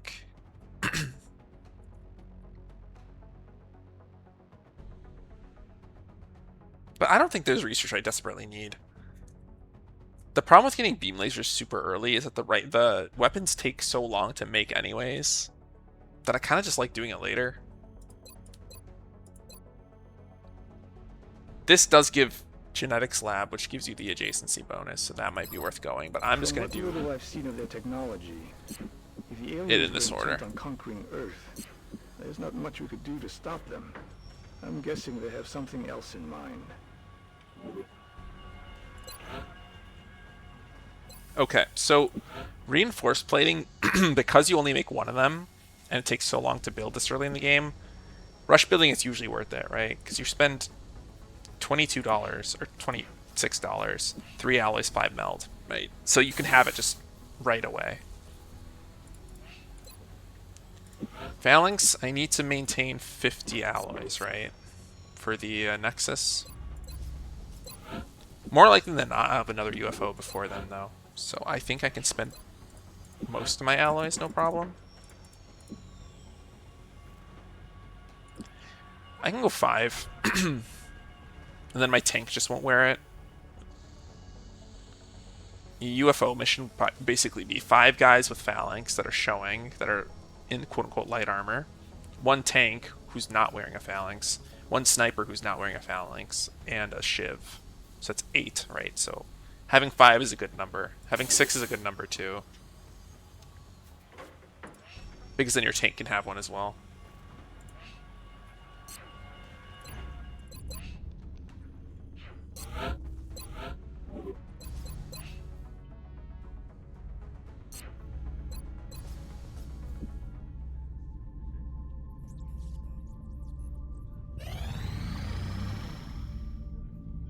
Excavation complete. Panic increased in Canada. That's kind of a good sign, actually. I do want them to target NA, because if I expand there, I could do an ABA kind of soon. Or the panic will be high and I'm able to like take a lot of air combat. Which means I get to farm XP on my planes.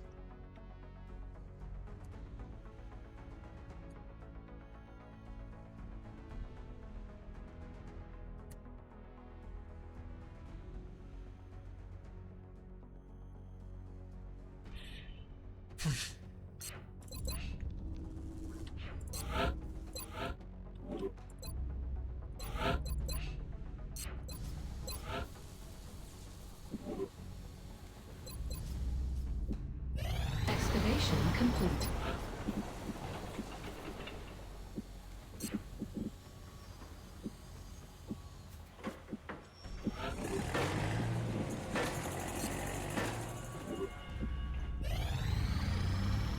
Alright, 1 scientist, sure. I appreciate That puts your me at efforts 20. to support the research team, Commander. I've already put the new So we can recruits start to building our work in the lab. Or you know what? I'm actually going to build it here. I'm going to do genetics lab and sci lab over here. And then that way in the late game, I mean, I think it's going to be irrelevant, but in the late game I can get rid of these 4 labs and put like a power block here, right? So you get the adjacency bonus. I think it's irrelevant because the adjacency bonus is so small compared to what an Illyrium generator gives. But it's a very slight optimization, I suppose. So I'll do it.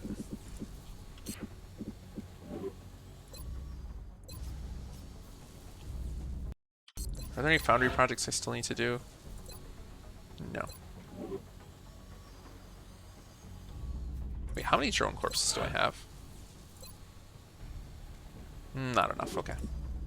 Excavation complete.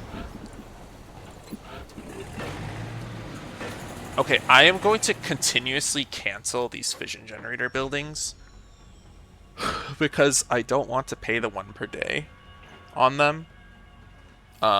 And if I don't have 40 engineers before 13 days, what I can do is I can just rush build my steam generator, which saves me just a tiny bit of money in the long run. It's very little, and it burns some meld, so I don't even know if it's really that good of a move, but I'm willing to do it.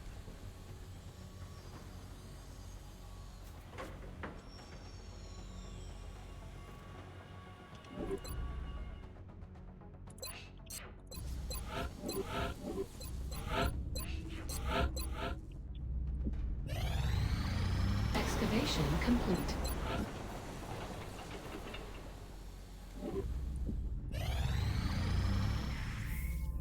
Commander, the Council is requesting your attention. Secure transmission coming in now. Commander. I've been getting really bad luck with this over and over. Network of a local metropolitan area. It is up to you to prevent this from happening. Use whatever means necessary. Whatever means necessary, like what? Now. Okay, so asset recovery. Wait, is it AL1 still? Wait, it is. No, this is super good luck. So, asset recoveries, all of the aliens are leaders. However, in AL1, there are no valid leaders to choose from, so the asset recovery is just 5 aliens. It's always at least one thin man, and then usually the rest are sectoids. They can be thin men floaters.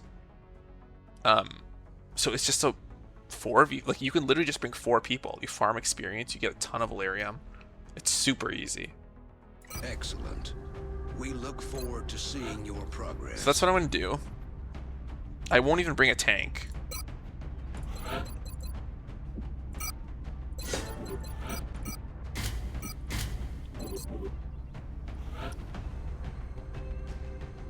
I'm going to get Cervantes to Lance Corporal like right now.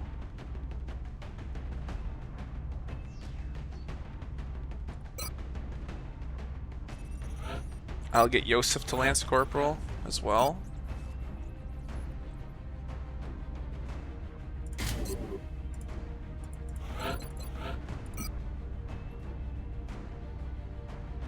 Guess I don't really want scope, do I?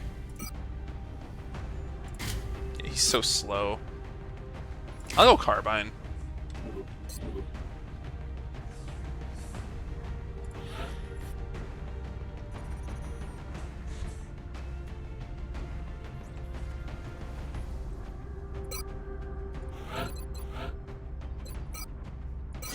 This squad actually might be super shit. I don't know.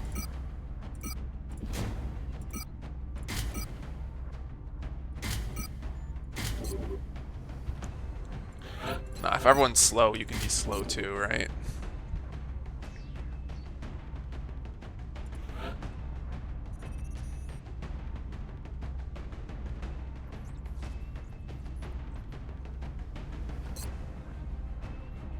And this is actually such a weak squad that it might be slightly risky to do it.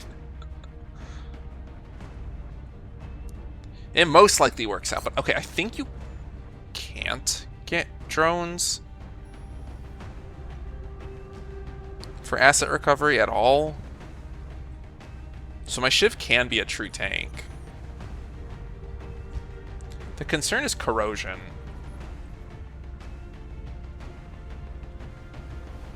I think I just risk it, though.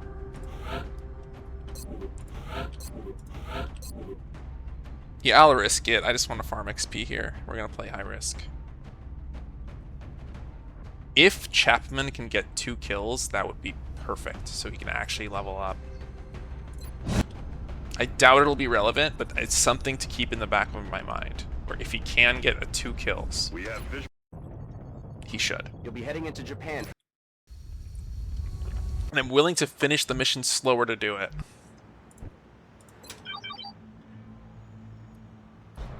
Because it should be 8 XP per kill, I believe. If someone in chat knows, please let me know. Don't actually know the number with too much confidence.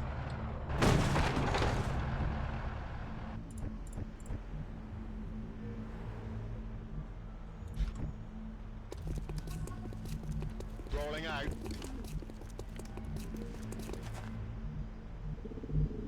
Yes, sir.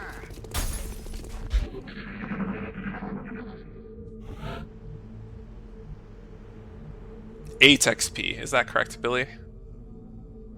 8 XP per kill.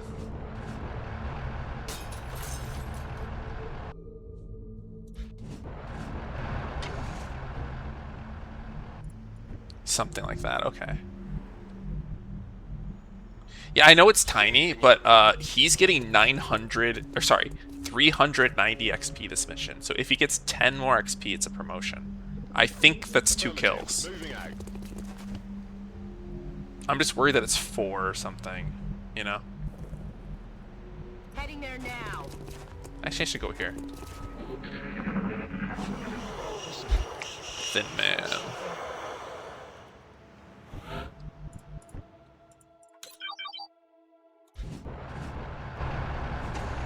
There he is.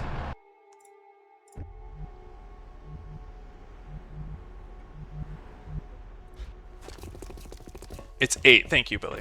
Okay, great. So, yep, 2 kills. That's what we need here.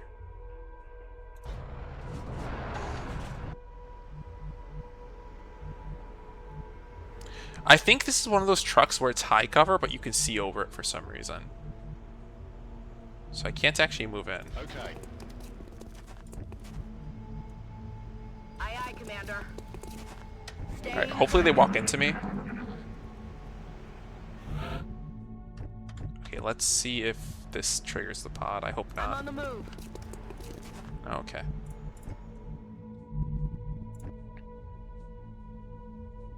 Wait, one more turn. Even though this is an easy mission, again, my priority is to promote this guy more than it is to finish fast, so I'm not going to push. So now I do this. Probably trigger the pod. Guess not. Okay. A la orden, comandante. On my way. Moving. All set. I might be going around the truck at this point, so let's be a little careful.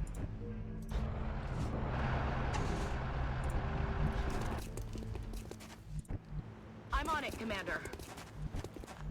Got it covered.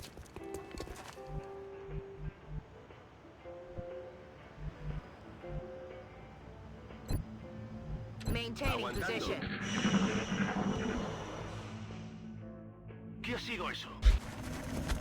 Oh, there can be drones. Okay, well that's news to me. It just got hot in here.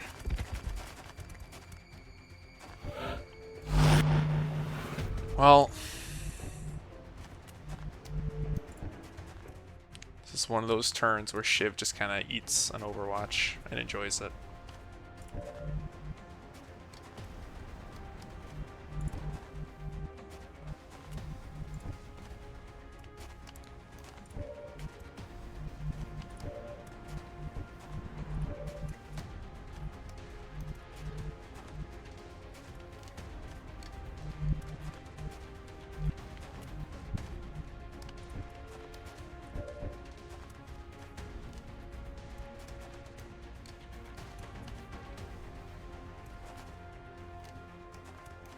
Okay, I'm gonna do it like this. I know that means other people are gonna be taking the sectoids, but they have trophies, so I don't care. Great, so now... Oh, he can't make it to that spot. So he has no way to suppress this guy. Or, what am I saying? Not suppress. Wait a minute. I need to check. He can flank from here. Can the Shiv get there in 2 turns? Yeah, I think so. Wait, so yeah, I should do this. And then I can suppress... I'm on the move. Thin Man. Or no, I don't want to suppress Thin Man. I messed up. I should have gone for the I'll get him next time. bullet storm on the psychic storm guy.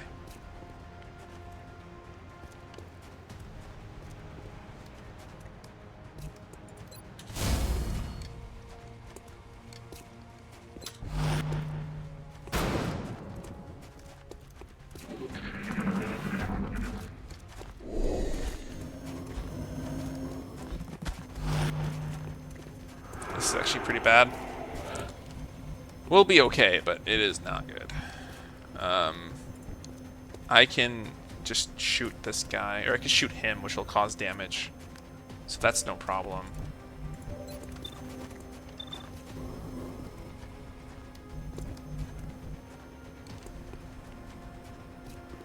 Headed there now. 54.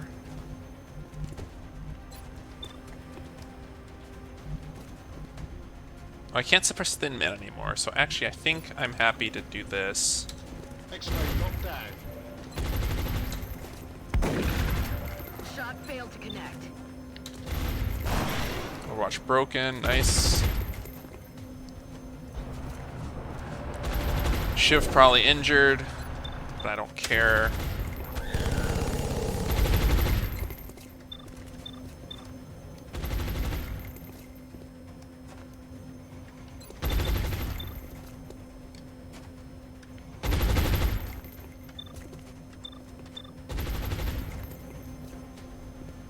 I mean, he will move up and crit the Shiv probably, right? But 40% chance. I think I just need to allow the Shiv to possibly get hurt. Okay, didn't. Good. Awesome, stupid move. And a lucky miss. Okay, that ended up working out really well.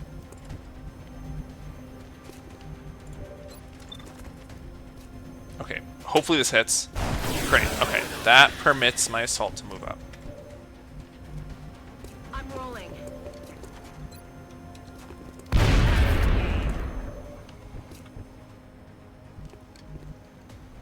Heading for that location. I'll move up for the bullet storm. Running dry. Didn't happen. Ah, this gun's wonky. We'll Overwatch, and Shiv, to avoid injury, will just leave, but he'll reload so he can fight next turn. And you'll combat ready because you don't need to reload because you have endless mags.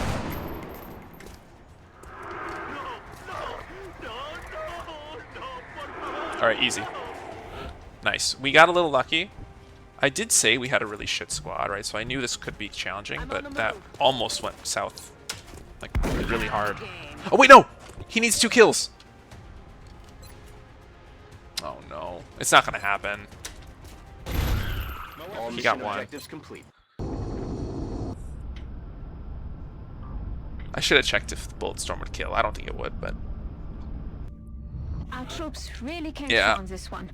I'm glad Damn, everyone he's made so it back close to being safely. promoted. So what I'll probably do is just never use him again until I get XTP. Yeah, I don't have XTP yet, though, but I think I'm close to 10 missions. We will be in touch, Commander. 7, I mean, But yeah, I'm just never going to touch this guy again unless I have to for fatigue reasons. 1 XP off. Wait, so how did he gain 9 XP? That's a mystery. Or wait, does Alien Trophy apply to... It applies to kills and it rounds up? Oh, Shiv got a kill. That's right. Wait, so if Shiv got another kill there... I should have gotten the kill with the Shiv. I don't think he could have, actually. He was corroded.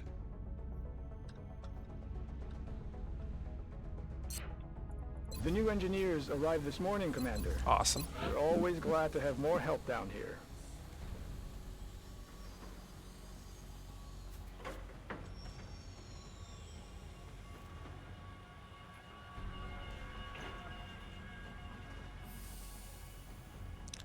I'm gonna let these fission generators build.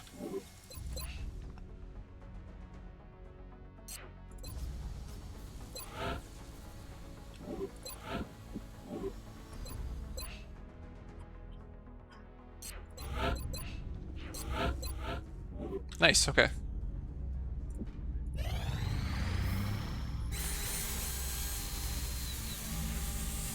maybe I want to make something. Still don't really need AR targeter.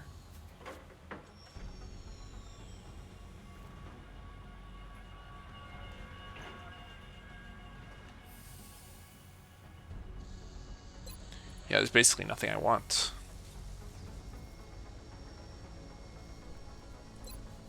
It's not worth the 47 right now. Power generator complete. Power generator complete. AL2. Okay.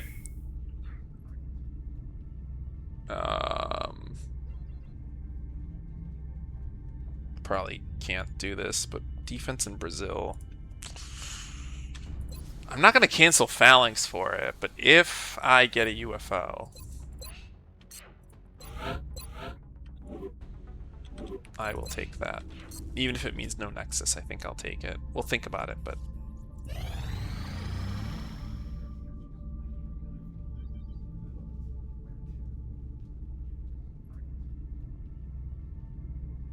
Can I get a mission? No?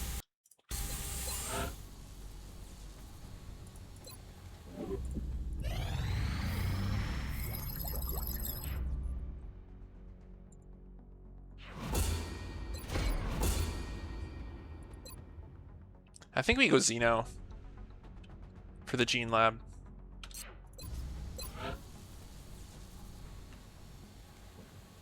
But then I'll have to build another power facility for the Gene Lab and the Officer Training School. Well, I guess for the school alone I wouldn't need to.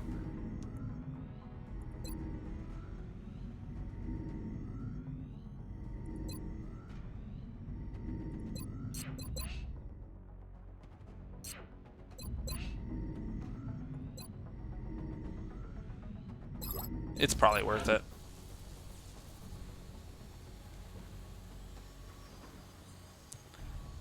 Yeah, because I'll have 12... Yeah, I have 12 power for both buildings. Workshop plus Nexus is going to cost 12 power. That'll leave me at 45 out of 46. That'll be 1 power remaining. If I get the fission generator, I'll have 5 excess power, which will be enough for the Gene Lab, the Psi Lab, and the Officer Training School. So that should be fine.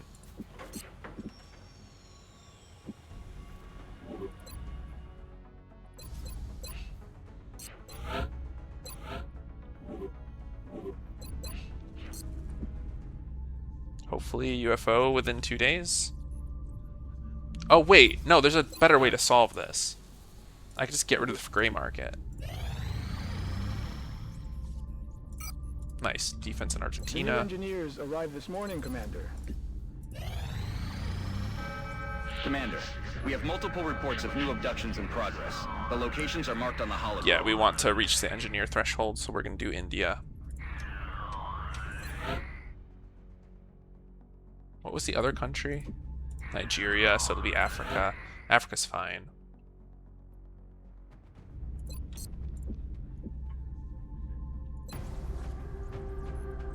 Wait, actually, am I at risk? No, 2 days, okay.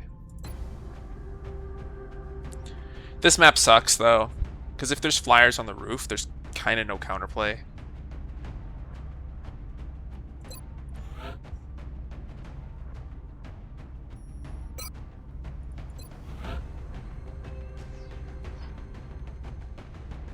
Alright, Orlov. It is a little awkward to only have 2 tanks right now. I might have to end up making Yosef a tank, so I'm going to be careful about deploying her.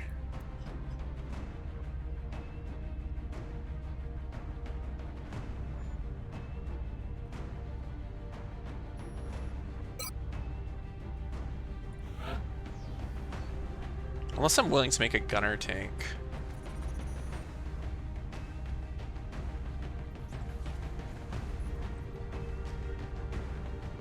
Nah, 2 tanks might be okay.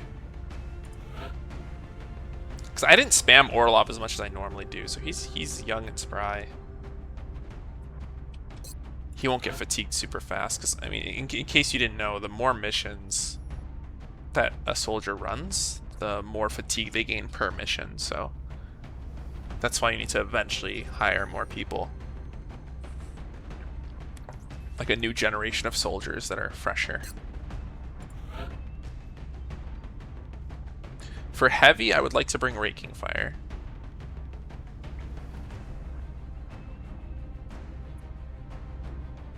So let's put Roberts on Raking Fire here.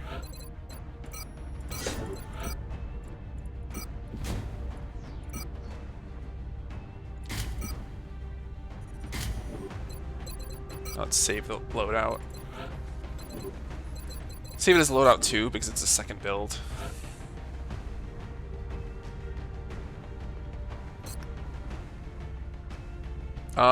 This is a map where you don't really need a scout, but I think I want to bring S&M. I guess Wilson's S&M.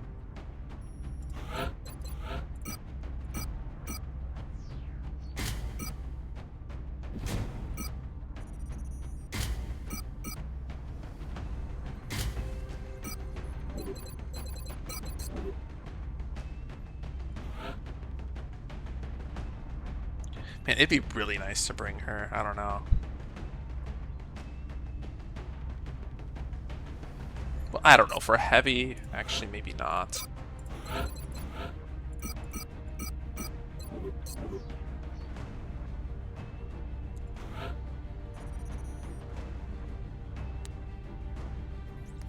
I should bring Mayhem to deal with flyers. So that could be Saito or Okoye.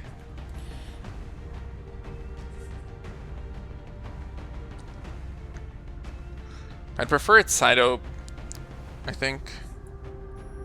I know I'm going to make Saito Mayhem. The other guy, I mean, I'm almost certain, but... because Saito's really fast.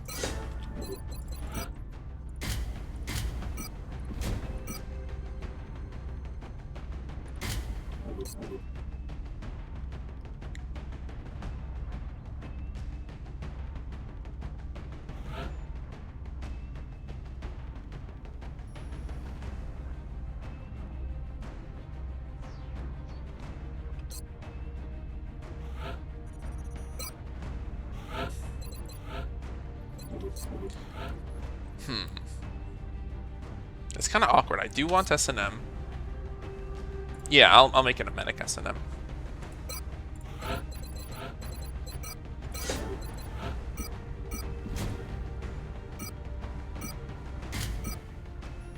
Whoa, no, that is a wrong item.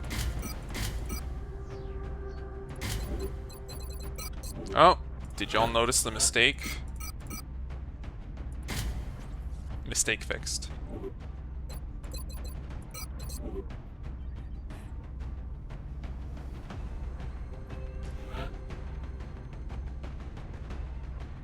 Yeah, this is where it's tough.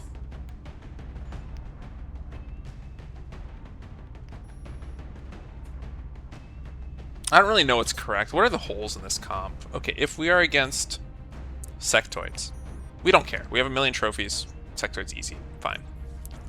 Although, I don't really know how we kill the mind merge leaders. So we're not strong against sectoids. I mean, I guess Thunder 2 can flank. Okay, we're good. Thin Man. We can heal off some of the corrosion. We have Overwatch to prevent their crazy flanks. We don't have the greatest way to kill. Shiv, again, is like kind of a flanker, but our like close range damage output's not great, so kind of rough. Floaters. Mostly taken care of by Saito, but not quite. In combination with Raking Fire and Orlov, not even remotely worried. Floaters are easy. Drones. Also easy for the same reasons. Mutons. Raking Fire sufficiently damages mutons, so I'm not scared of them either. So I am the most scared of like flanky type aliens, or aliens that I need to flank. Which tempts me to bring Yosef as a run and gun.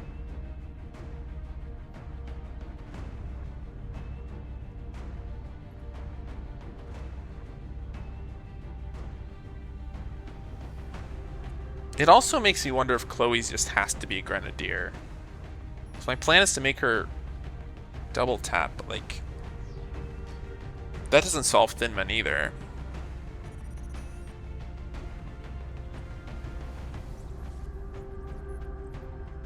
I could just go a second Mayhem.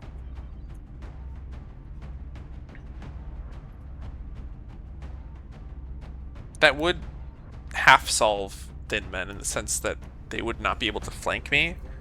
And they would eventually like start bleeding and dying to Mayhem. Like, we don't have to actually push into them. So those are the two options. And I think because this start bonus buffs up tacticals so much, I should really be doing the ideal class builds for all tacticals. So my assaults, I think they all need to be run and gun. Tank is not... It's not that tank assault doesn't benefit from this start, but it benefits less, right? Because tank assault very often just has to sit there and do nothing because their range is just garbage, right? So if they're stuck in a situation where they just can't move up, then they're just gonna like reload or something, right? I guess they prefer to combat ready, but they usually just can reload. So I don't care about this like, expanded magazine capacity. Run gun's more likely to put themselves in a situation where they're shooting. Yeah, so I think I'll just do it. And because it is a heavy abduction, I'm gonna bring SMG.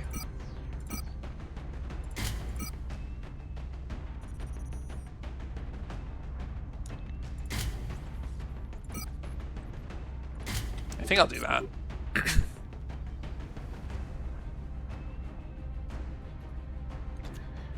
Because with the heavy abduction, like, it's kind of scary to go right next to an alien with a shotgun, right? But it's more likely that SMG will work from slightly farther away. And so I don't have to, like, put myself at risk. If there's so many aliens, I don't want to be, like, next to one alien. I don't have to go as into the thick of things, is what I'm trying to say.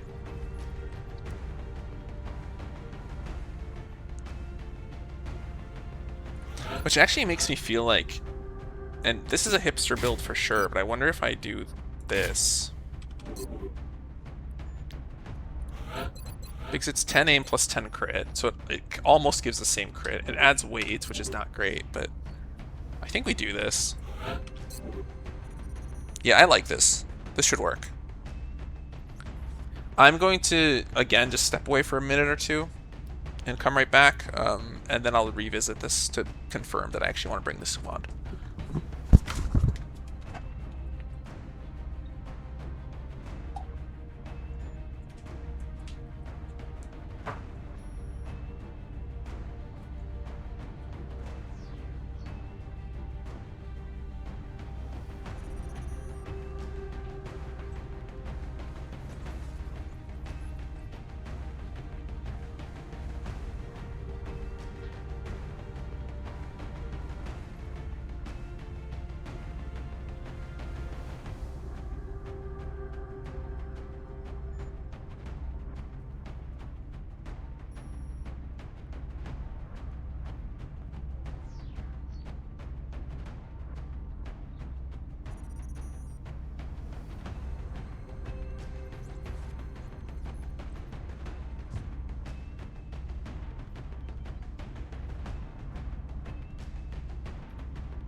I have returned. Okay, let's revisit this. Flyers taken care of. Sectoids definitely taken care of now that I have an assault. Thin Men much easier to kill. Corrosion, is it a 20% mobility drop? I think it is.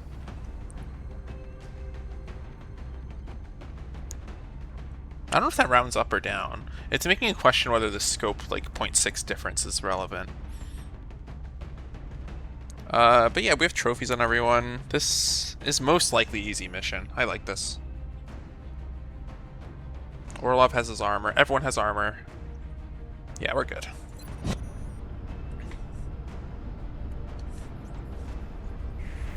Thank you, bro. The area of engagement for Central, Alright, let's Big do Sky it. in position on approach of the abduction site. Strike 1 Well, for there waiting they for are. clearance. Copy that, Big Sky. Strike 1 is cleared to engage hostile targets. Watch your backs out there, people. Let's try to trigger this. Turn 1, where they can't overwatch me. Moving out. Enemy spotted. Okay, that is a beautiful activation. Yeah, so now Roberts can overwatch the shit out of them, which is nice. Affirmative. We can do a mayhem suppression. Yeah, this is incredible. 3 additional targets. Which targets do I care about hurting more?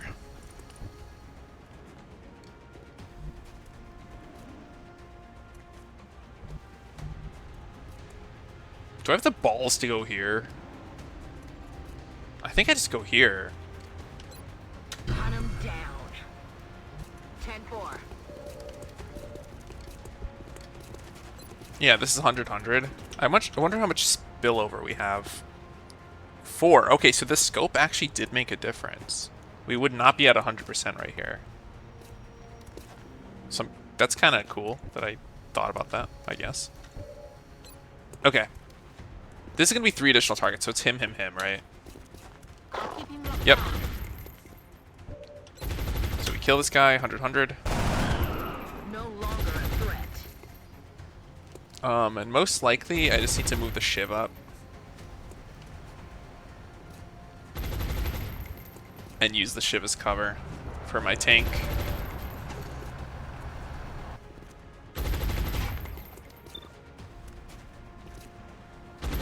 It's probably Overwatch.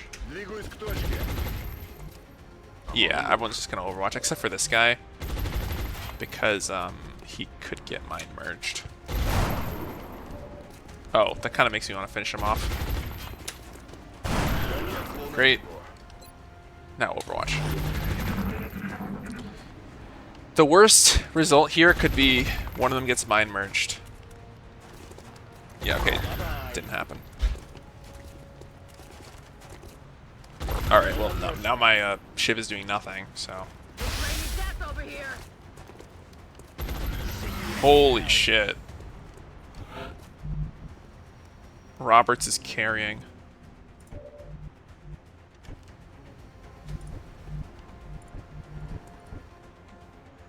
This guy's gonna be kind of annoying to fight. We like, can't really approach him. And also the indicator like won't tell me if we see him.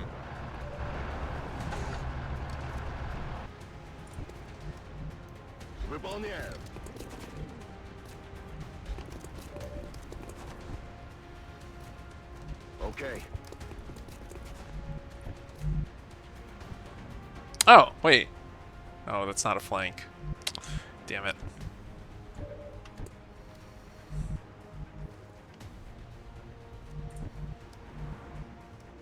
Moving out.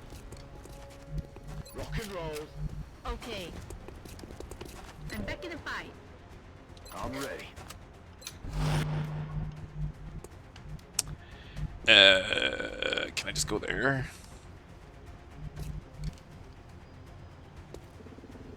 Yeah, there's no risk really unless they approach me from that side. Well, that's the risk I took. Immediately punished. My ship can cover him, so it's not like I'm actually hard punished, but mild punish. Oh hell yeah, dude! Dude, the controls are probably ass on console though, but it'll be fun. It's a good game. Are you getting this version? Or what do I mean? Are you getting Enemy Within? Like, what's the exact title of the game? I guess is my question.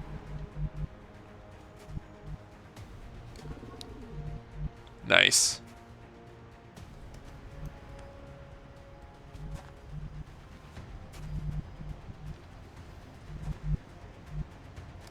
Aye, aye, Commander. XCOM 2. Okay. Yeah, 2. I think it's an incredible game, but the art style and the story is like kind of stupid. So like I don't like the vibe as much. Staying put. But in terms of the gameplay, I think it's incredible. On the move. Oh, for sure, dude. Although this is one of those cases where like you're going backwards in terms of like technical advancements, right? It's like games just kind of got better over time. I mean, no, that's probably not true. But what I mean is like the UI is much worse than the original XCOM, for example, and the graphics are like arguably worse, and so it's kind of awkward to go back to it.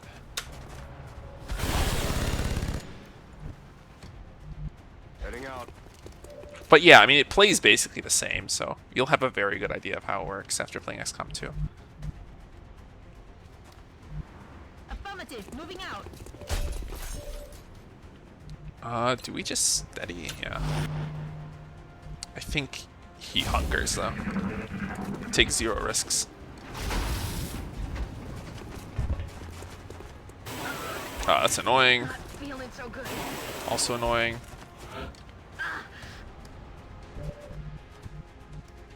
Okay, yeah, here we're just gonna Overwatch most likely.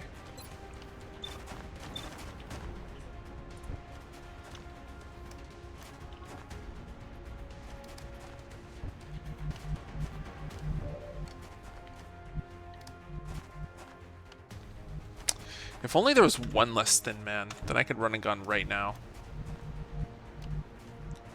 Wait, but can't I mayhem someone here? I should be able to. Yeah, I should mayhem the high ground guy. I feel pain.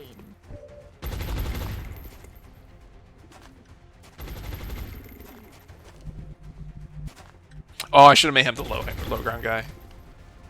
And then I could have killed the sectoid this turn. I don't think it's a big deal, but...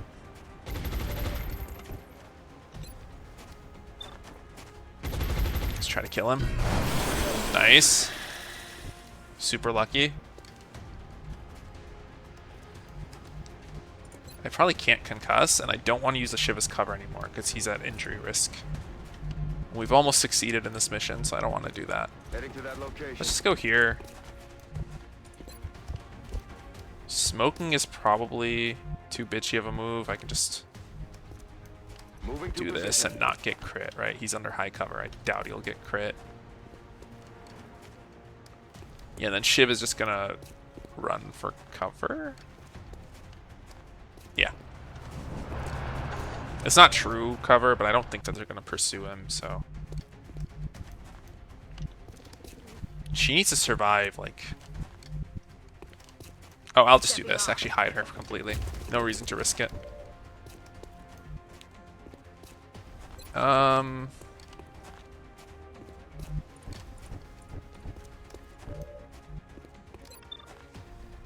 Just keep him in place for now. Just, he has a chance of critting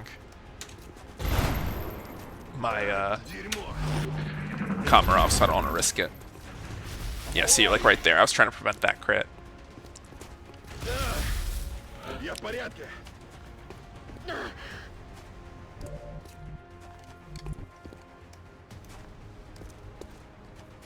Okay, 1, 2, 3. I need to move like 3 tiles up.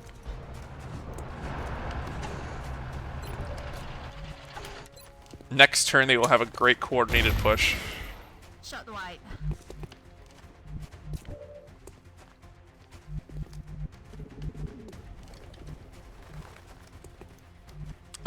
I think I actually just have to hunker, which is kind of sad.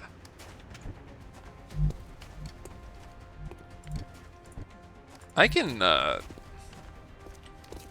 steady. I can smoke heal. Wait, that's probably right. I wish I saved suppression. Oh wait, I can Overwatch. And then he can't flank. Okay, I like this, I like this, I like this.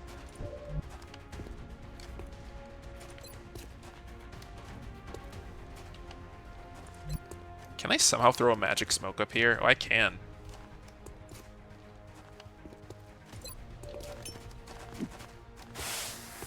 Nice. That's cool. Now we heal Yosef. Quiet, you big baby. You're fine. Sprint up here. Fucking murder him. Time to motor. Get the meld. In hand, Commander. 100. Attack. We overwatch, so he doesn't flank her for doing that. Okay, that was the luckiest shot of my life. Holy fuck. And I guess we overwatch double just to be super safe. Great. And now we look for this sectoid. Headed there now. There he is. Why is my hit chance so abysmally low? This is full cover, apparently, guys. Full cover.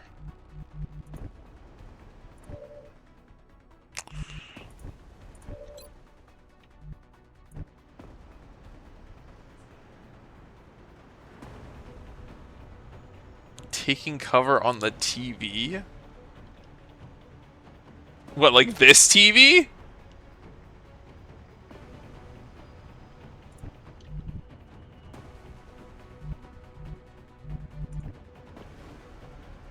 I don't even think this is gonna hit. I don't think I can do this with my Shiv. 93. Do I do it? It could graze.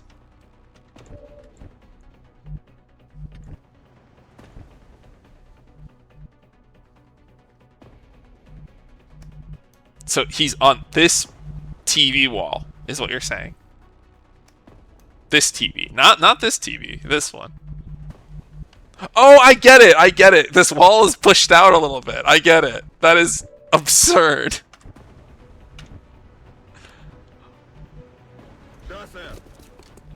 I didn't know ladders did that too, though. Like, this is all news to me.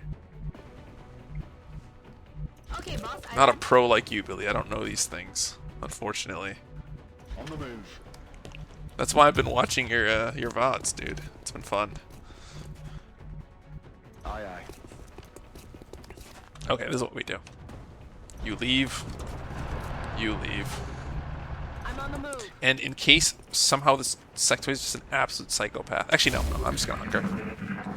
No, don't run away. Where'd he go? Oh my god. Is he invis? He's here invis, isn't he? I actually have no safe way to pursue this. He's just wasting my time. Hauling ass.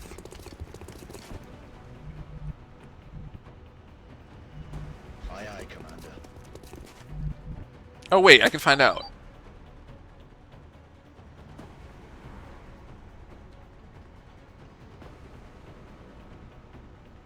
Yeah, so he's here.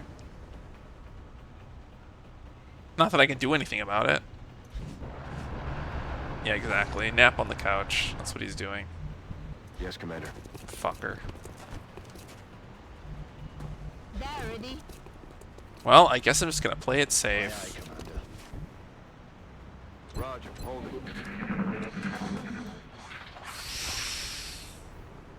Oi, you hear that? He didn't try napping even. Making noise. Heading out. There he is. Aye, aye. Pressing. Die. Who wants XP? It really doesn't matter, because everyone here is talented and skilled and happy. Going in for the kill. Yes, sir. I feel like Shiv deserves it. Shiv went through a lot. Wait, no, but I bet the shared XP rounds down. I feel like you don't want Shiv to take the last hits. On my way. It should be my S&M, who's not going to get a lot of kills. Bye-bye. Everything by the numbers. Well, that was extremely annoying. Excellent. Excellent work, Commander.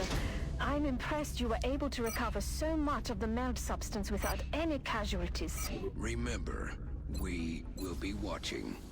Okay, so I have the engineers now. I would have to delay my Nexus, so I will just not do a Nexus strategy. I'll get an uplink. Uplink means I'm going to put a satellite on Brazil, and that's it. Well, if I'm unhinged enough, I can also put it on the US. And then I'll just have to pay $5 per day to protect it with planes, which requires something like 5 planes at this stage of the game. It'll kind of require 6, actually. I think I'm unhinged enough to do that. Do I rush build workshop, though?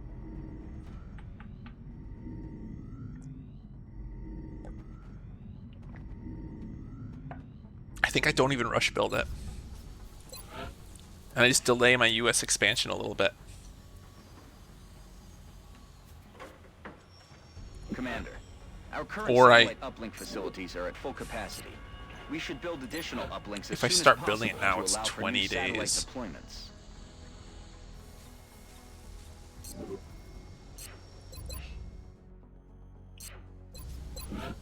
I mean, I think I can afford it.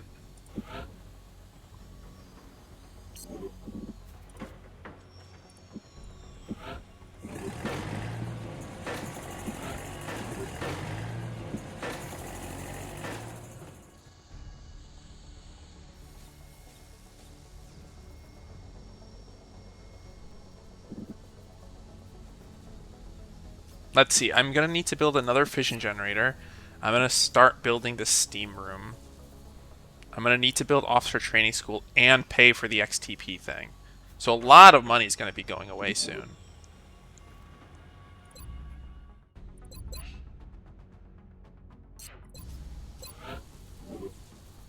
But I am also making 77 per day, so that should be fine.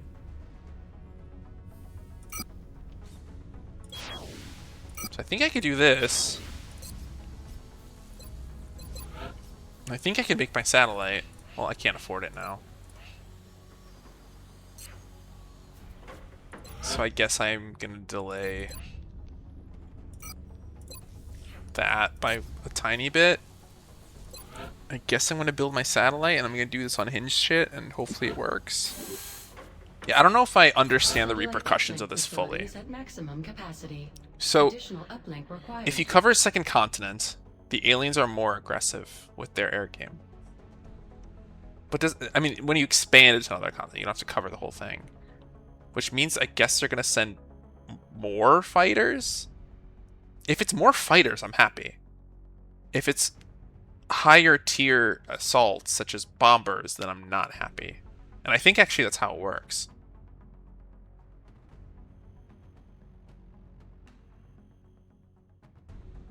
So I probably shouldn't do this.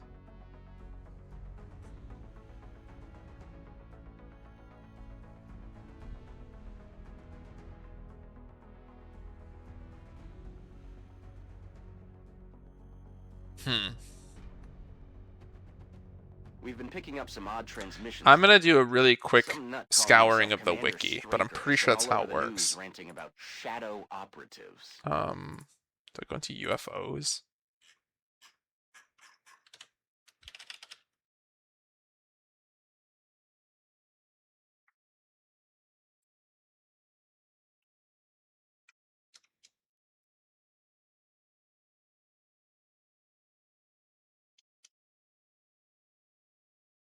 Yeah, it doesn't say in the UFOs section.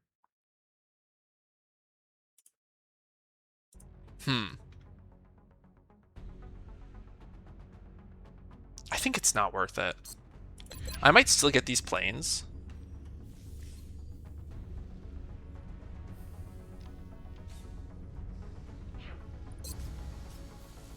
I don't know, because if you have planes over a continent that doesn't have a satellite, then they're just there to contest fighters, I guess, that were bombing. I'm paying 5 per day to maybe find an additional fighter. I think that's silly. I think this entire operation is silly.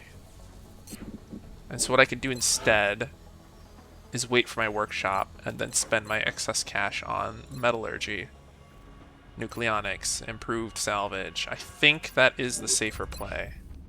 So yeah, let's forget this shit. We'll do 7 planes. Or that's 8. We can do 8. Satellite uplink facilities. I think at 8 is the maximum amount capacity. where you're Additional more or uplink less required. guaranteed to down fighters. The second month.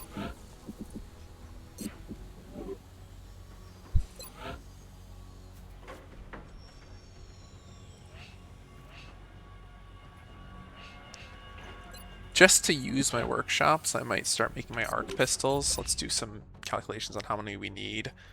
So normally I give it to my assault, or infantry, but I wonder if it's actually bad because you don't expand the arc pistol magazine size. I think you still want it. So let's say we do 1. Temporarily we'll want it on our scout, but late game we won't. We usually don't want it on our assault. Actually, no, I think we do, because normally I don't like having arc pistol on assault because they need to use their normal pistol for normal combat very frequently, but if I'm using an SMG with 6 bullets, maybe not. So it's like I might want 4 to 5 of them. I think I need to not make that many though, because it's a waste of money. I know it's not a lot of money, but like I'm not going to use it. So let's go 1. Let's just say 3.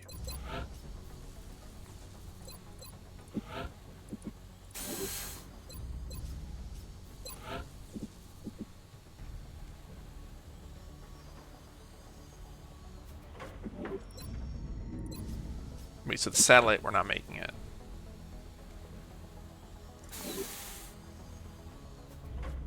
And we're going to cancel this gray market to do this request, most likely.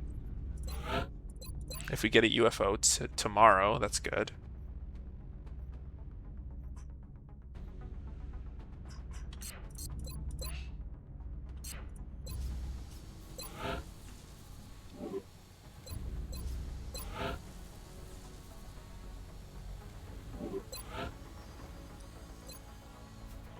Yeah, it might be worth making AR targeted because we're gonna be getting lasers somewhat soon. That's not true.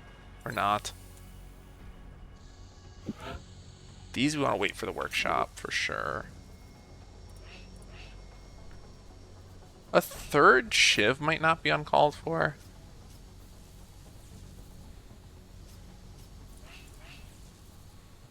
No, I think it's uncalled for actually.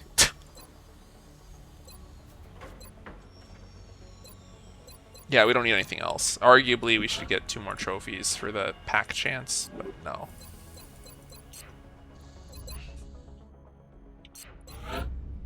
Yeah, we just call it there, I think. Excavation complete.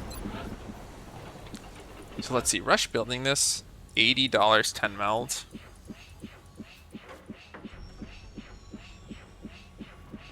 Versus having an extra fission generator, $40.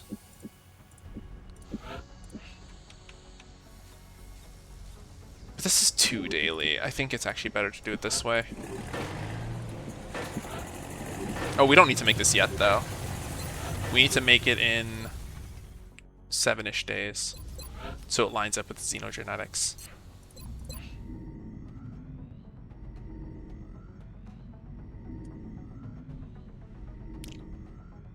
Yeah, and then I think after xenogenetics, we're going to do chop technology. And then beam lasers.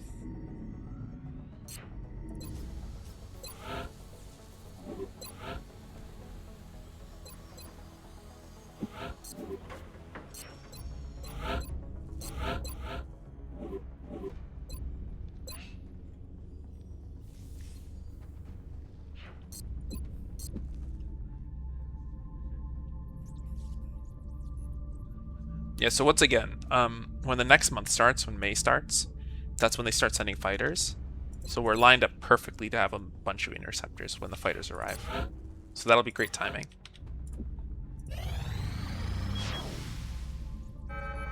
Commander, we're receiving several urgent requests for assistance. There are abductions in progress at each marked site on the hologlobe.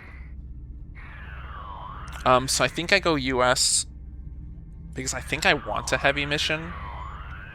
I would rather hoard money than have one scientist, I think. And because I'm going uplink first, it's going to give me 3 capacity. I'm only going to use 2 of it. And then at 40 engineers, I can build a Nexus. I'll have 4 excess capacity. And then I can go into Asia and completely cover it. What would be great is if a country leaves Asia. Or a country from Asia leaves the Council. And so if I let this mission go, China's going to be very close to wanting to leave. Grr, arc pistol bad, Billy. I thought so too. I went into a long tirade in Discord about how I think it's awful. And then I watched some gameplay and I tried it and I was like, never mind, it's good. Are you gambling your life away sometimes? Yes. But on average, is it good? Yeah. I hate this map. I played it once and it was a disaster.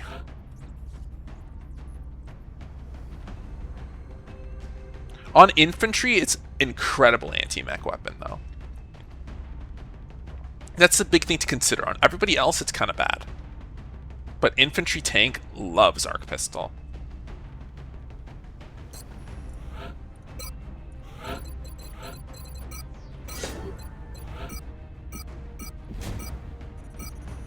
I can just do this. Did it work?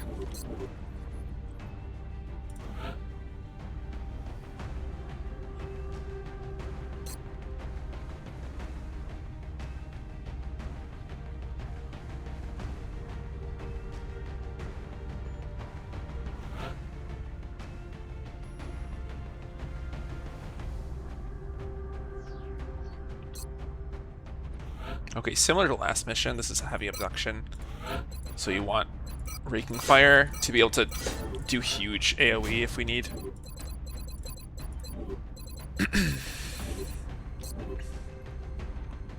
Yeah, exactly. Light 'em up plus arc pistol. Plus, if you're infantry tank, which is, you know, usually what people do, you're close to the mechtoid. So you don't really mind that it's a pistol.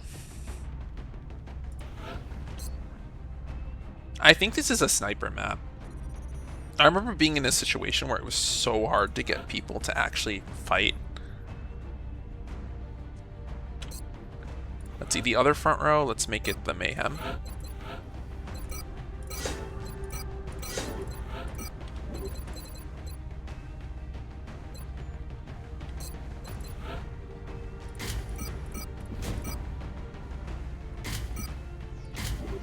Six mobility, I'm gonna cry.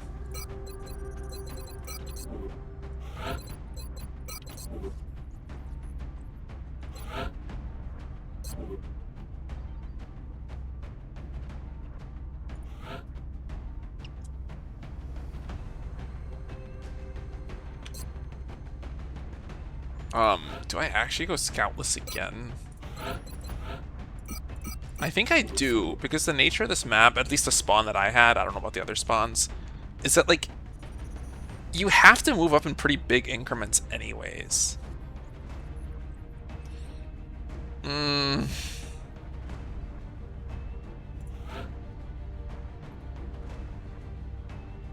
No, I'm gonna bring a scout. I'm too scared. We love new old maps. We don't, actually. I don't. I do not like this. Not even a little bit.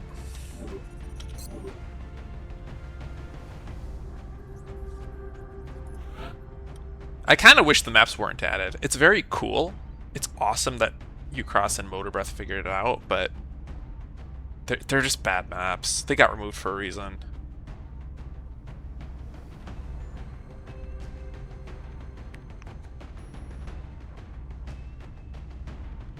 God, I actually think bringing the spec gunner might be worth it.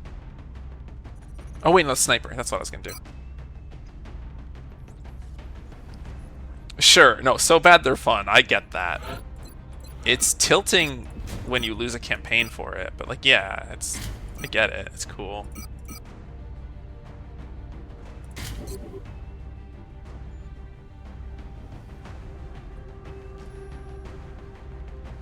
Do I need a medikit on a sniper? I don't need it on the sniper. I'm realizing more and more that's just a dumb thing to do.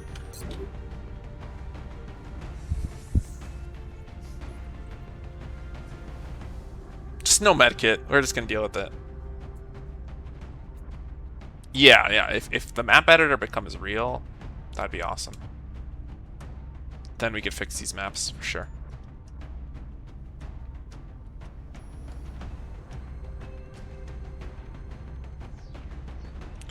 I'm just gonna confirm we have 28 hours. Okay, so there's no risk on going on this mission.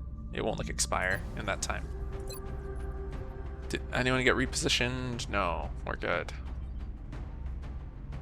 Yeah, empty outskirts syndrome, exactly.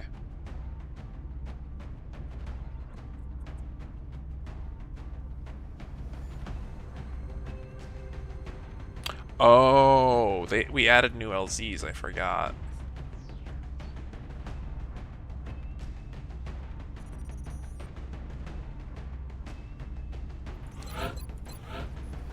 Oh, he also has 6 mobility, holy shit.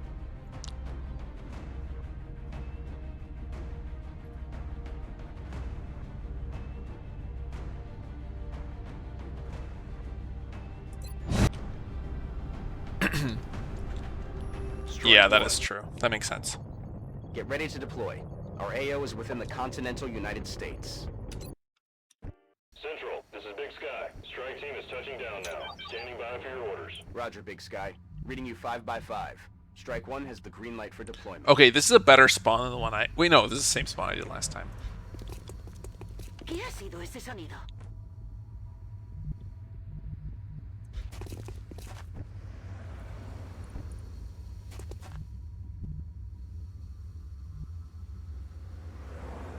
Voy. Heading to that location.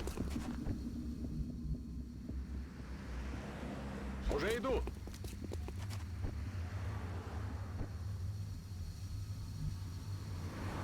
Ich mach mich los.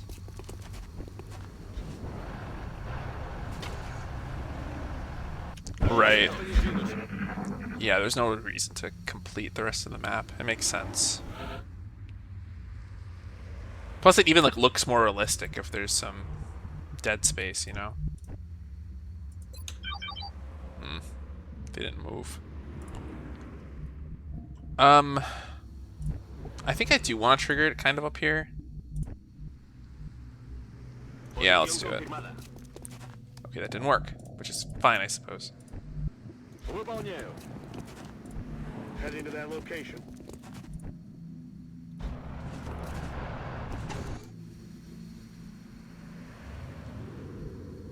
Guess we could do that.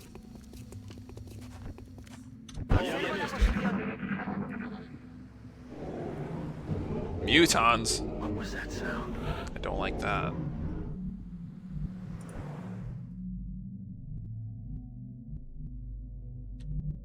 I guess I should just see if I can get to the building with the shiv without triggering the pod.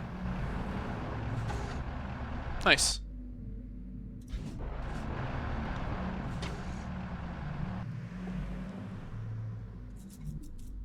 Okay, yeah, I should take this mission really seriously. I think this is fine.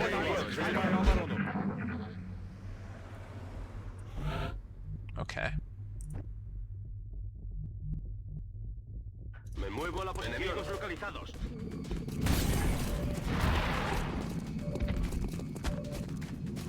I do hate that it's thin men, because then they could use that ceiling cover really well. Everyone else would have been like stuck down there. But I heard mutons, so I didn't think that would happen.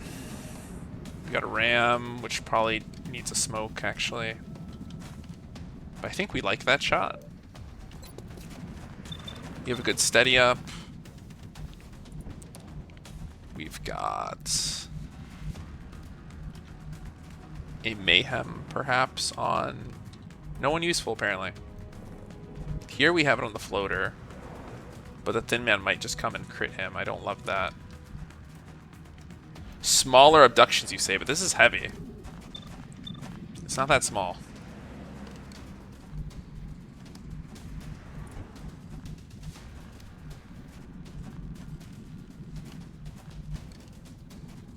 I think we go here in Overwatch.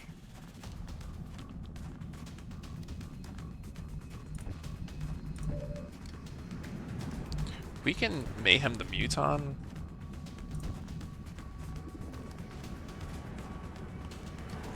Yeah, that's crazy.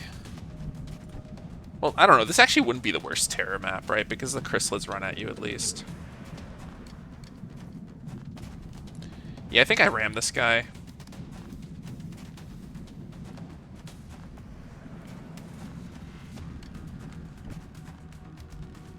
Yeah, terror on construction would actually be unplayable. Is there a flank risk here? Oh yeah, the Thin Man can flank my infantry, I think. Yeah, he can, so I'm gonna move my infantry back.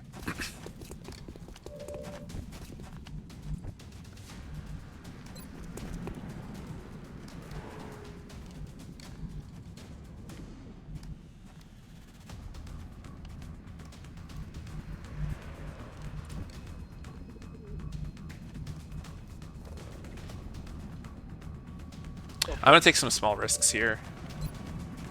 So I will suppress him. The Thin Men will want to fuck him up. I will try to disincentivize that by putting Shiv right here and not smoking him.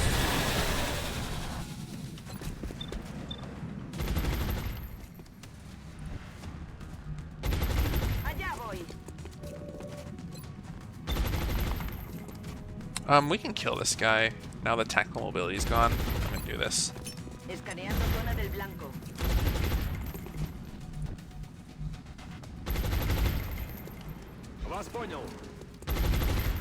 I kind of figured that might happen.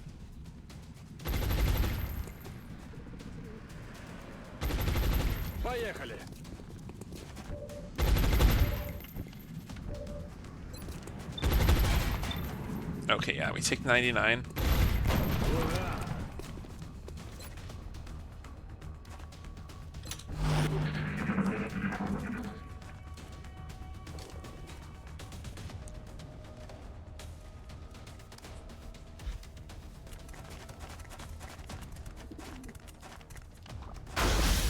Yeah, if I had construction map and airstrike, I would use it right away for sure.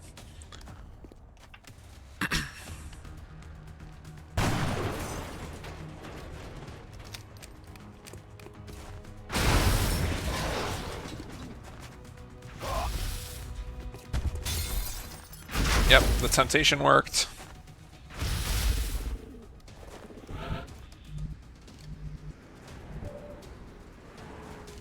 Komarov is actually in such a bad spot. I should have just sprinted him up here. I was greedy. I can just flank this Muton, right? Like, a crit does... Oh, not enough damage to kill, I guess.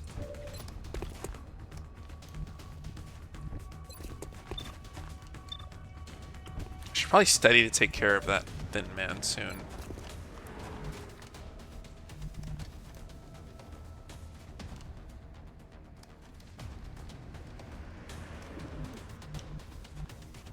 Also, I think I lost track. One of the Thin Men dropped down, right? Oh yeah, we see it both. Okay, so the other one's gone from here, so I can approach the roof pretty safely. Orders confirmed. Moving out. So you can do that. I guess I'll do the same thing with Komarov.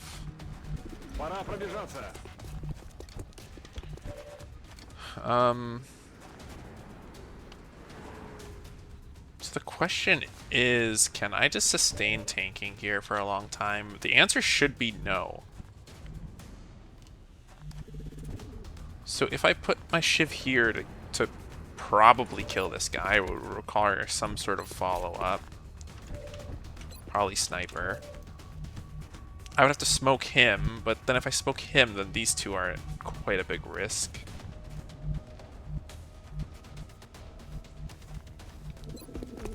Versus leaving the Muton alive for one more turn, he's just going to suppress us once, right?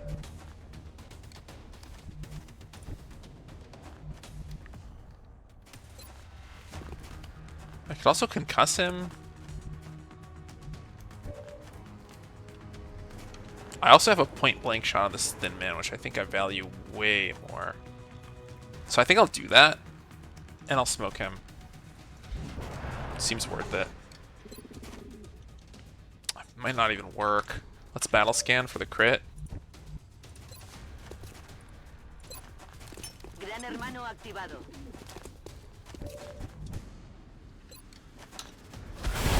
Thank you. Yes, I think I will risk my...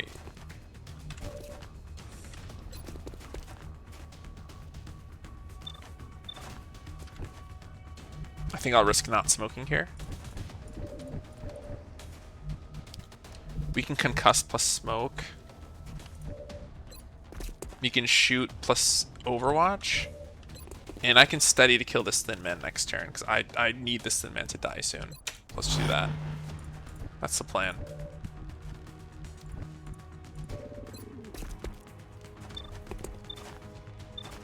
Yeah, let's shoot at him. Alright, no free action. We overwatch. Concuss to bait him to suppress, I guess. And then we're gonna smoke the sectoid on purpose to reduce his aim by 10. And also so that the overwatch hits the muton.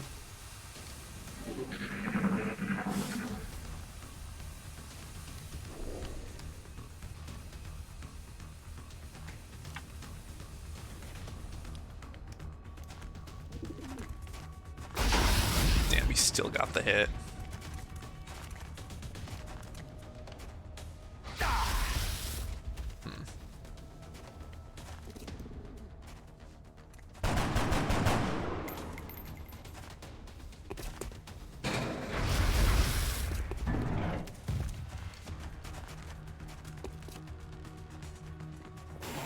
That sucks. Okay, we can mayhem that guy, and he'll be almost dead.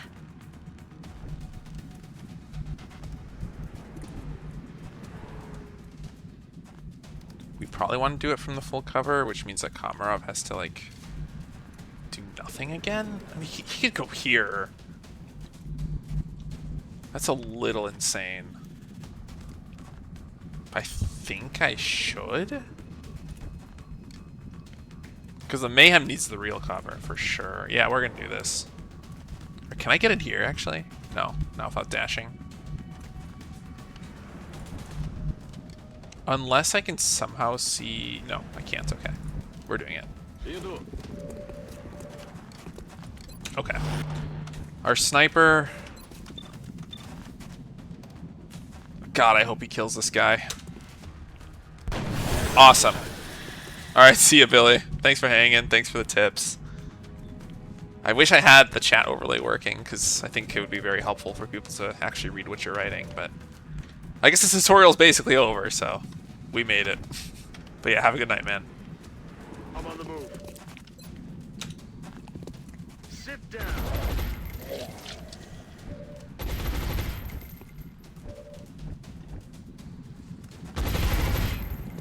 I can just keep trading with the Shiv. I don't love it.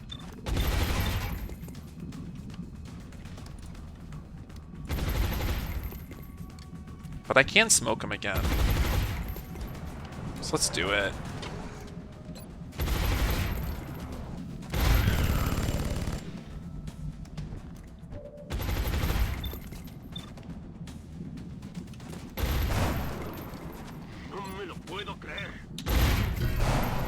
Nice. Alright, he should be dead.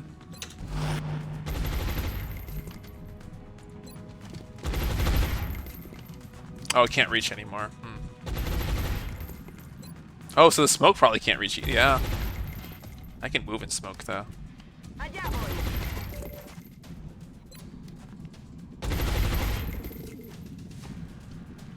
Let's try to throw it as far into that window as possible. To smoke the new sectoid that shows up.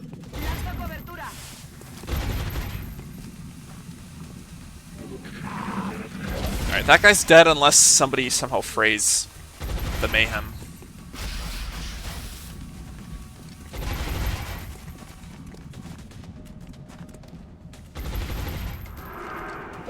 That's so unlucky.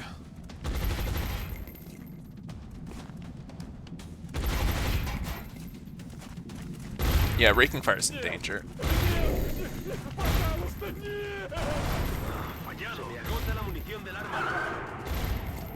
Injured. Okay, no ammo on the Muton at least. So I have multiple turns to deal with him now.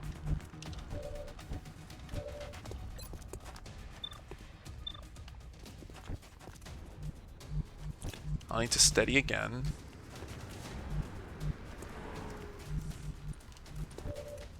Man, he's gonna have 0 HP to tank with.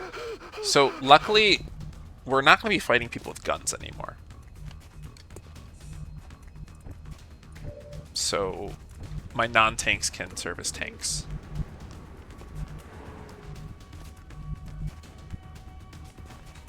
Rolling.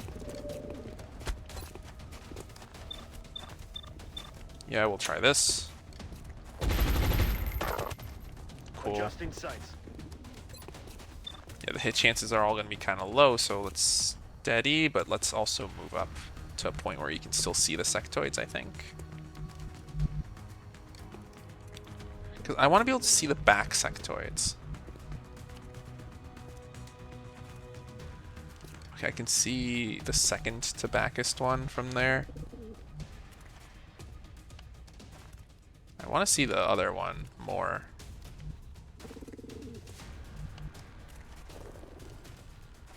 This is so hard to see. No, that's the best move.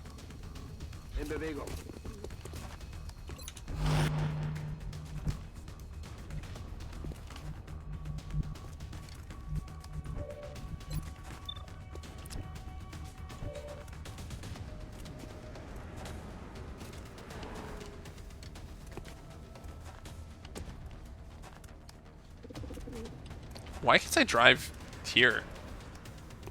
It's so weird. I want to break vision with people for sure, so I think the move is just to go into this corner and reload.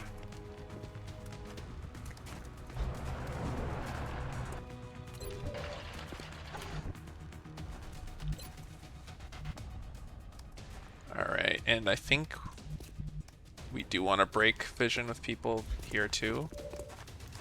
And just steady to kill this guy next turn. We do want to get rid of him before he has time to reload.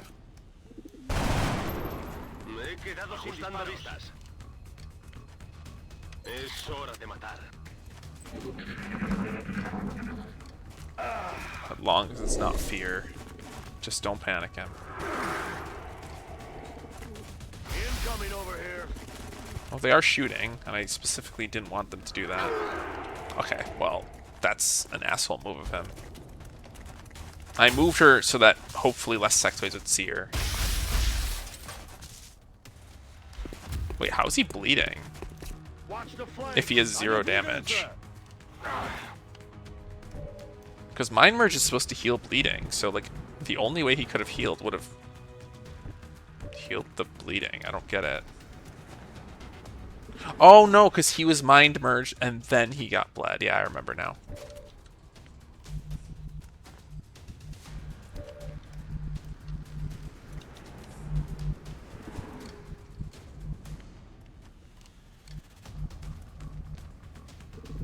We're gonna have to break line of sight with them, I think.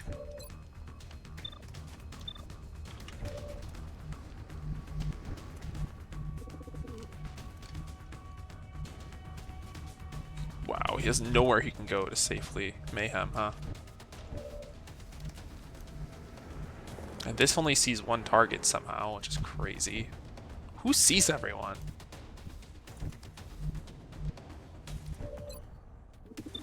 Okay, I need somehow to maintain vision of at least one of those guys. But I want everyone to run away, so this is a little awkward.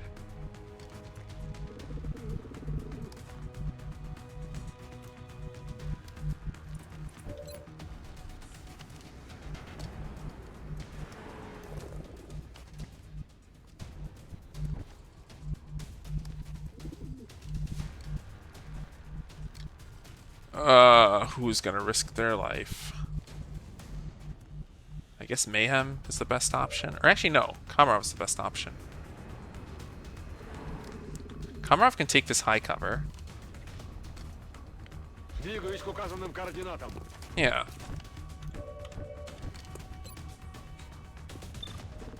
Now I can guarantee this kill. More or less. And unfortunately, the reloaded Muton gets a turn. And we can't stop it.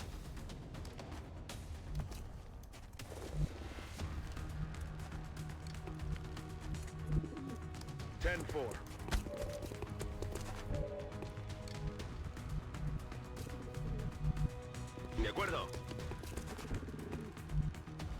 Corriendo. Oh boy, this is tough.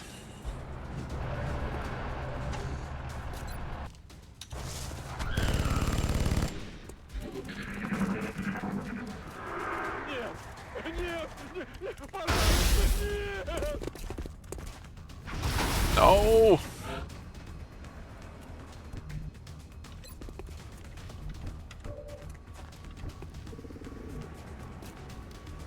It's crazy that this can't see this. I wish it could. That would fix so many problems. Rolling.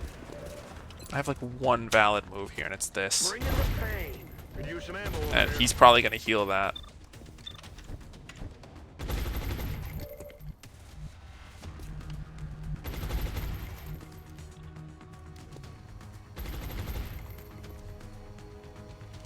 Verstanden, Commander.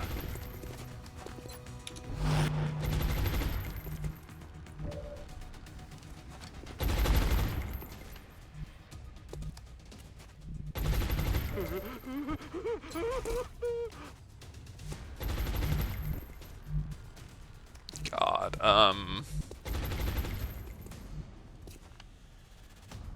yeah, I think the correct move is to extend this injury, unfortunately. A cubierto.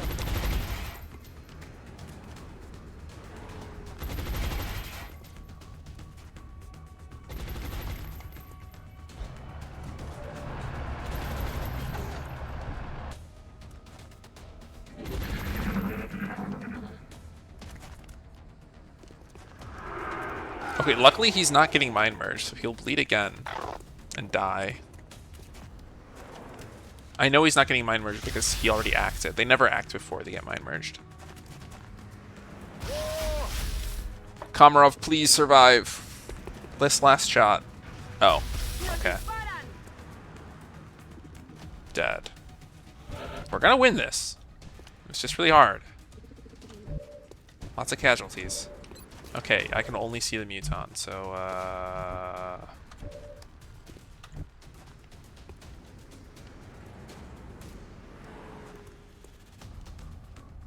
too bad it's not a flank shot. That will be, though. He's red fog to high hell, though, so...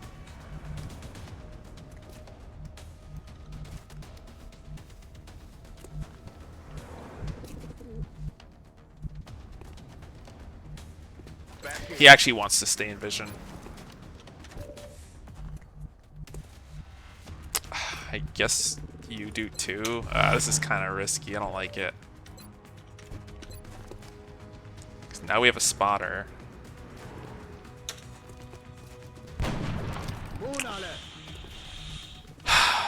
This guy's just not gonna die. We Overwatch? I think we have to risk it. 17% chance to die.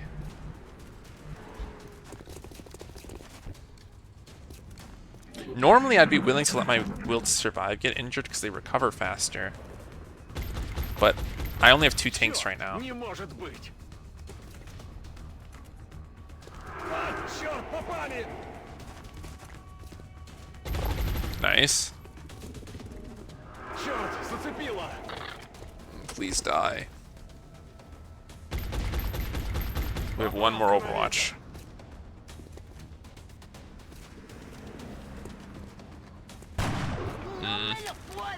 Necesito suministro. Aquí llegan disparos. Todo está cubierto. Need to reload, so let's think about how to move to progress this. Where can I see sectoids from?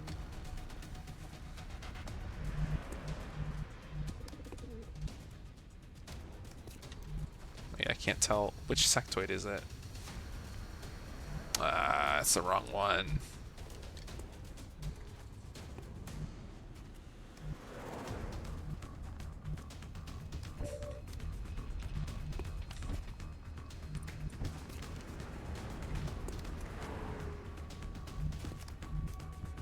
He's out of ammo. If I go here, he'll take cover here and flank shots. I can't.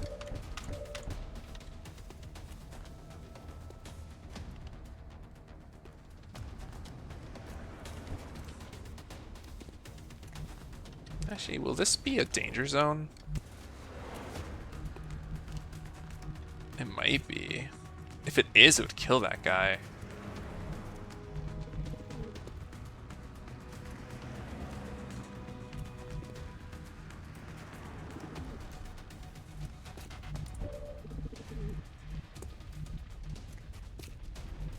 I guess if it's not, I can mayhem the other one, right?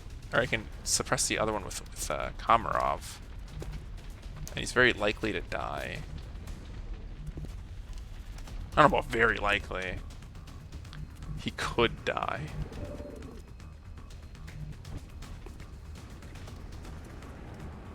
I also have this, which is 35% chance to hit, plus 40% chance to hit. I don't know.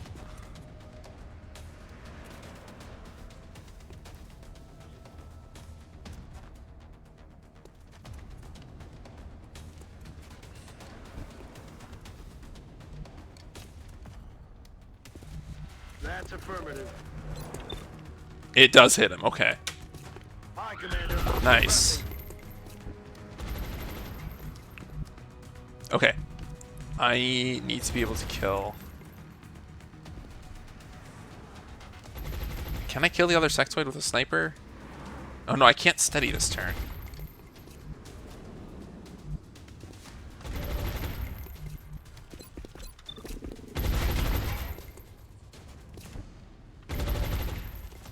What do I do?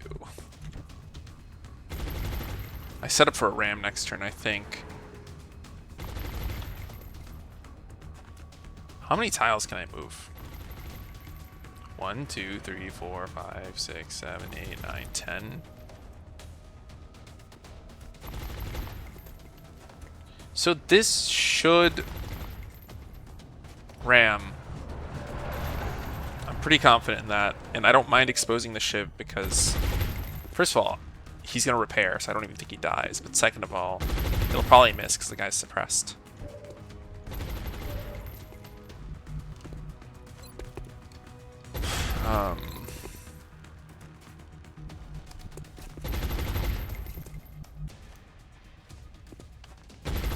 Can I leave the sectoid's vision? Yeah. Да, командир. Продолжим.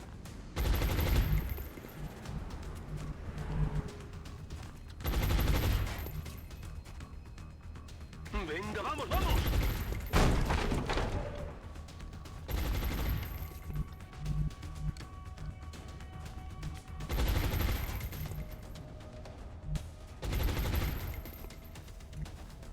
Recibido, señor. He has no ammo, so I can push up.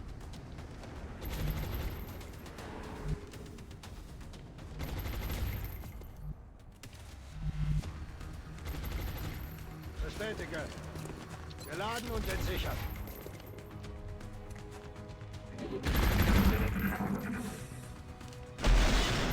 Holy shit.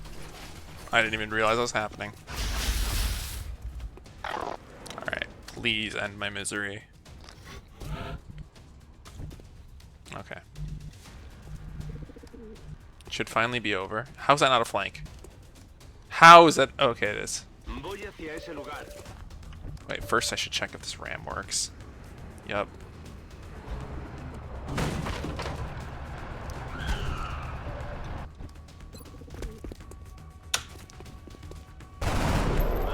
Excellent work. God, that was hard. Objectives complete.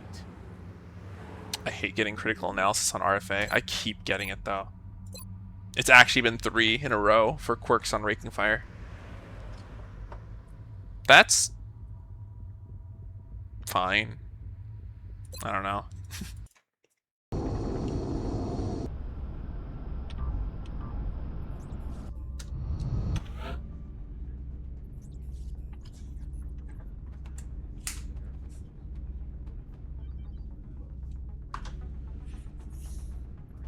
Pretty bad that Marais got injured. Somewhat bad that Shiv got injured. Kind of shocked that nothing else happened. That seemed like it would be harder.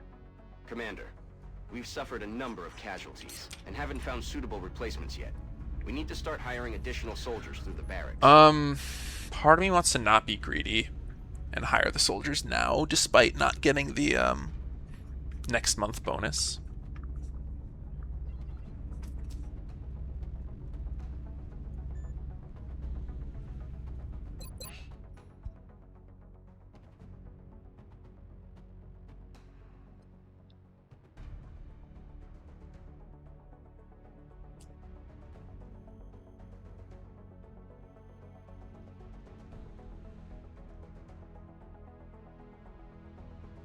And we're bound to have a scout arrive soon.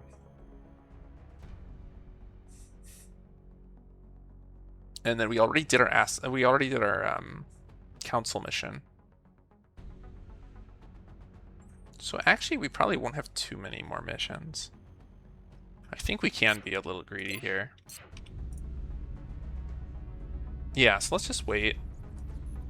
Wait 8 days. And then hire, I think, 4 soldiers. We might go more, and they'll all roll tactical. Which I kind of actually don't like, because I do need another scout.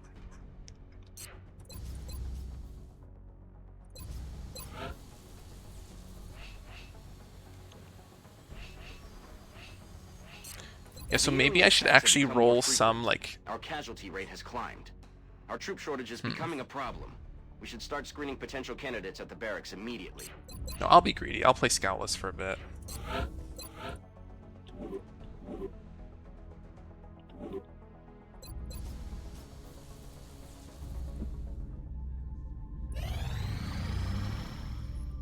Okay.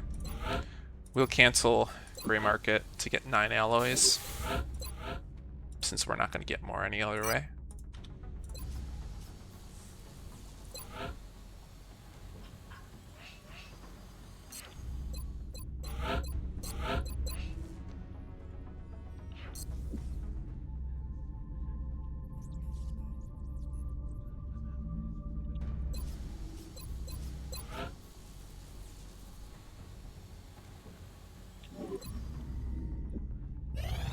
Contact detected. Apparently I didn't need to stop the Gray Market.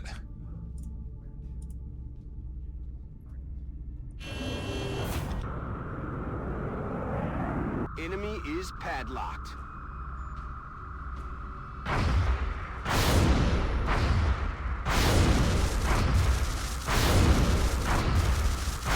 No joy here.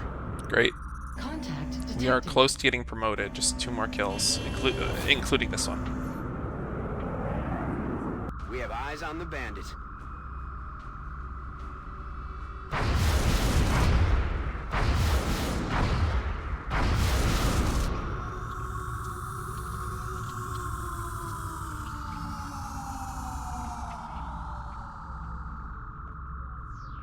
Sorry, one moment, guys.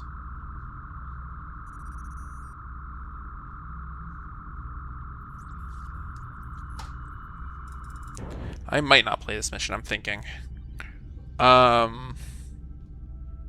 Thin Man, Sectoid, Drone.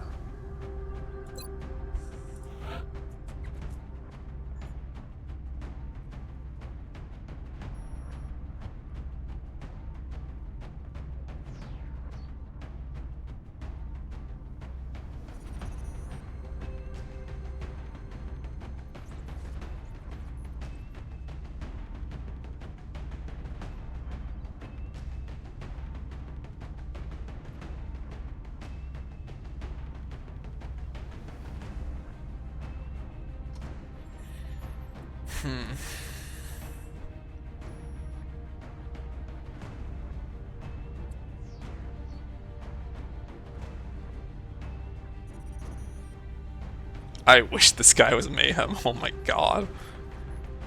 What a difference it would make right now.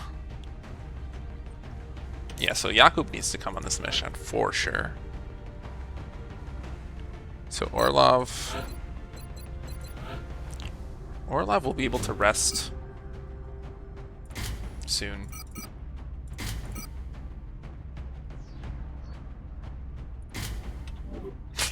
Six mobility.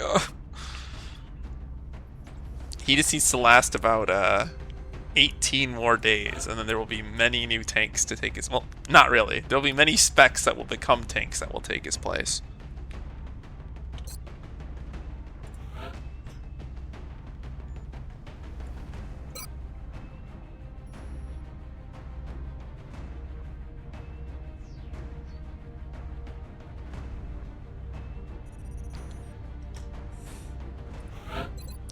I think I might do this for her, so she has high mobility. My sniper's tired as fuck.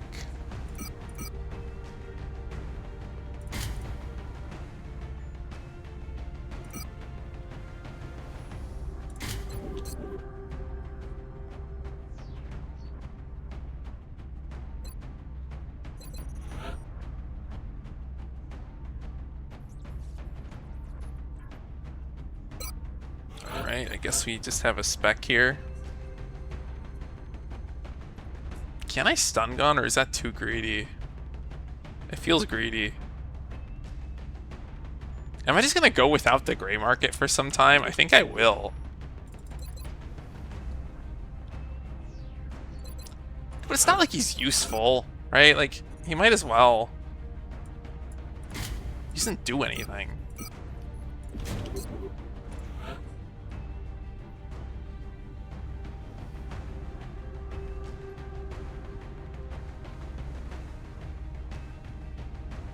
Although it should probably be Chloe that has the stun gun, because she's actually less important. And faster.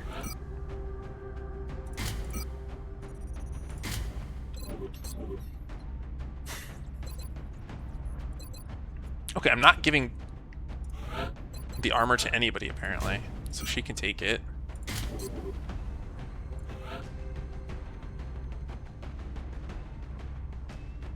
Komarov not getting injured is a miracle.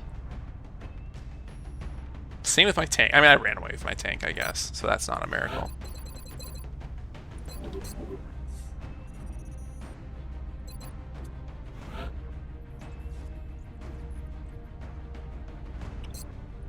Yeah, Yosef can come, right?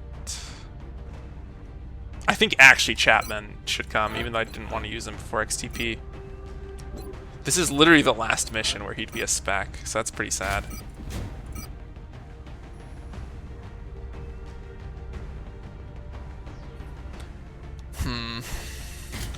Is a heal stupid?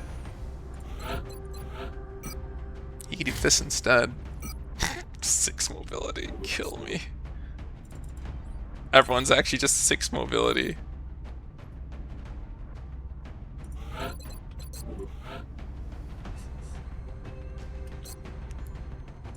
Okay, an actually important soldier. Kowalski. Smoke and mirrors.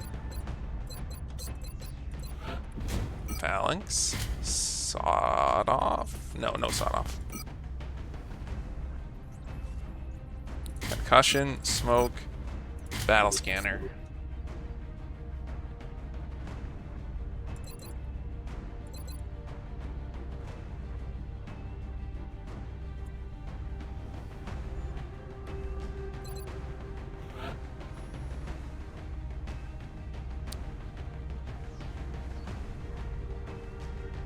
I guess Yosef?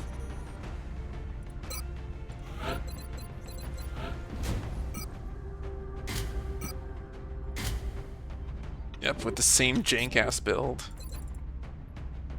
But no medic?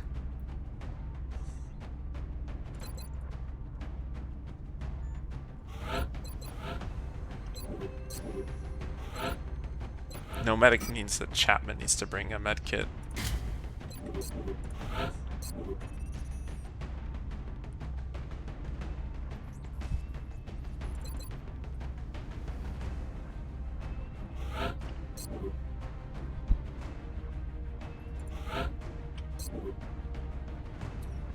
Oh, yeah. I think I'll run this mission.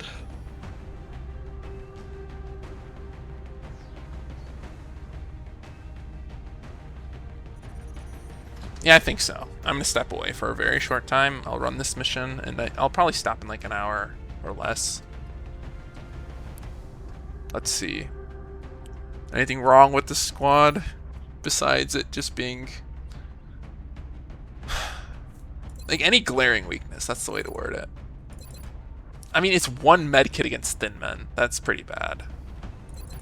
I have corrosion clear, but I don't have heals. I might go trophyless. If I go trophyless, I need a way to actually alpha these sectoids. I have scanner plus graph. I have hit and run. I run and gun. I think so. Chloe will use it.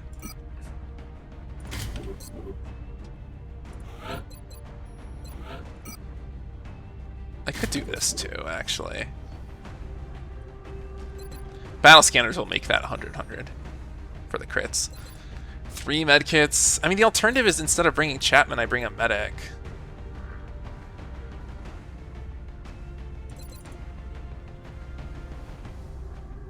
Instead of Yost, no, I need Yosef, I think. No, I think this is actually the best thing to do.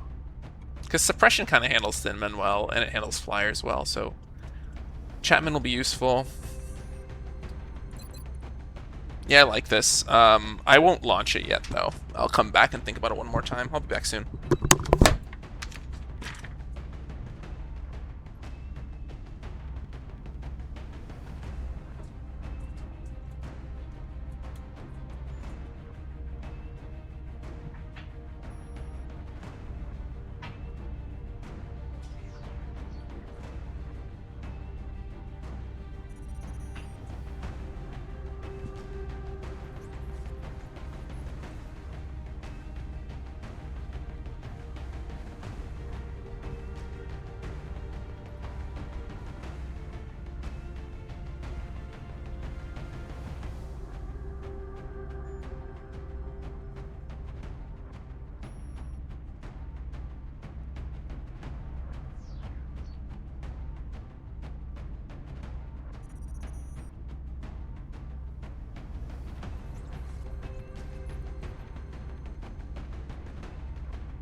Cool, let's revisit.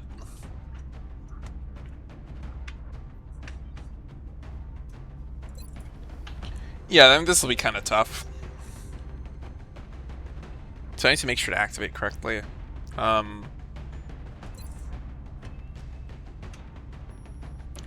Probably should just have one less med kit and one more trophy. So he can actually just position himself well and stay there.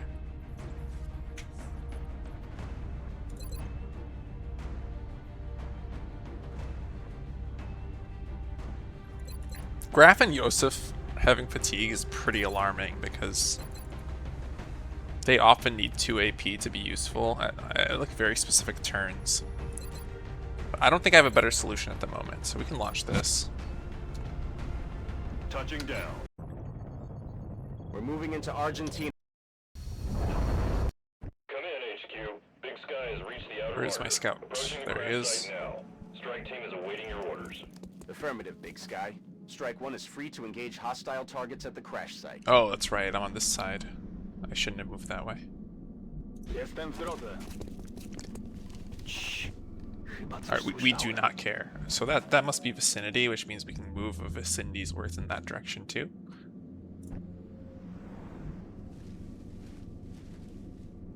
Есть, выполняю.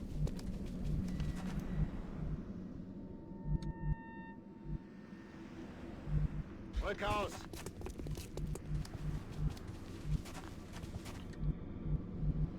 Moving out. At once. Stepping off. Moving to designate the position. 5 sur 5.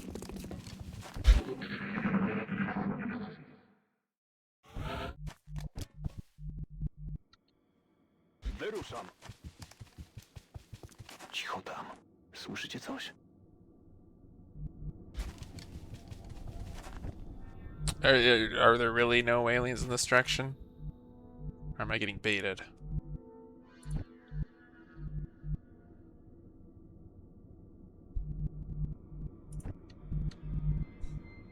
Бегу.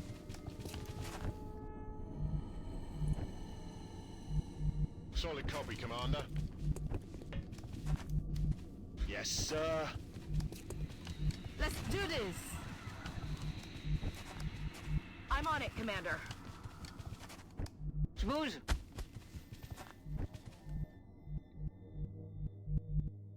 Bestätige. Maintaining position.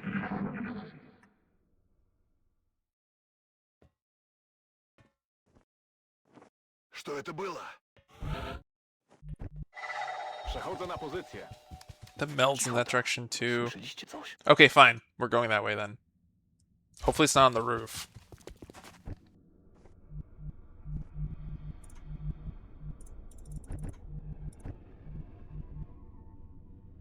Двигаюсь в указанную точку.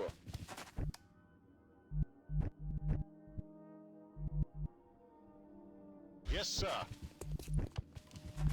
Moving out.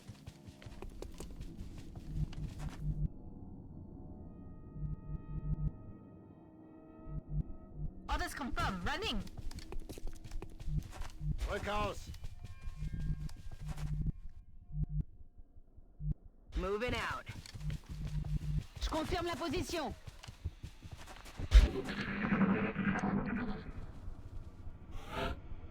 The other meld is that way. That's unfortunate. Nie ma problemu. Co to było?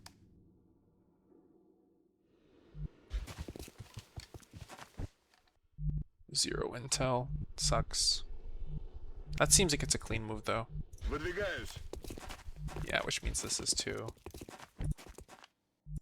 We're getting there. I'm on it, Commander. Location confirmed. Smooth. Affirmative. Tracking. Moving.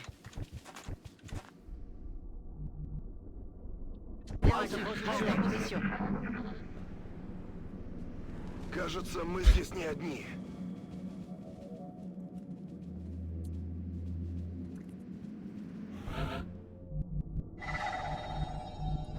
Let's trigger with the scout. I can concuss him. Zero litości. Okay, there's a bunch of sectoids. I do want to capture this guy, though. Where is that meld, by the way? Kind of got baited by it, so I hope I find it. This guy might be running gunnable. Actually, definitely will be running gunnable. I don't know if that's a flank, though. This is a flank. She's a trophy, so she can kind of safely do this. Oh, even. Okay, yeah. We're going to do that.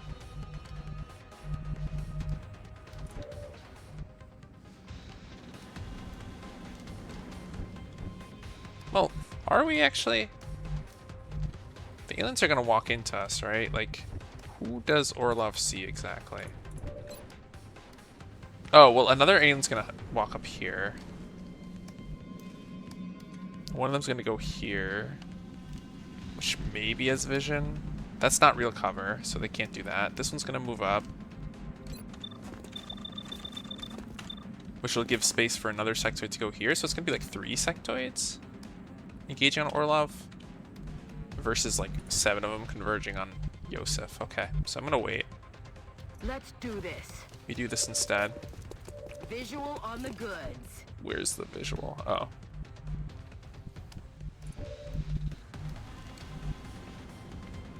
Solid copy. Yeah, I'll do this.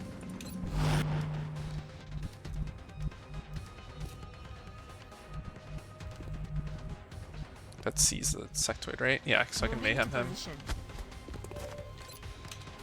Aye, aye, pressing.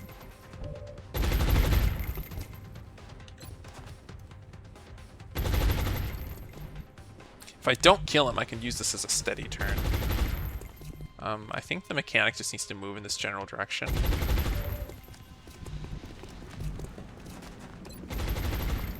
He's barely grown, so he's 80, 25% chance to hit me every turn. I think I should concuss him to be safe.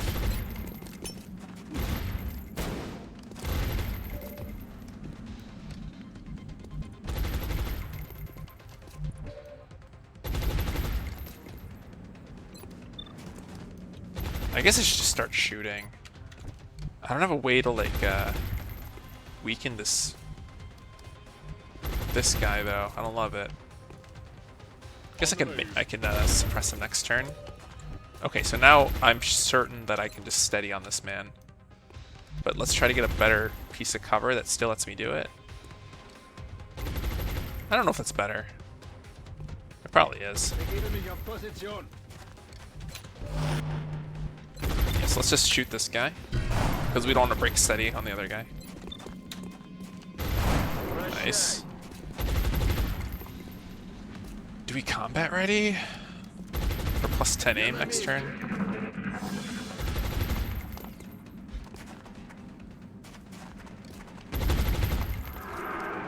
That is so convenient. If I can throw a battle scanner that far.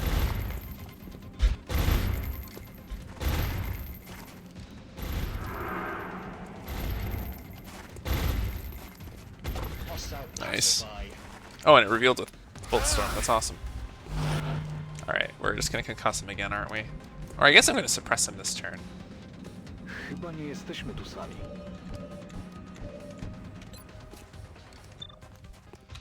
Great. 1, 2, 3, 4. The last one is... Where is the last one? Oh, 1, 2, 3, 4, 5. That's all of them. So I can come here and shoot him.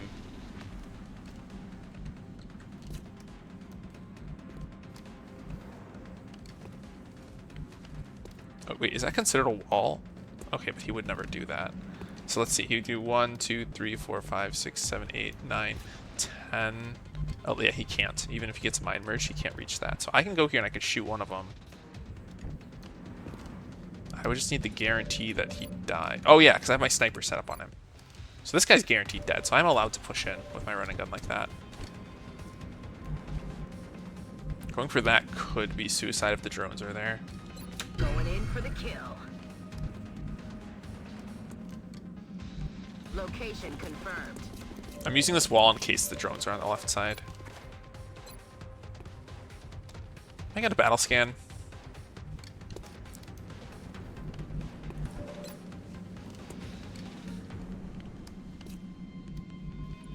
Probably should.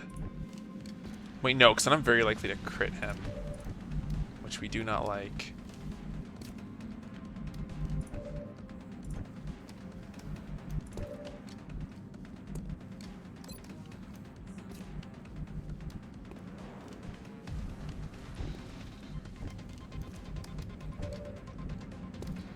We just have too few people set up on this outsider.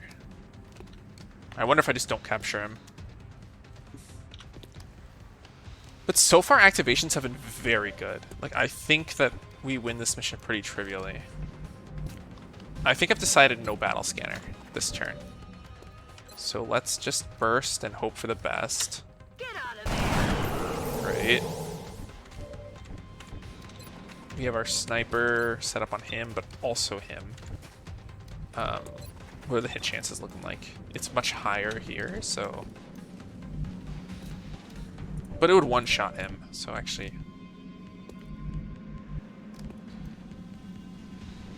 Oh, this is kind of a shitty turn. I want to guarantee those kills, so I'm not going to overrush anything, probably.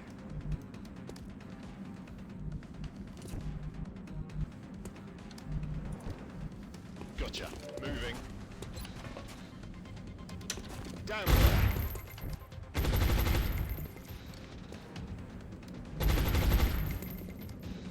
Tout de suite.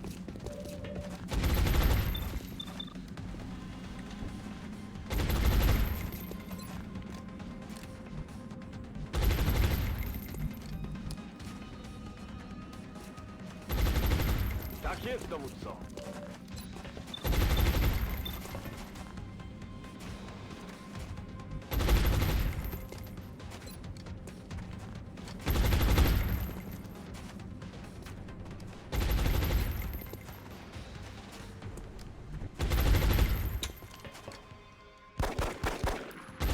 Merde, j'ai raté mon coup.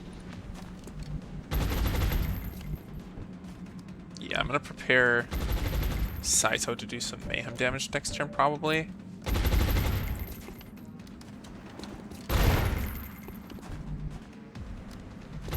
He's going to have 3 health left. Mayhem is going to do 2 to 3 damage. I'm actually not sure. Affirmative. I'm ready, boss.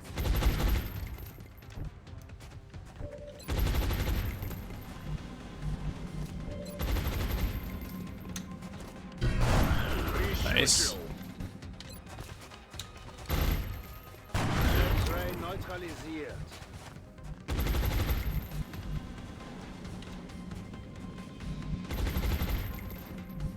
Moving. Tak точно.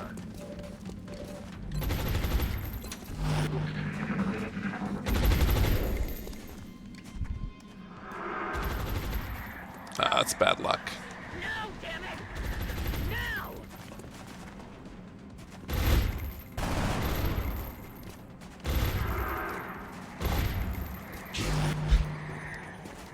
Cool. If Mayhem does 3 damage, extremely trivial capture. If it does a little more, it's still easy capture.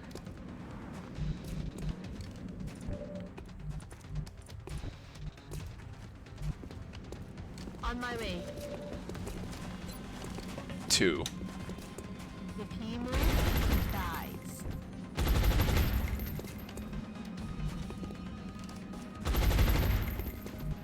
I think I will go for the maim.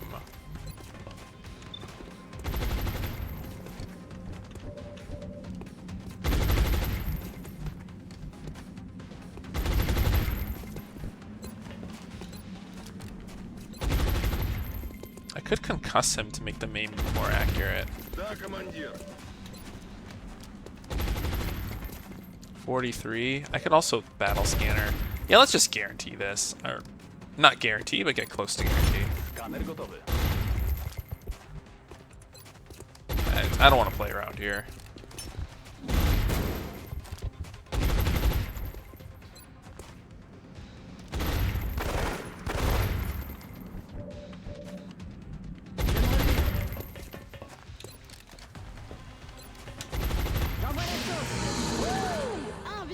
21 gigawatts. Gigawatt.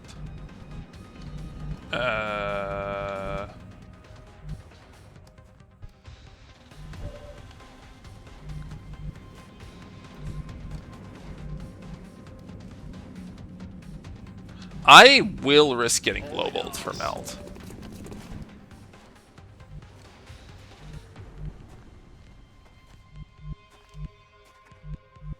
Ich zisch ab.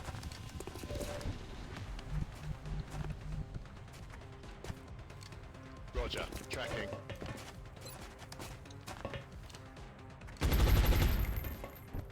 Shot failed to connect. Już się za to biorę.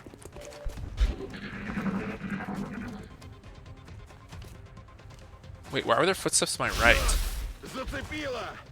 I guess they're to my right. Which is awesome, because it means I can go for the meld.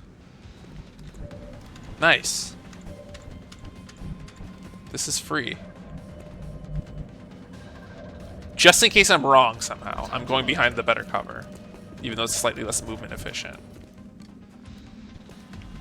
I just don't want to look this way now, because if I do, I'm going to see the enemy.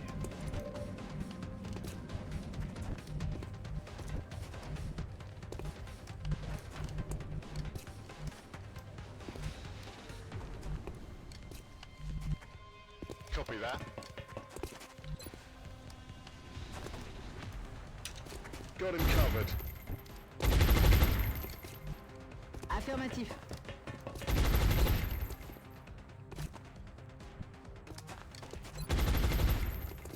He's going to receive 1 damage from suppression.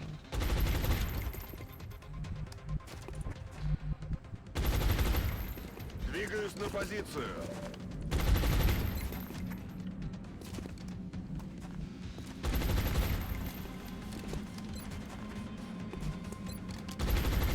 К бою готов. Je suis prête.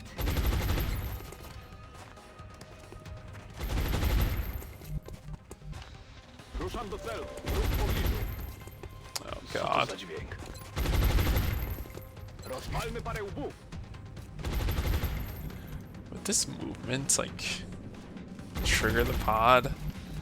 I can't imagine. That would have been awful, though, if it did.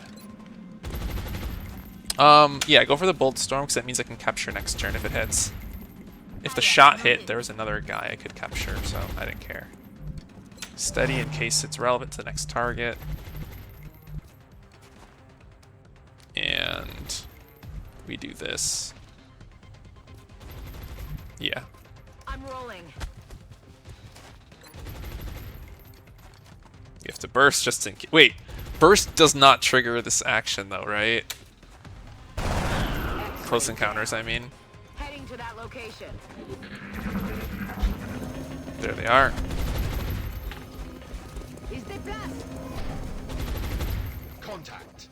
A bunch of them did not take cover.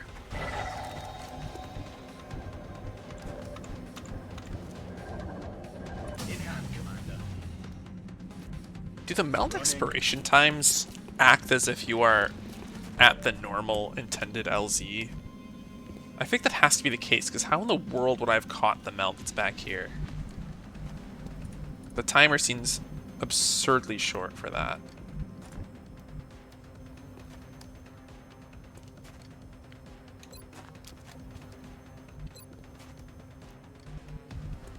On the move.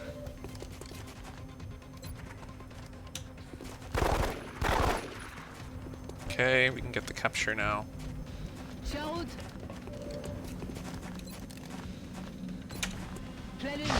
Wouh! 1,21 gigawatts. Gigawatt.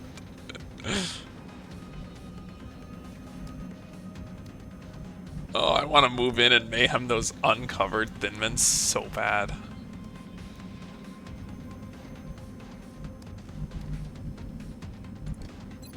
I can see nobody, that's sad. I like this floater arm, very cool. I probably just want to run here to start tanking, right? Or, no, I should let them come to me. Yeah, I need to slow down. This is not trivially easy. So I will just move here. Oh, I thought that would give that cover to him, but it doesn't. So instead, we do this. You read my mind. They will be combat ready, but I will not complain.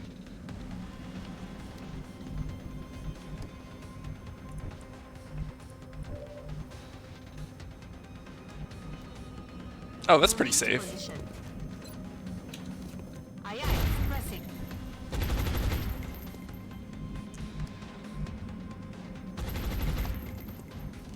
Begebe mich auf Position. Kann weitergehen.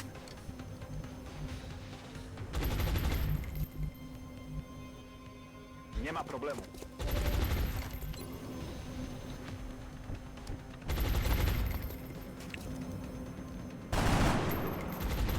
Черт, промахнулся!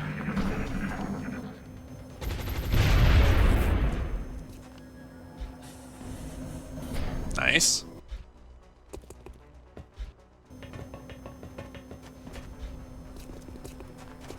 Okay, he's actually gonna shoot someone. That's sad. That's a little better. Okay, 5. Can sniper see anyone? No. Can steady see someone? Yes, 2 people.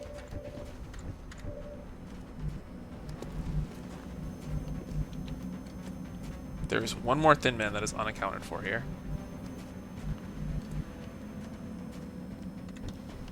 Okay, if I kill this drone,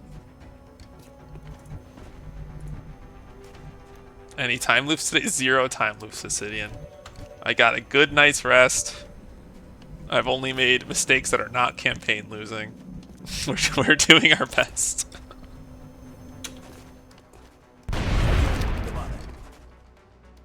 Yeah, so far so good.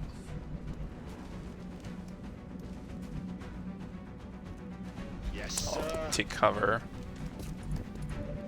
Probably should not risk her health at all anymore.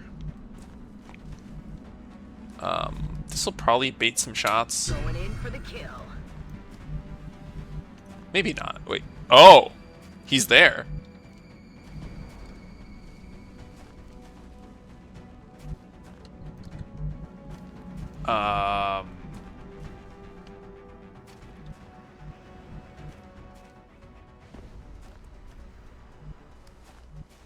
Where can he go from there?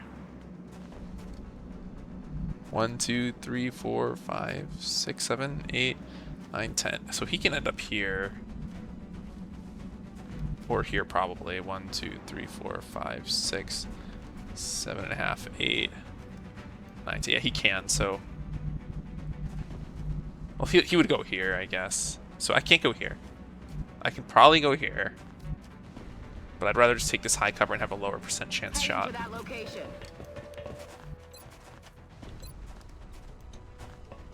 Get out of there. Nice. I'm running low on ammo. Yeah, I haven't checked in on your pain campaign, Obsidian. Is it going alright? I assume you kind of just have to go through some time loops on pain. Not much counterplay.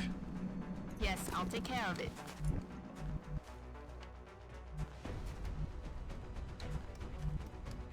Oh, I need to reload. I'm back online.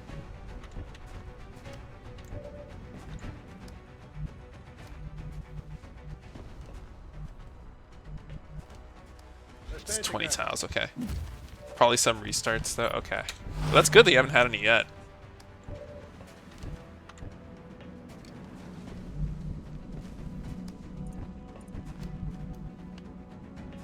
I guess I can clear their corrosion eventually.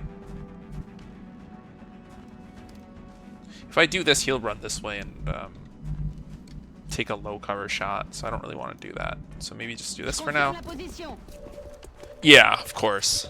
Even on Impossible, there's some RNG, right? So, Pain, I imagine it's just awful.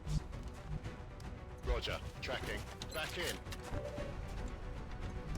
I'll take one shot and then Overwatch to prevent flanks and shit. I don't think. Wait, there's another drone. I didn't know that.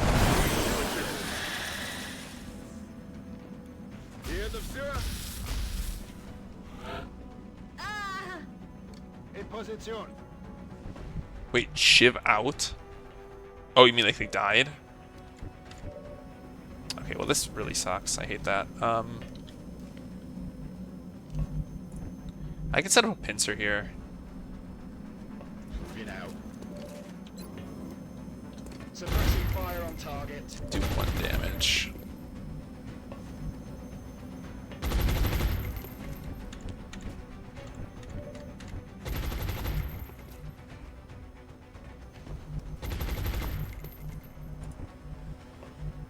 I mean, I can double pincer. I feel like this is a guaranteed kill. Out for 24 days. I see, I see. Nice. That's not so bad, I imagine. Yeah, let's do pincers. On the move.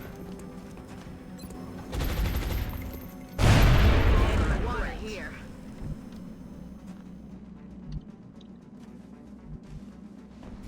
Will do.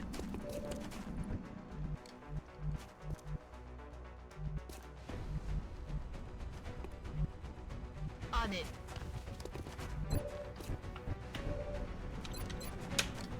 Come on, poke your head out.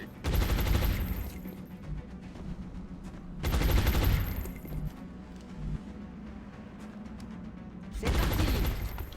Okay, there's actually the last one left, so no more crazy, unexpected drones. Корректирую огонь. In position.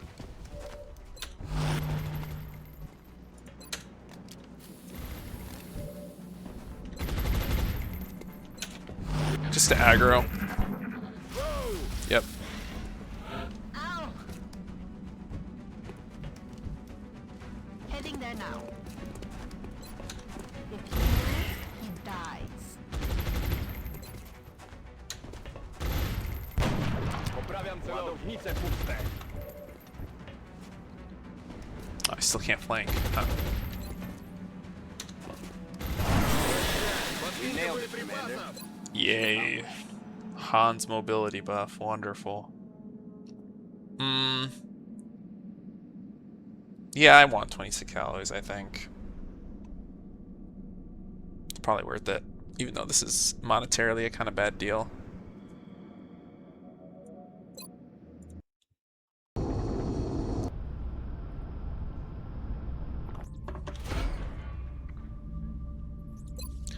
"20 days on Yosef, that's not good.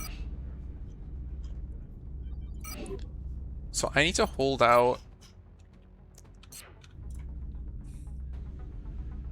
7 more days to get the stat boost. And my mission density was extremely fat, so I think it's okay, but I am cutting it extremely close at this point. I think it's not worth the risk. So let's see, I need to make officer training school.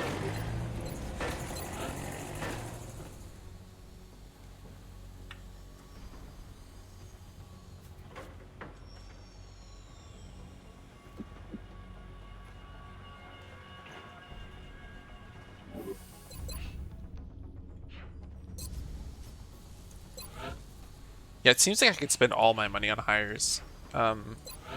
In 7 days, I want to have, was it $400 for XDP1, I think? So that I'll have that money for sure.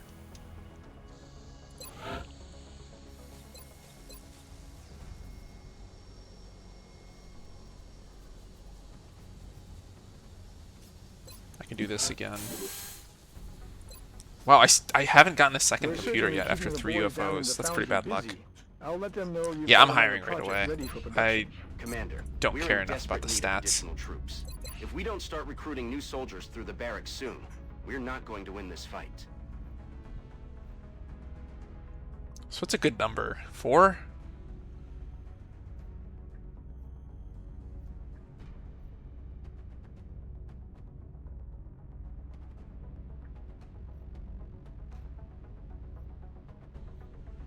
If I get 4, I'd have 4 infantry tanks and 4 RNGs. And if 1 of each class is wounded, then I have 3 of each, which is like a good number. And it also permits me to chop.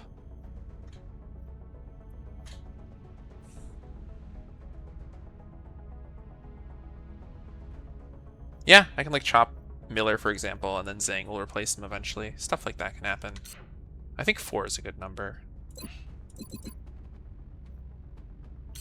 And that puts me at the number of soldiers that I usually like to go into May with.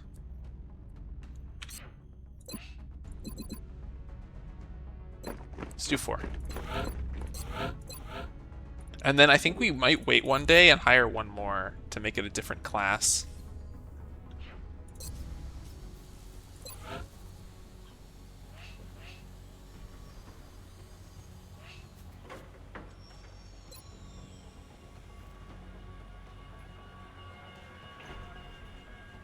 Might want to make this.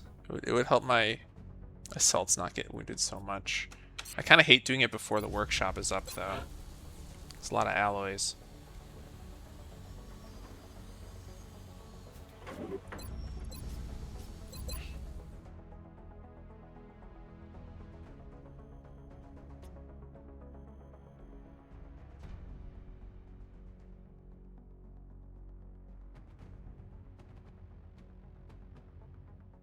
Yeah, Orlov might be my first chop.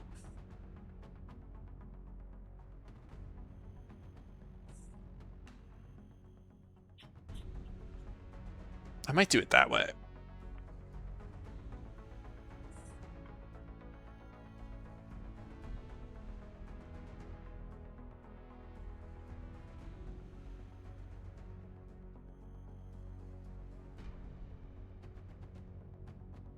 Yeah, I think I have to do it that way. Commander, I need we've more of suffered a other number classes. casualties and haven't found suitable replacements yet. We need to start hiring additional soldiers through the barracks. I think I'll do this.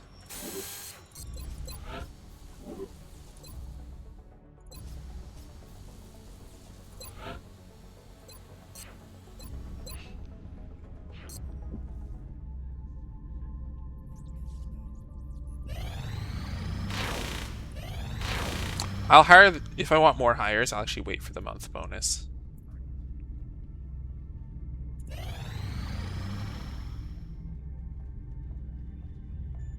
Okay. I appreciate your...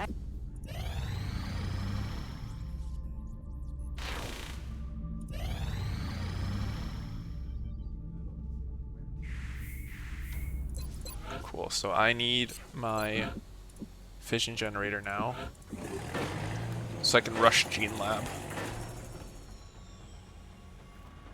Actually, no, I won't make it for a few more days, because I won't get the adjacency until 8 days.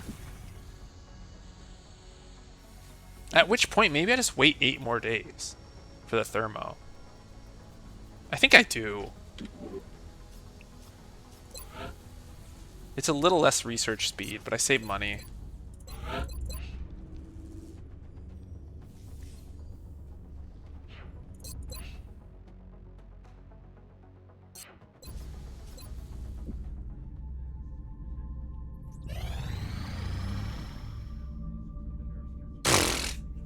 I do actually want to take that deal, though. I think I'm actually going to get baited into taking this. Because a marksman would be so nice, especially Corporal. I need a second sniper really badly. I need a scout almost as badly.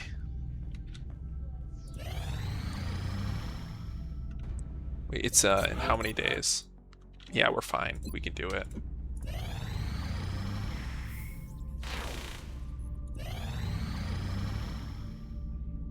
Yeah, see, the aliens are finally leaving me alone. Officer training school online. Because I already did all the missions. Okay. We've fixed the spec problem.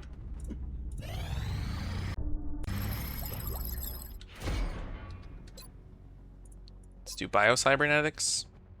Start chopping ASAP, I guess. The good doctors have 12 completed their days. respective research into the meld substance. Orlov You needs should to play consider one more building mission, either a genetics or cybernetics lab facility to take advantage of these new developments. and then we chop him. And then it's possible that Cervantes has to do like many, many missions as a tank in a row and suffer. But then he'll have time to relax. He will get replaced.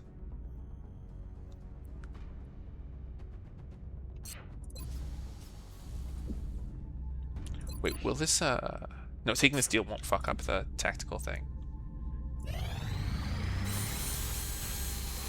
Alright.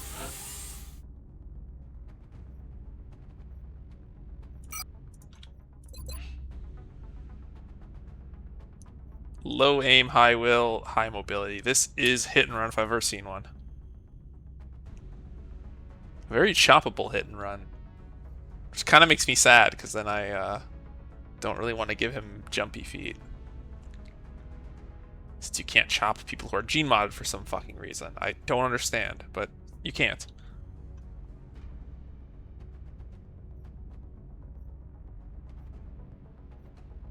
That could be an officer, even.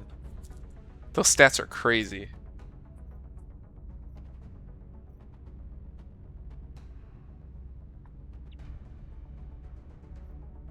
Yeah, I think I'll make him an officer.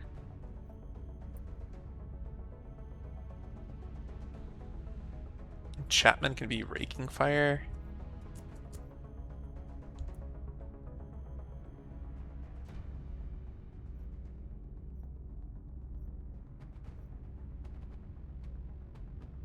I mean, he'll still be mayhem. Just might not be an officer.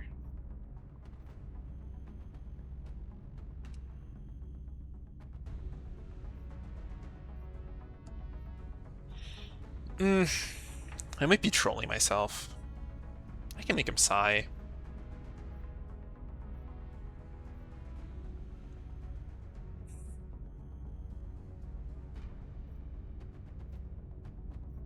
Or I can chop him. I don't know. His stats are so good. I don't want to chop him.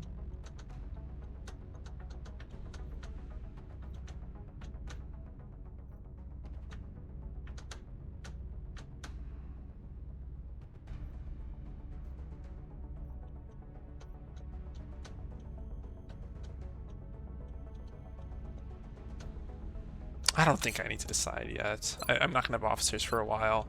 Well, a while. 5 missions.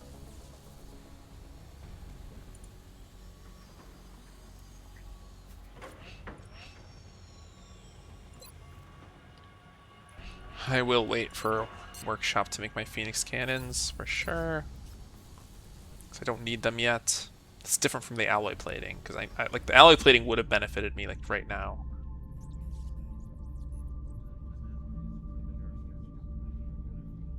I don't think I need to do more council reports now. If my plan is to chop a tactical, I kind of have enough medics. I arguably have enough engineers. Not really, but whatever. And I have enough scouts now. I still don't have enough snipers. That's the only downside. But I'll eventually get a free one.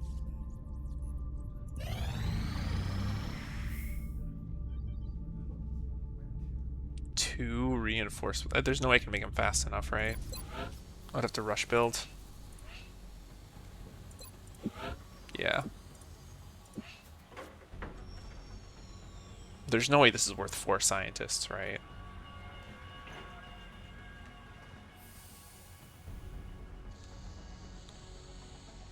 It's not.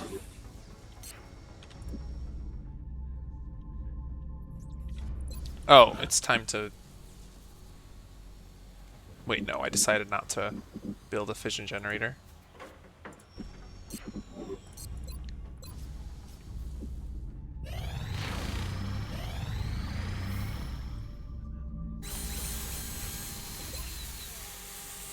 I could have waited until end of month, I guess.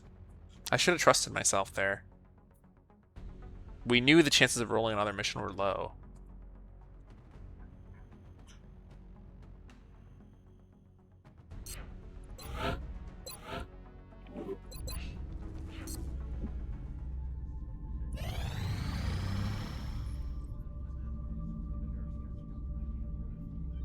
Laboratory online. But they will get more passive XP, so maybe it's kind of worth it.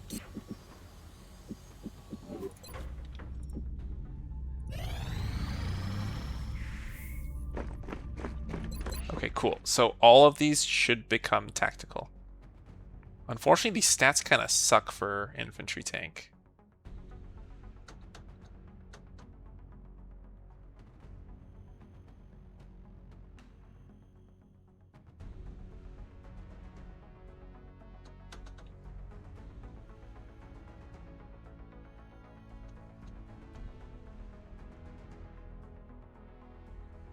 Second Orlov, that's right. Brother Vitali.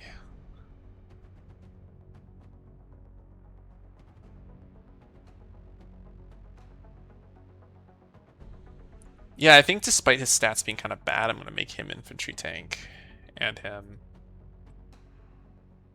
so that I have 3 again, because I'm going to chop Orlov. Or I could just chop Vernon. Actually, yeah, this guy's stats are ass. We can keep Orlov. We'll have a shitty first mech, Lance Corporal. And then this will be my 3rd tank. And then maybe 2 more running guns. And then I can chop Miller next. Let's see, that would put me at, let's see, I'm going to be at 8. I'm going to chop 2, I'll be down to 6. So I would need to find 2 more weapons to get to do this burst thing again. Kind of unlikely to happen anytime soon. But it's okay, normal hiring will still yield some tacticals, so I think we're fine. Yeah, Vernon will be the chop, for sure.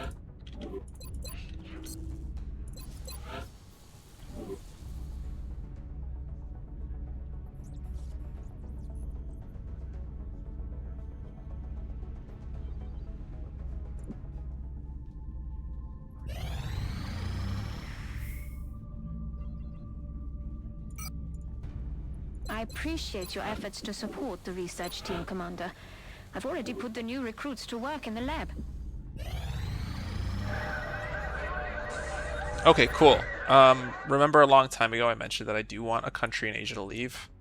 I hate that it's China, because China's the richest country, but that'll work.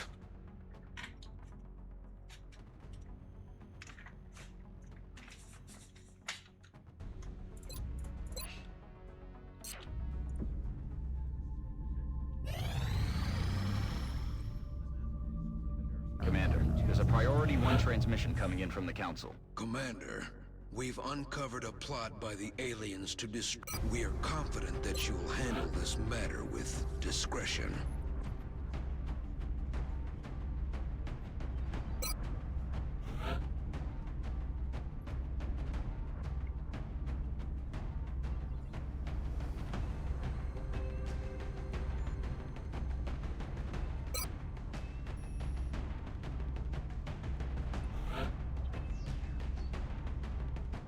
Wait, it didn't work. Why did he become weapons? Okay, so it's actually 1 at a time now. That trick doesn't work anymore. So what must have happened is we were at 4-4 versus 5. We rolled Orlov to be infantry, and so they were tied 5-5. So this one got to be random. It became weapons, which meant that tactical was once again outnumbered. And so we rolled another tactical, and then this one we just randomly got tactical. That's sad. Okay, so that trick doesn't work.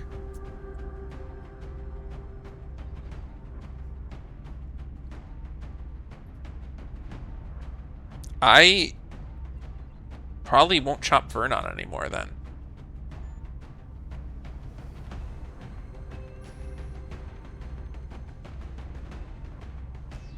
I guess I'm going to make some assault tanks.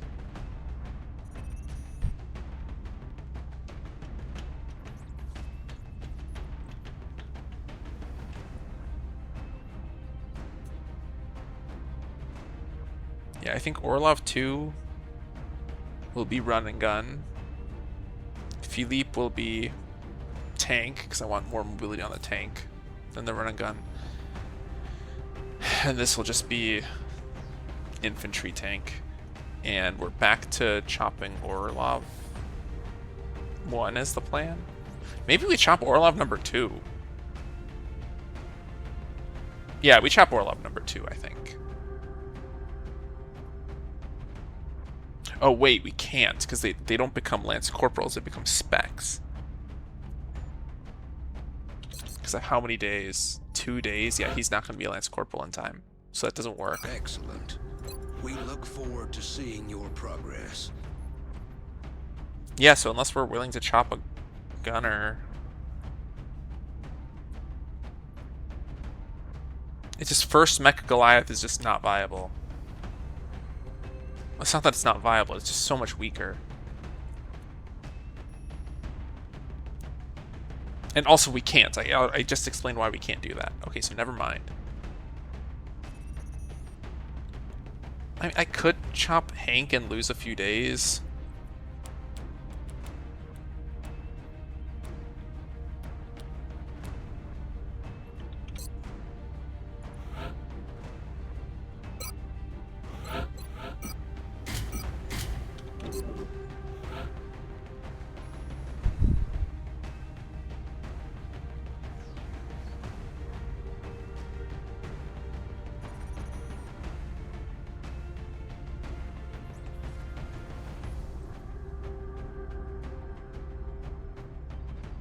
I could make Vernon a tank.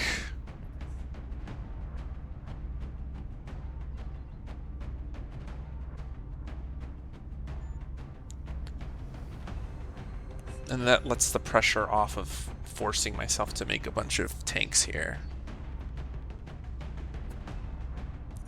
But realistically, Philippe wants to be run and gun, right? So does Orlov. That would give me 4 running gunners, so just too much. But I will chop Hank, so it'll become 3. But then I will get Zhang. And Zhang wants to be run and gun for sure.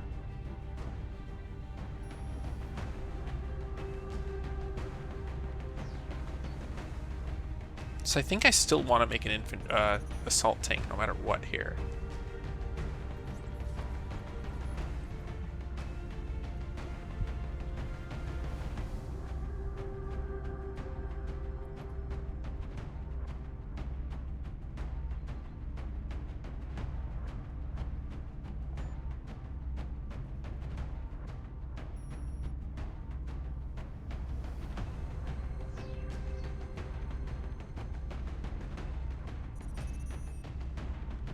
So yeah, I can just make him raking fire so that I have symmetry in my squad.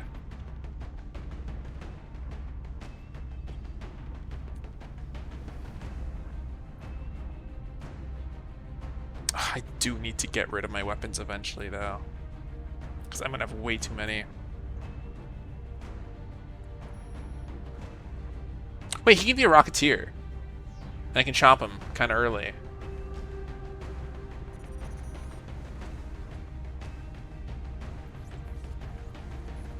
Maybe I chop him second. Would Rocketeer be useful in this mission right now? Probably, right?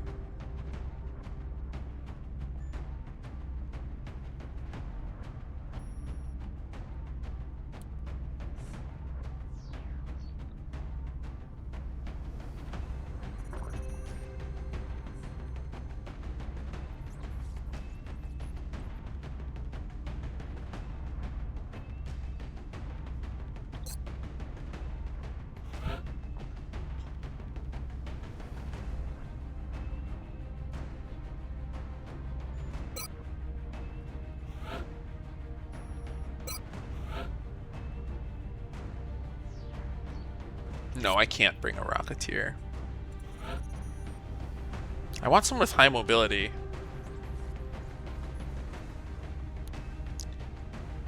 Yeah, probably him. Go hit and run.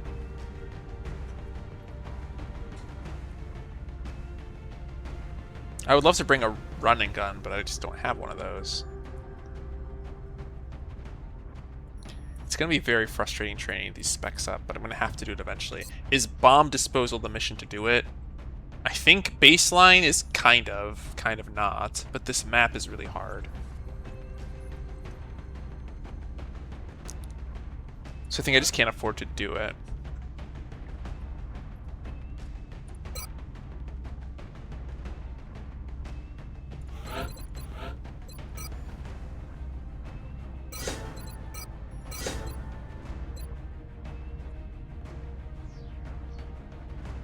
The question is, do I go Snapshot or Ranger? Because I saw people discussing this in Discord, and it seems like Snapshot actually makes a lot of sense. Early game, I guess I can respec him, because early game I'm like certain this is better. Yeah, I'll respec him later.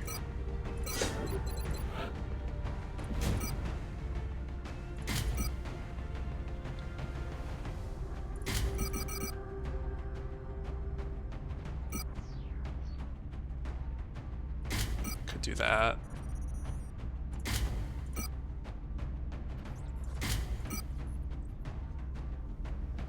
I'd rather not. Have one more mobility.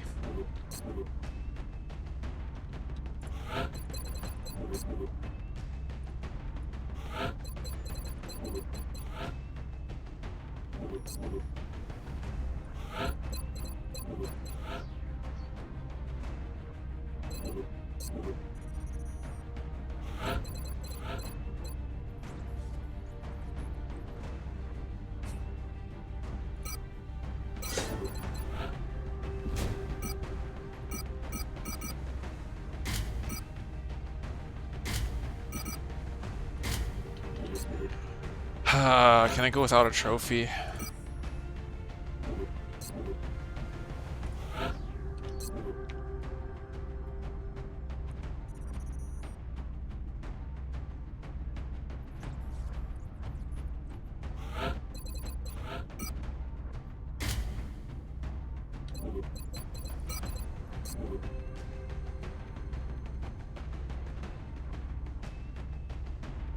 Probably.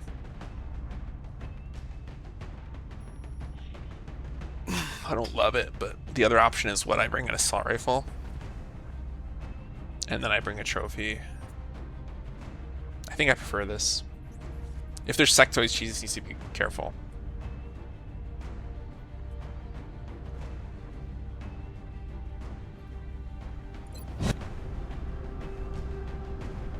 Strike one. We're heading to South Africa for this one.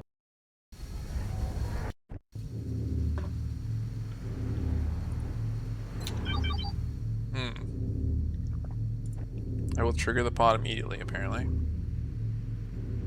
Objectives updated. Guess I'm okay with that.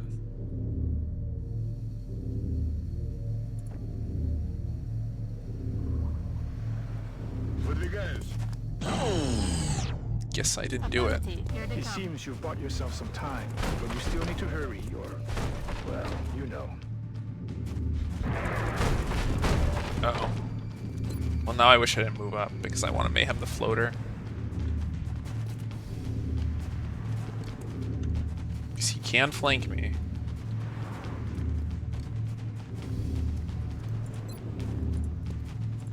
Is there any world where I can concuss this guy? I think there is one.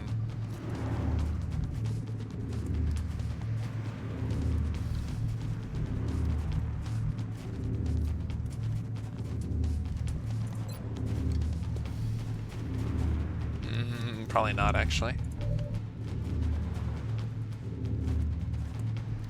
I think run back here. Yeah, we put Shiv here. We smoke everyone. We get upset when the Thin Man crows literally everyone, but we just accept it.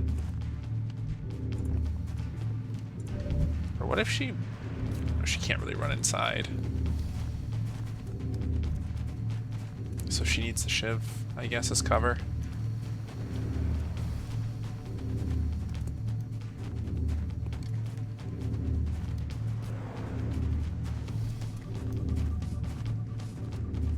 Oh, but she could use this.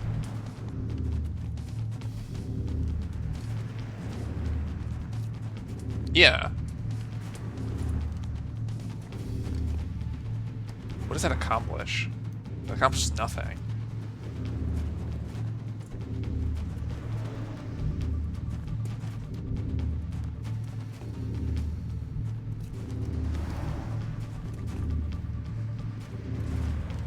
Oh, I guess also the Shiv can just drive here, and then I can still mayhem. I just don't get to save mayhem for that guy. I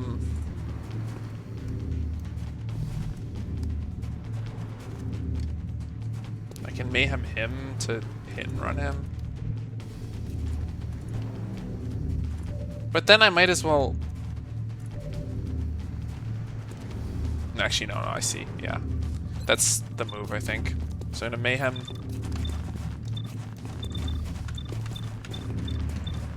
Oh, I can't even mayhem that sectoid, okay.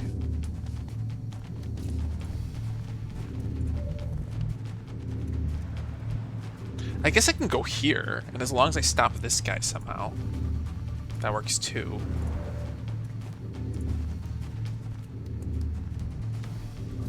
I can just... Wait, no, that doesn't work.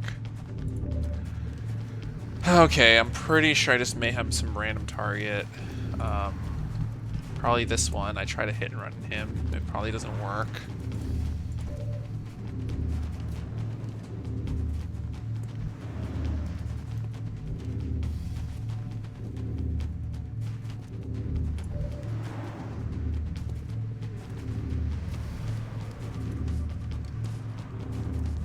Can I somehow kill this guy, though? Because if this guy can die, it solves a lot of my problems. It's possible. Affirmative. Scanner activé.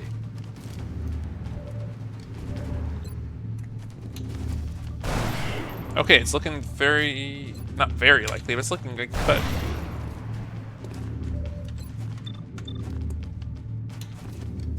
No, Orlov.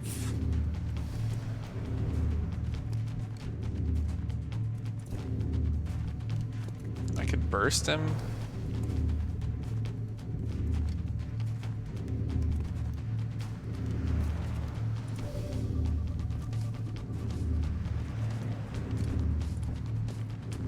This seems like such a waste of hit and run. He doesn't have any good move. If I burst... Actually, this is super likely to kill, though.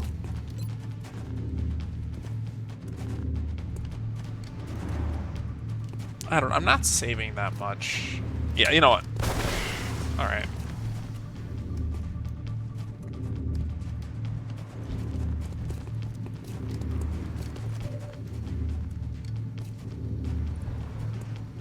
Aye, aye.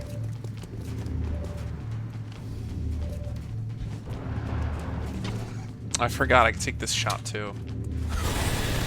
Great. Heading for that location.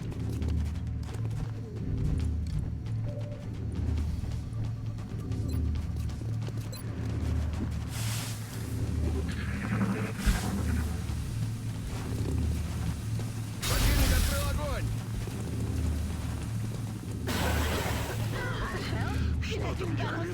Расстреливаю!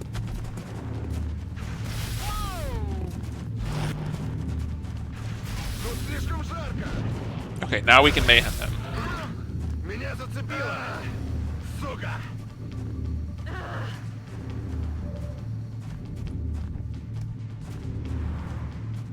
I mean, I might be able to one-shot this fuck. What's this Thin Man gonna do, though? I guess he can end up here.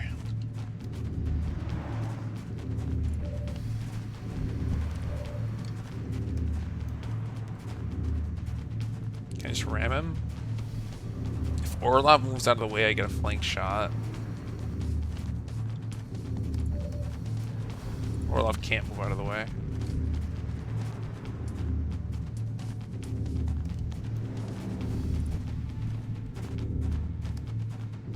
We can also just set up pincer here.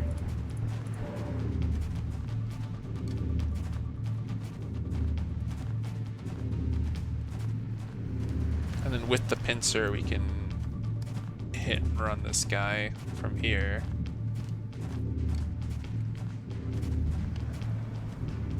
He might be insane enough to move up here, but I think I just pretend he won't.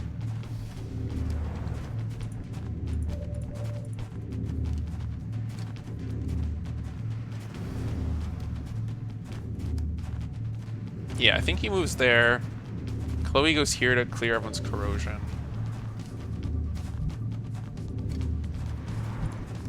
She then moves here to clear the Shiv's corrosion. And exposes herself to no flanks, actually. I was about to say she does, but no, she doesn't. Because he can go 1, 2, 3, 4, 5, 6, 7, 8, 9. Yeah, he can't reach there. Okay, so let me review. I'm going here. I'm taking shot. It should pincer. Because it pincers, I can kill him from point blank. I can then move here to press this button, I suppose.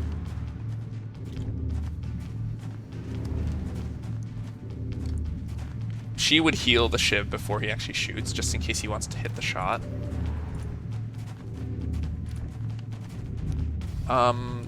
Probably should just like concuss this guy because he's a bit dangerous. I could also possibly... I wonder if from here I can like somehow concuss this guy to free Orlov. Otherwise I can move here and just heal him. And he'll probably get corroded again, but he'll also get shot, and so I think it's fine. Great, so that is everyone's move. Yeah, because she's gonna mayhem the floater, so cool. One.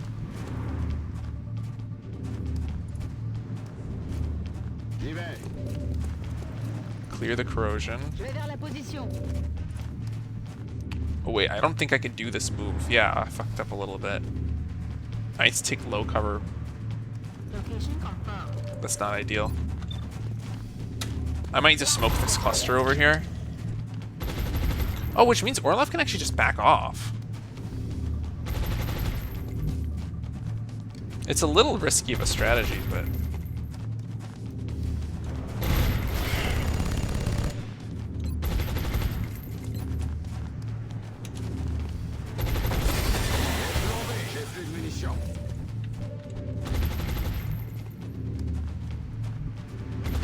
Yeah.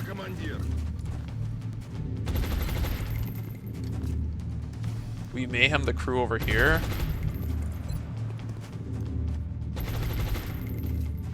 I don't know if concussing him is excessive because he's already suppressed, but I could also heal. That wastes 1 pip. I'm willing to waste 1 pip for action efficiency or economy.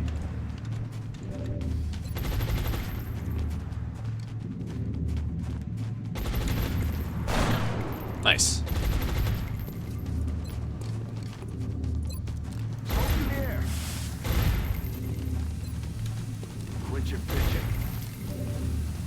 And instead of the move I planned before, I think he might go closer. 2, 3, 4, 5, 6, 7, 8, 9, 10, 11. Every thin man is accounted for. Oh, wait. This guy can flank here, can't he?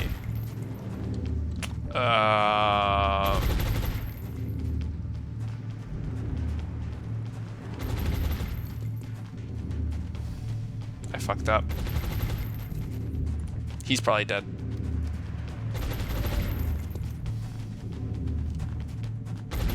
I needed this concussion on him. There's no way I can convince him not to go here, right? If I go here, it will convince him not to go there, but he'll go here instead.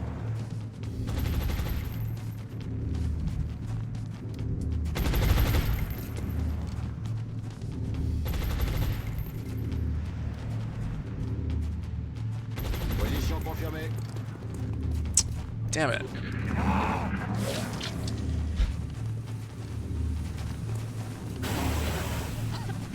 No, he didn't do it. Okay, cool.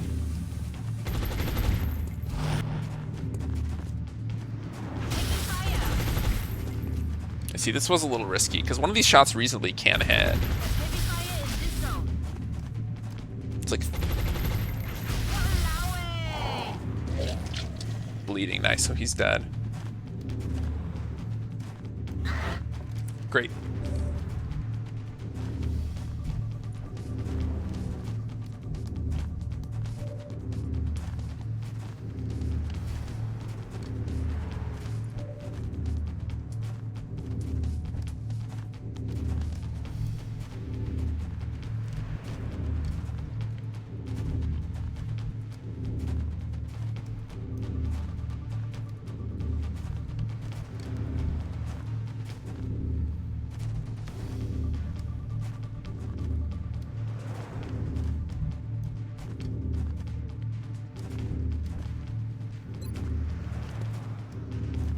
Okay, I can't cuss this guy, which is enough to control him, but I could also use that as a hit and run proc.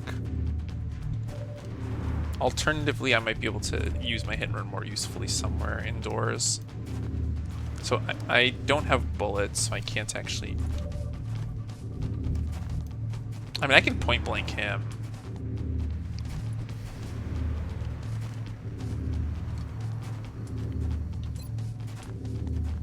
And maybe finish him off.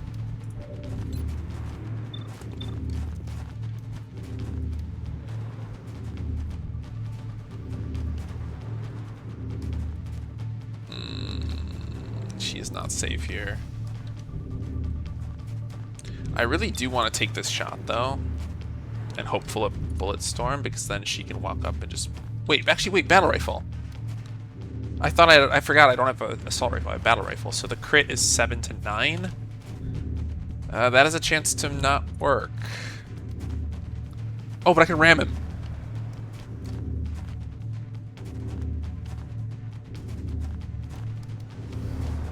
Okay.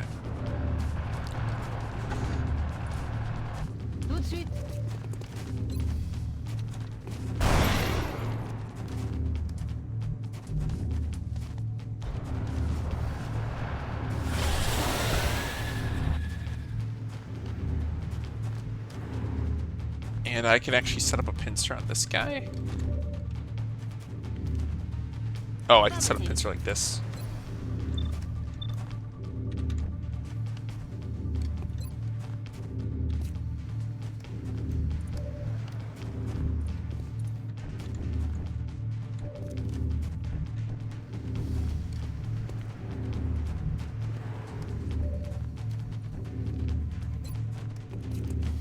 Oh, I lost vision of this guy.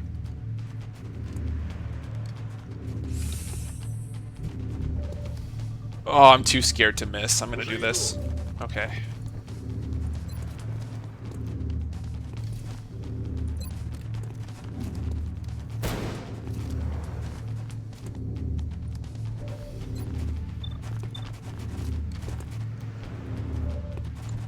We definitely want to fight indoors here.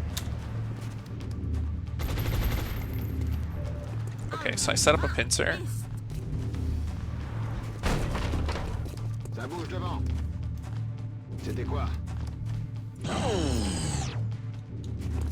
Good work. It'll buy us a little more time, but you still need to find that bomb.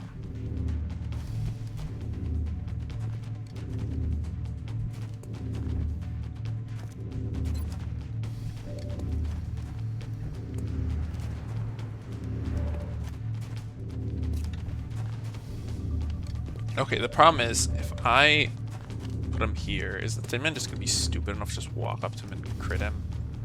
I don't think so, right? He's gonna go somewhere back there. I don't want to move here because it might reveal the next pod. I'm trying very hard to avoid that.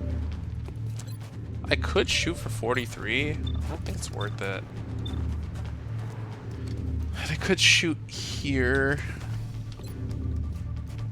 I think I'll steady.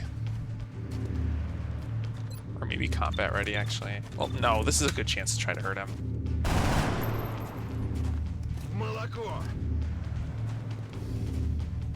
Yeah, we'll just...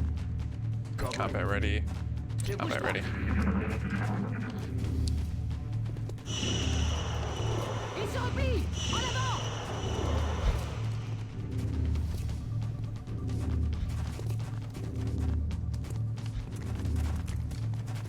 What are they doing? I've got a visual. Okay.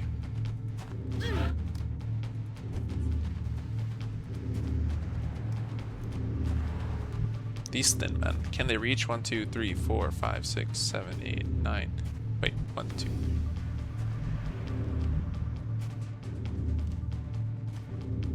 No.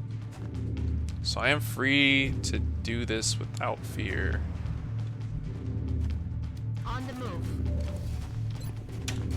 Suppress fire on target.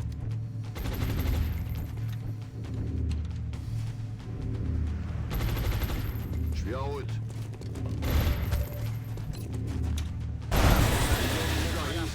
position.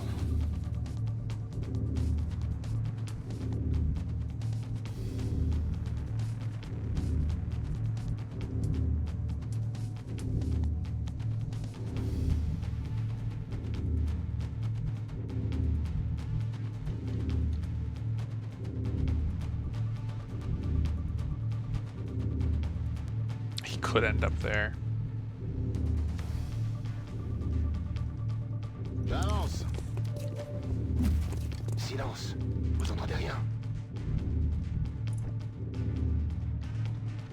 Yeah, I want to push up a bit with drone.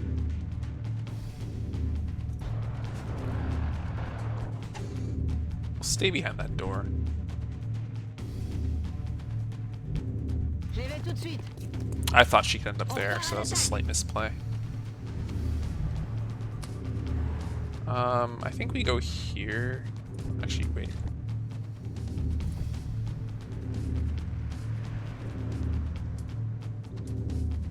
I don't think I can afford to heal corrosion at this point. I need to save the other heal in case someone more important needs to get uncorroded. Push in there. So Orlov can tank from outside. Wait a minute, what? Oh, he sprinted. That makes sense. That I didn't even consider. I should have looked at that. Yeah, this guy sprinted. Okay, so that was not a misplay. Are you bleeding? No. Okay. So, Shiv should be able to one-shot this guy, right? And if he one-shots him, that means that I can take that spot of cover and can probably see the Thin Man from there. I guess it's unclear that you can. There is a drone up here, so it's not quite safe to... Oh, I can do this, though, actually. Affirmative.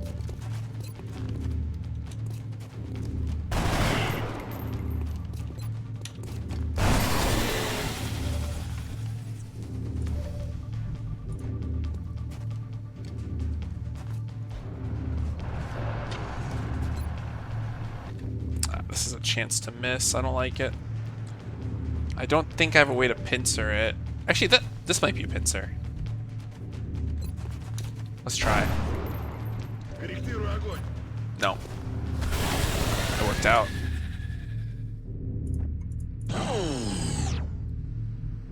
Good job, Strike One. That should buy us a few minutes. Moving out. Ready to engage. He might get flanked by a drone if I do that. Let's do this, because most likely if a drone can see Saito, she can also see Orlov now. Orders confirmed. On the move. Alright, we need to move somewhere safe to reload, and that's about it. This is most likely safe. Hey, vous avez rien entendu? J'ai rechargé.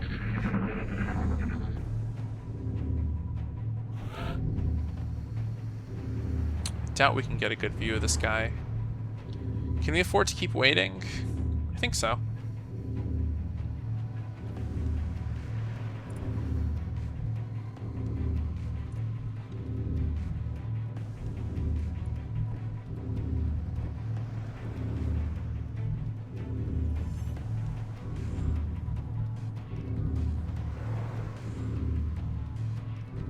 Понял. Время убивать. I'm moving.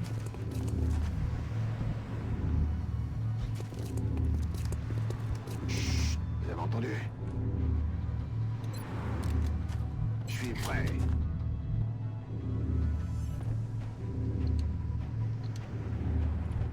J'avance.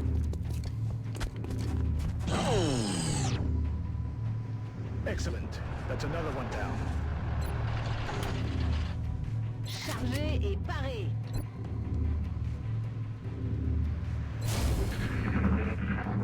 Chut. J'ai entendu du bruit. Il tourne autour de moi. Okay, cool. So I can mayhem this... Oh, there's still a Thin Man. I need to be a little careful.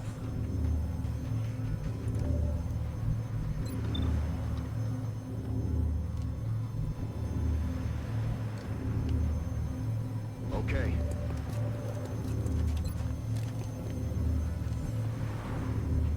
Affirmative.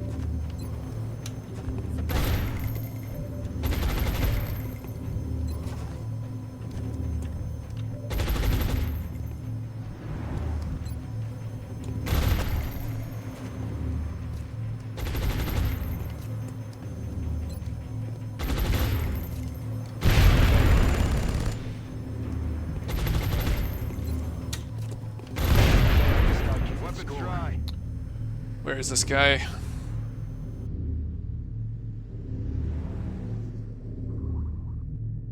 Tout de suite. Vous avez entendu? Just outside visual. Okay, we're safe. Поехали.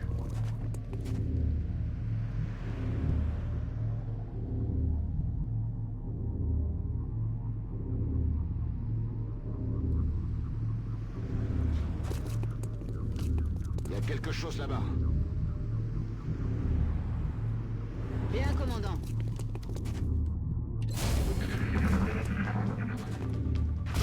I probably played that overly safe, but I just don't want to risk anything. 27, not very high. Je bouge.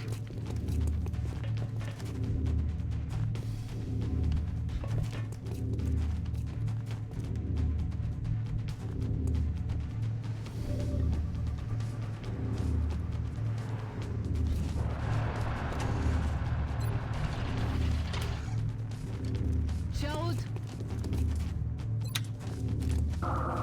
J'espère que ça aidera. On my way. Getting it done. Reloaded.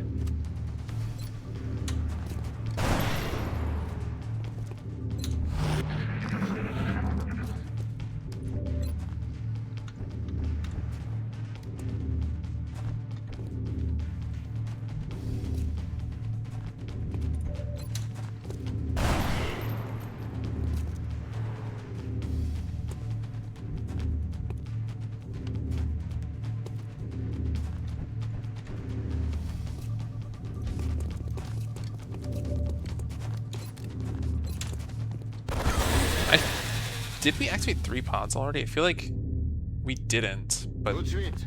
I'm confused because it feels like it should have been all the aliens. Yeah, so it is all the aliens. Okay. Orders confirmed. Moving out.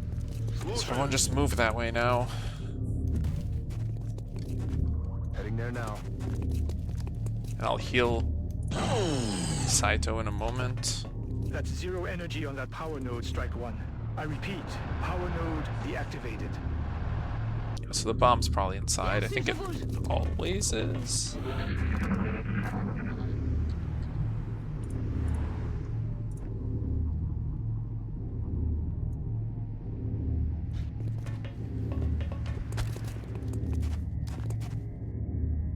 Yep.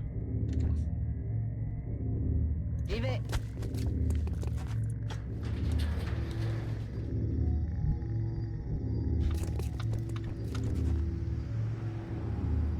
Do I still have a concussion? I think I do.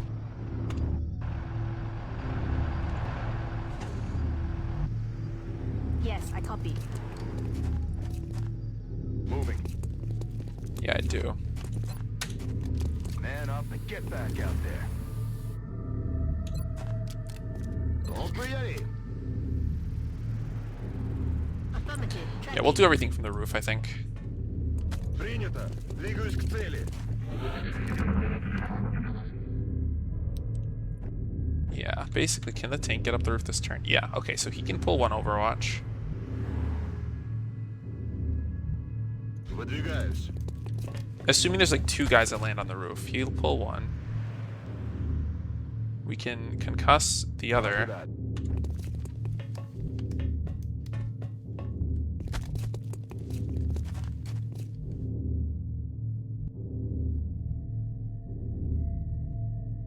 Keep him by the window so he can just drop down. Tiens ma position.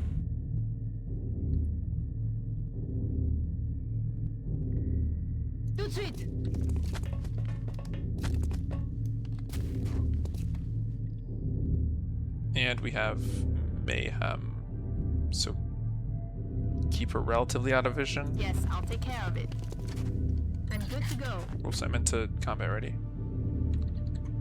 And since you have full health, be more exposed. Excellent work, Strike One. Wipe out any remaining aliens and come on home. We're receiving reports of heavy X-ray activity in that area. Enemy forces are likely closing on your location. Objective updated.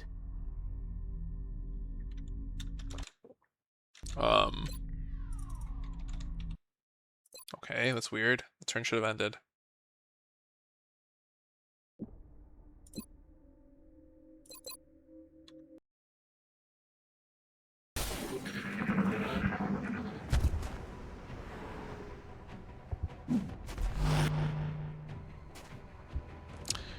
So there can be 3 drop-ins, that's not great. There can be 4. Okay, that's awful.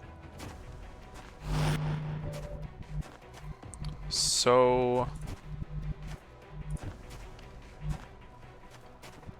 these 2 are flank shotting. I think everyone needs to run.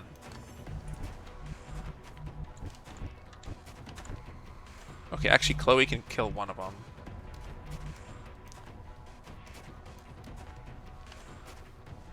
Okay, I can kill him.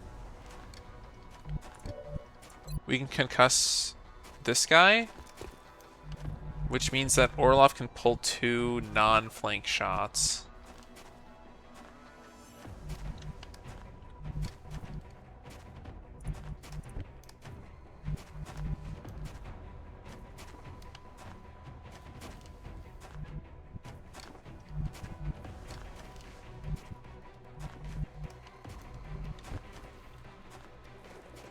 I mean, this is the only person she can kill, right? So this has to be the move I do.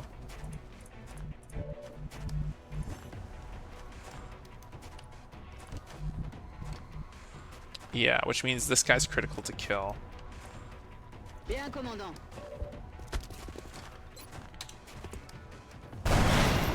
Ah, so close to being able to shoot someone else.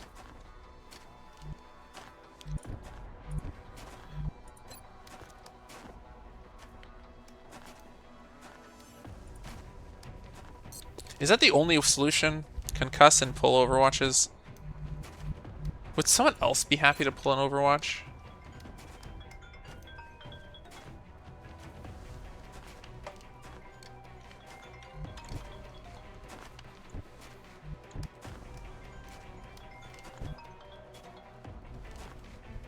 No, I think it's the only way. Yeah.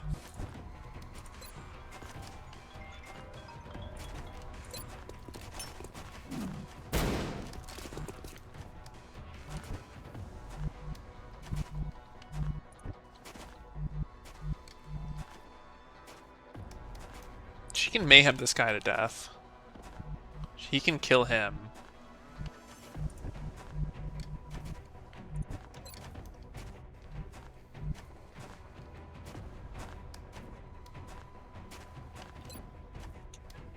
Looks like you found the bomb. Get over Oh, I there just found the and bomb, get to it. guys.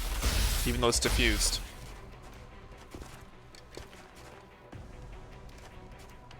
Нас обстреливают!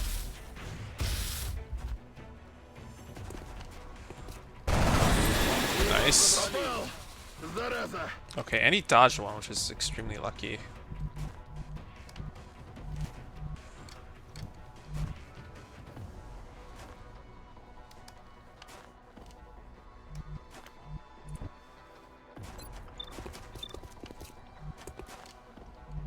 I am scared of mutual flanks here. I wonder if I should go for this kill with these 2. I think that makes sense.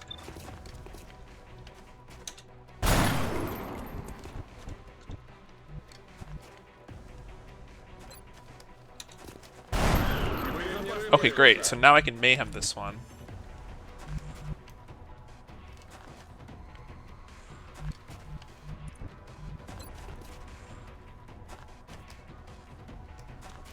If he lives, he dies.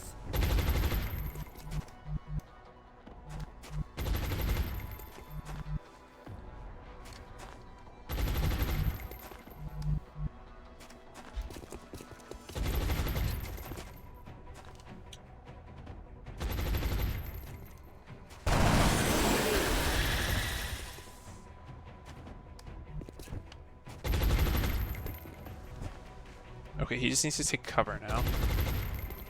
I wonder if I can incentivize a spit by putting a bunch of people close together. Like, I wonder if he's happy to take the shot because he crows more people.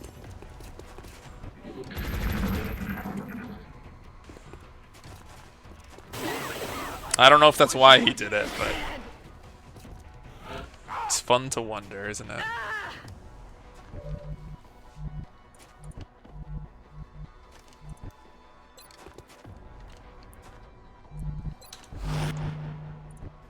He still can't reach.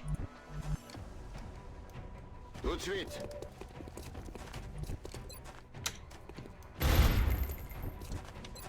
No hits. Well done, Strike One. I'm reading zeros on the bomb's energy signature. I kind of don't care. Cool.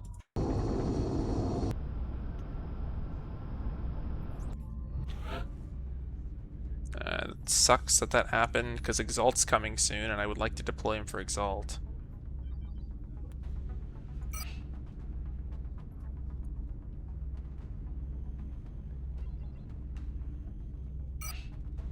Remember, we will be watching.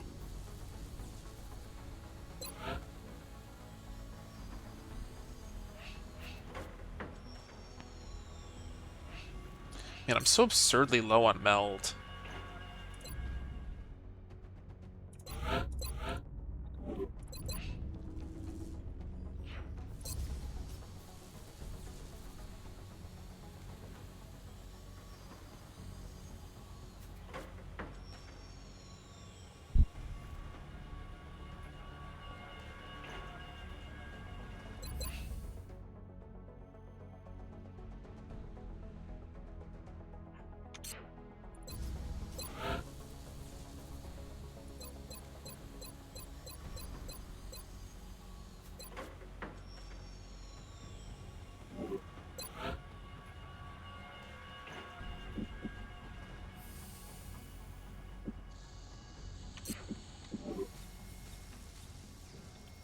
Take some brief notes.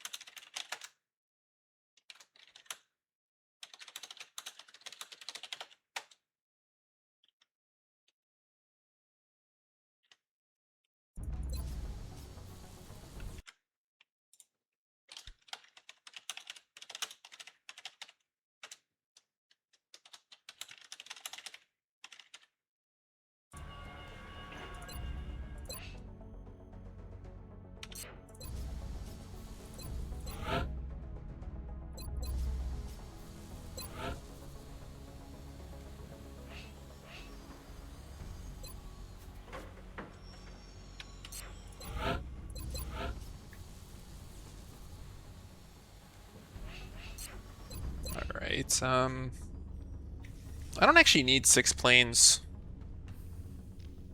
on this continent yet, so I'm actually gonna put 3 on NA. And we'll see if we just like run into... just happen to run into a UFO there. I'll move them to Asia.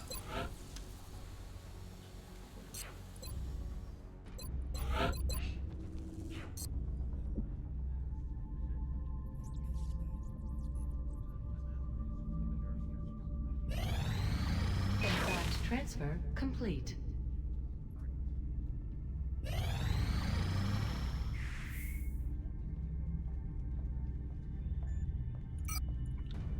I appreciate your efforts to support the research team, Commander. I've already put the new recruits to work in the lab.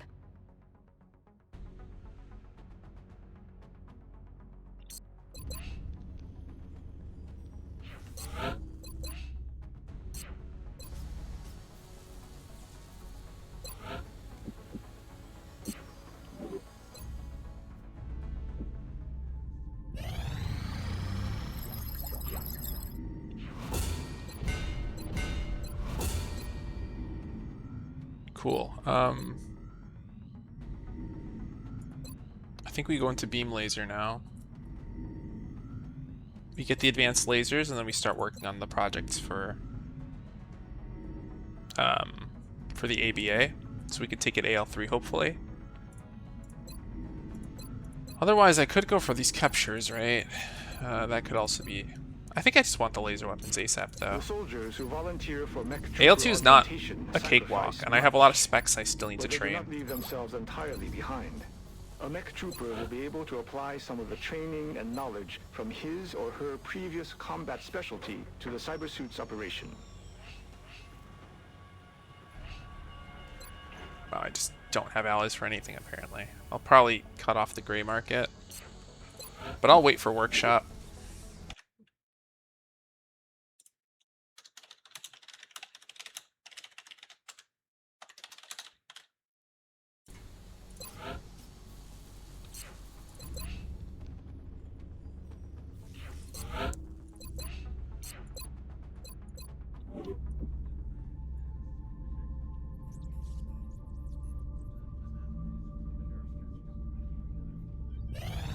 Contact detected. Scout.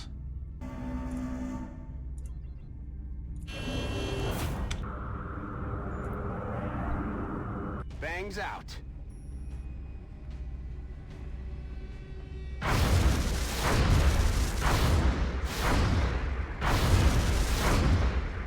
Disengaging. I disengaged a little fast. I misclicked. Should be fine. I might take extra damage because of it, though. Engaging bogey.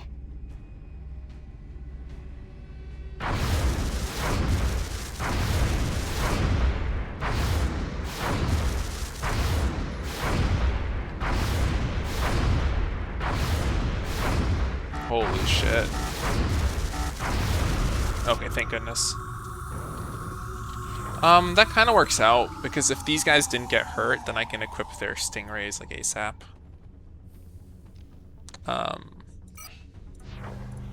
Let's put a harpoon on. Okay, yeah, I'm not going to play this mission. I will get a UFO power source from this, which is good, because I can finally... And hopefully a computer, so I can get this. But UFO power source lets me make the mech suit. So yeah, once this workshop's up, mech suit, Phoenix Cannon, Fist, maybe an alloy plating.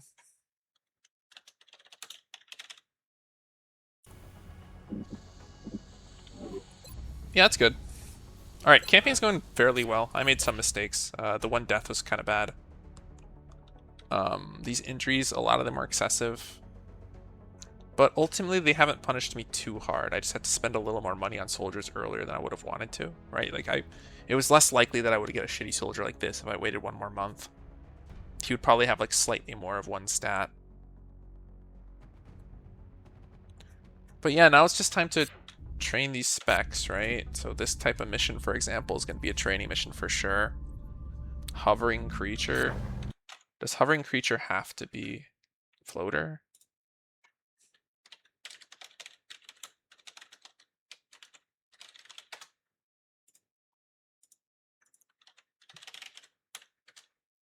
It has to be floater, yep. Cool, so we'll just take that on next time. It shouldn't be hard. So we can train a bunch of specs and we'll make some progress. Cool, thanks everyone for watching. I know it kind of stopped being a tutorial towards the end, but there isn't too much more to talk about at some point, so hopefully at least the first 2.5 hours or so were helpful. I'll see you all around.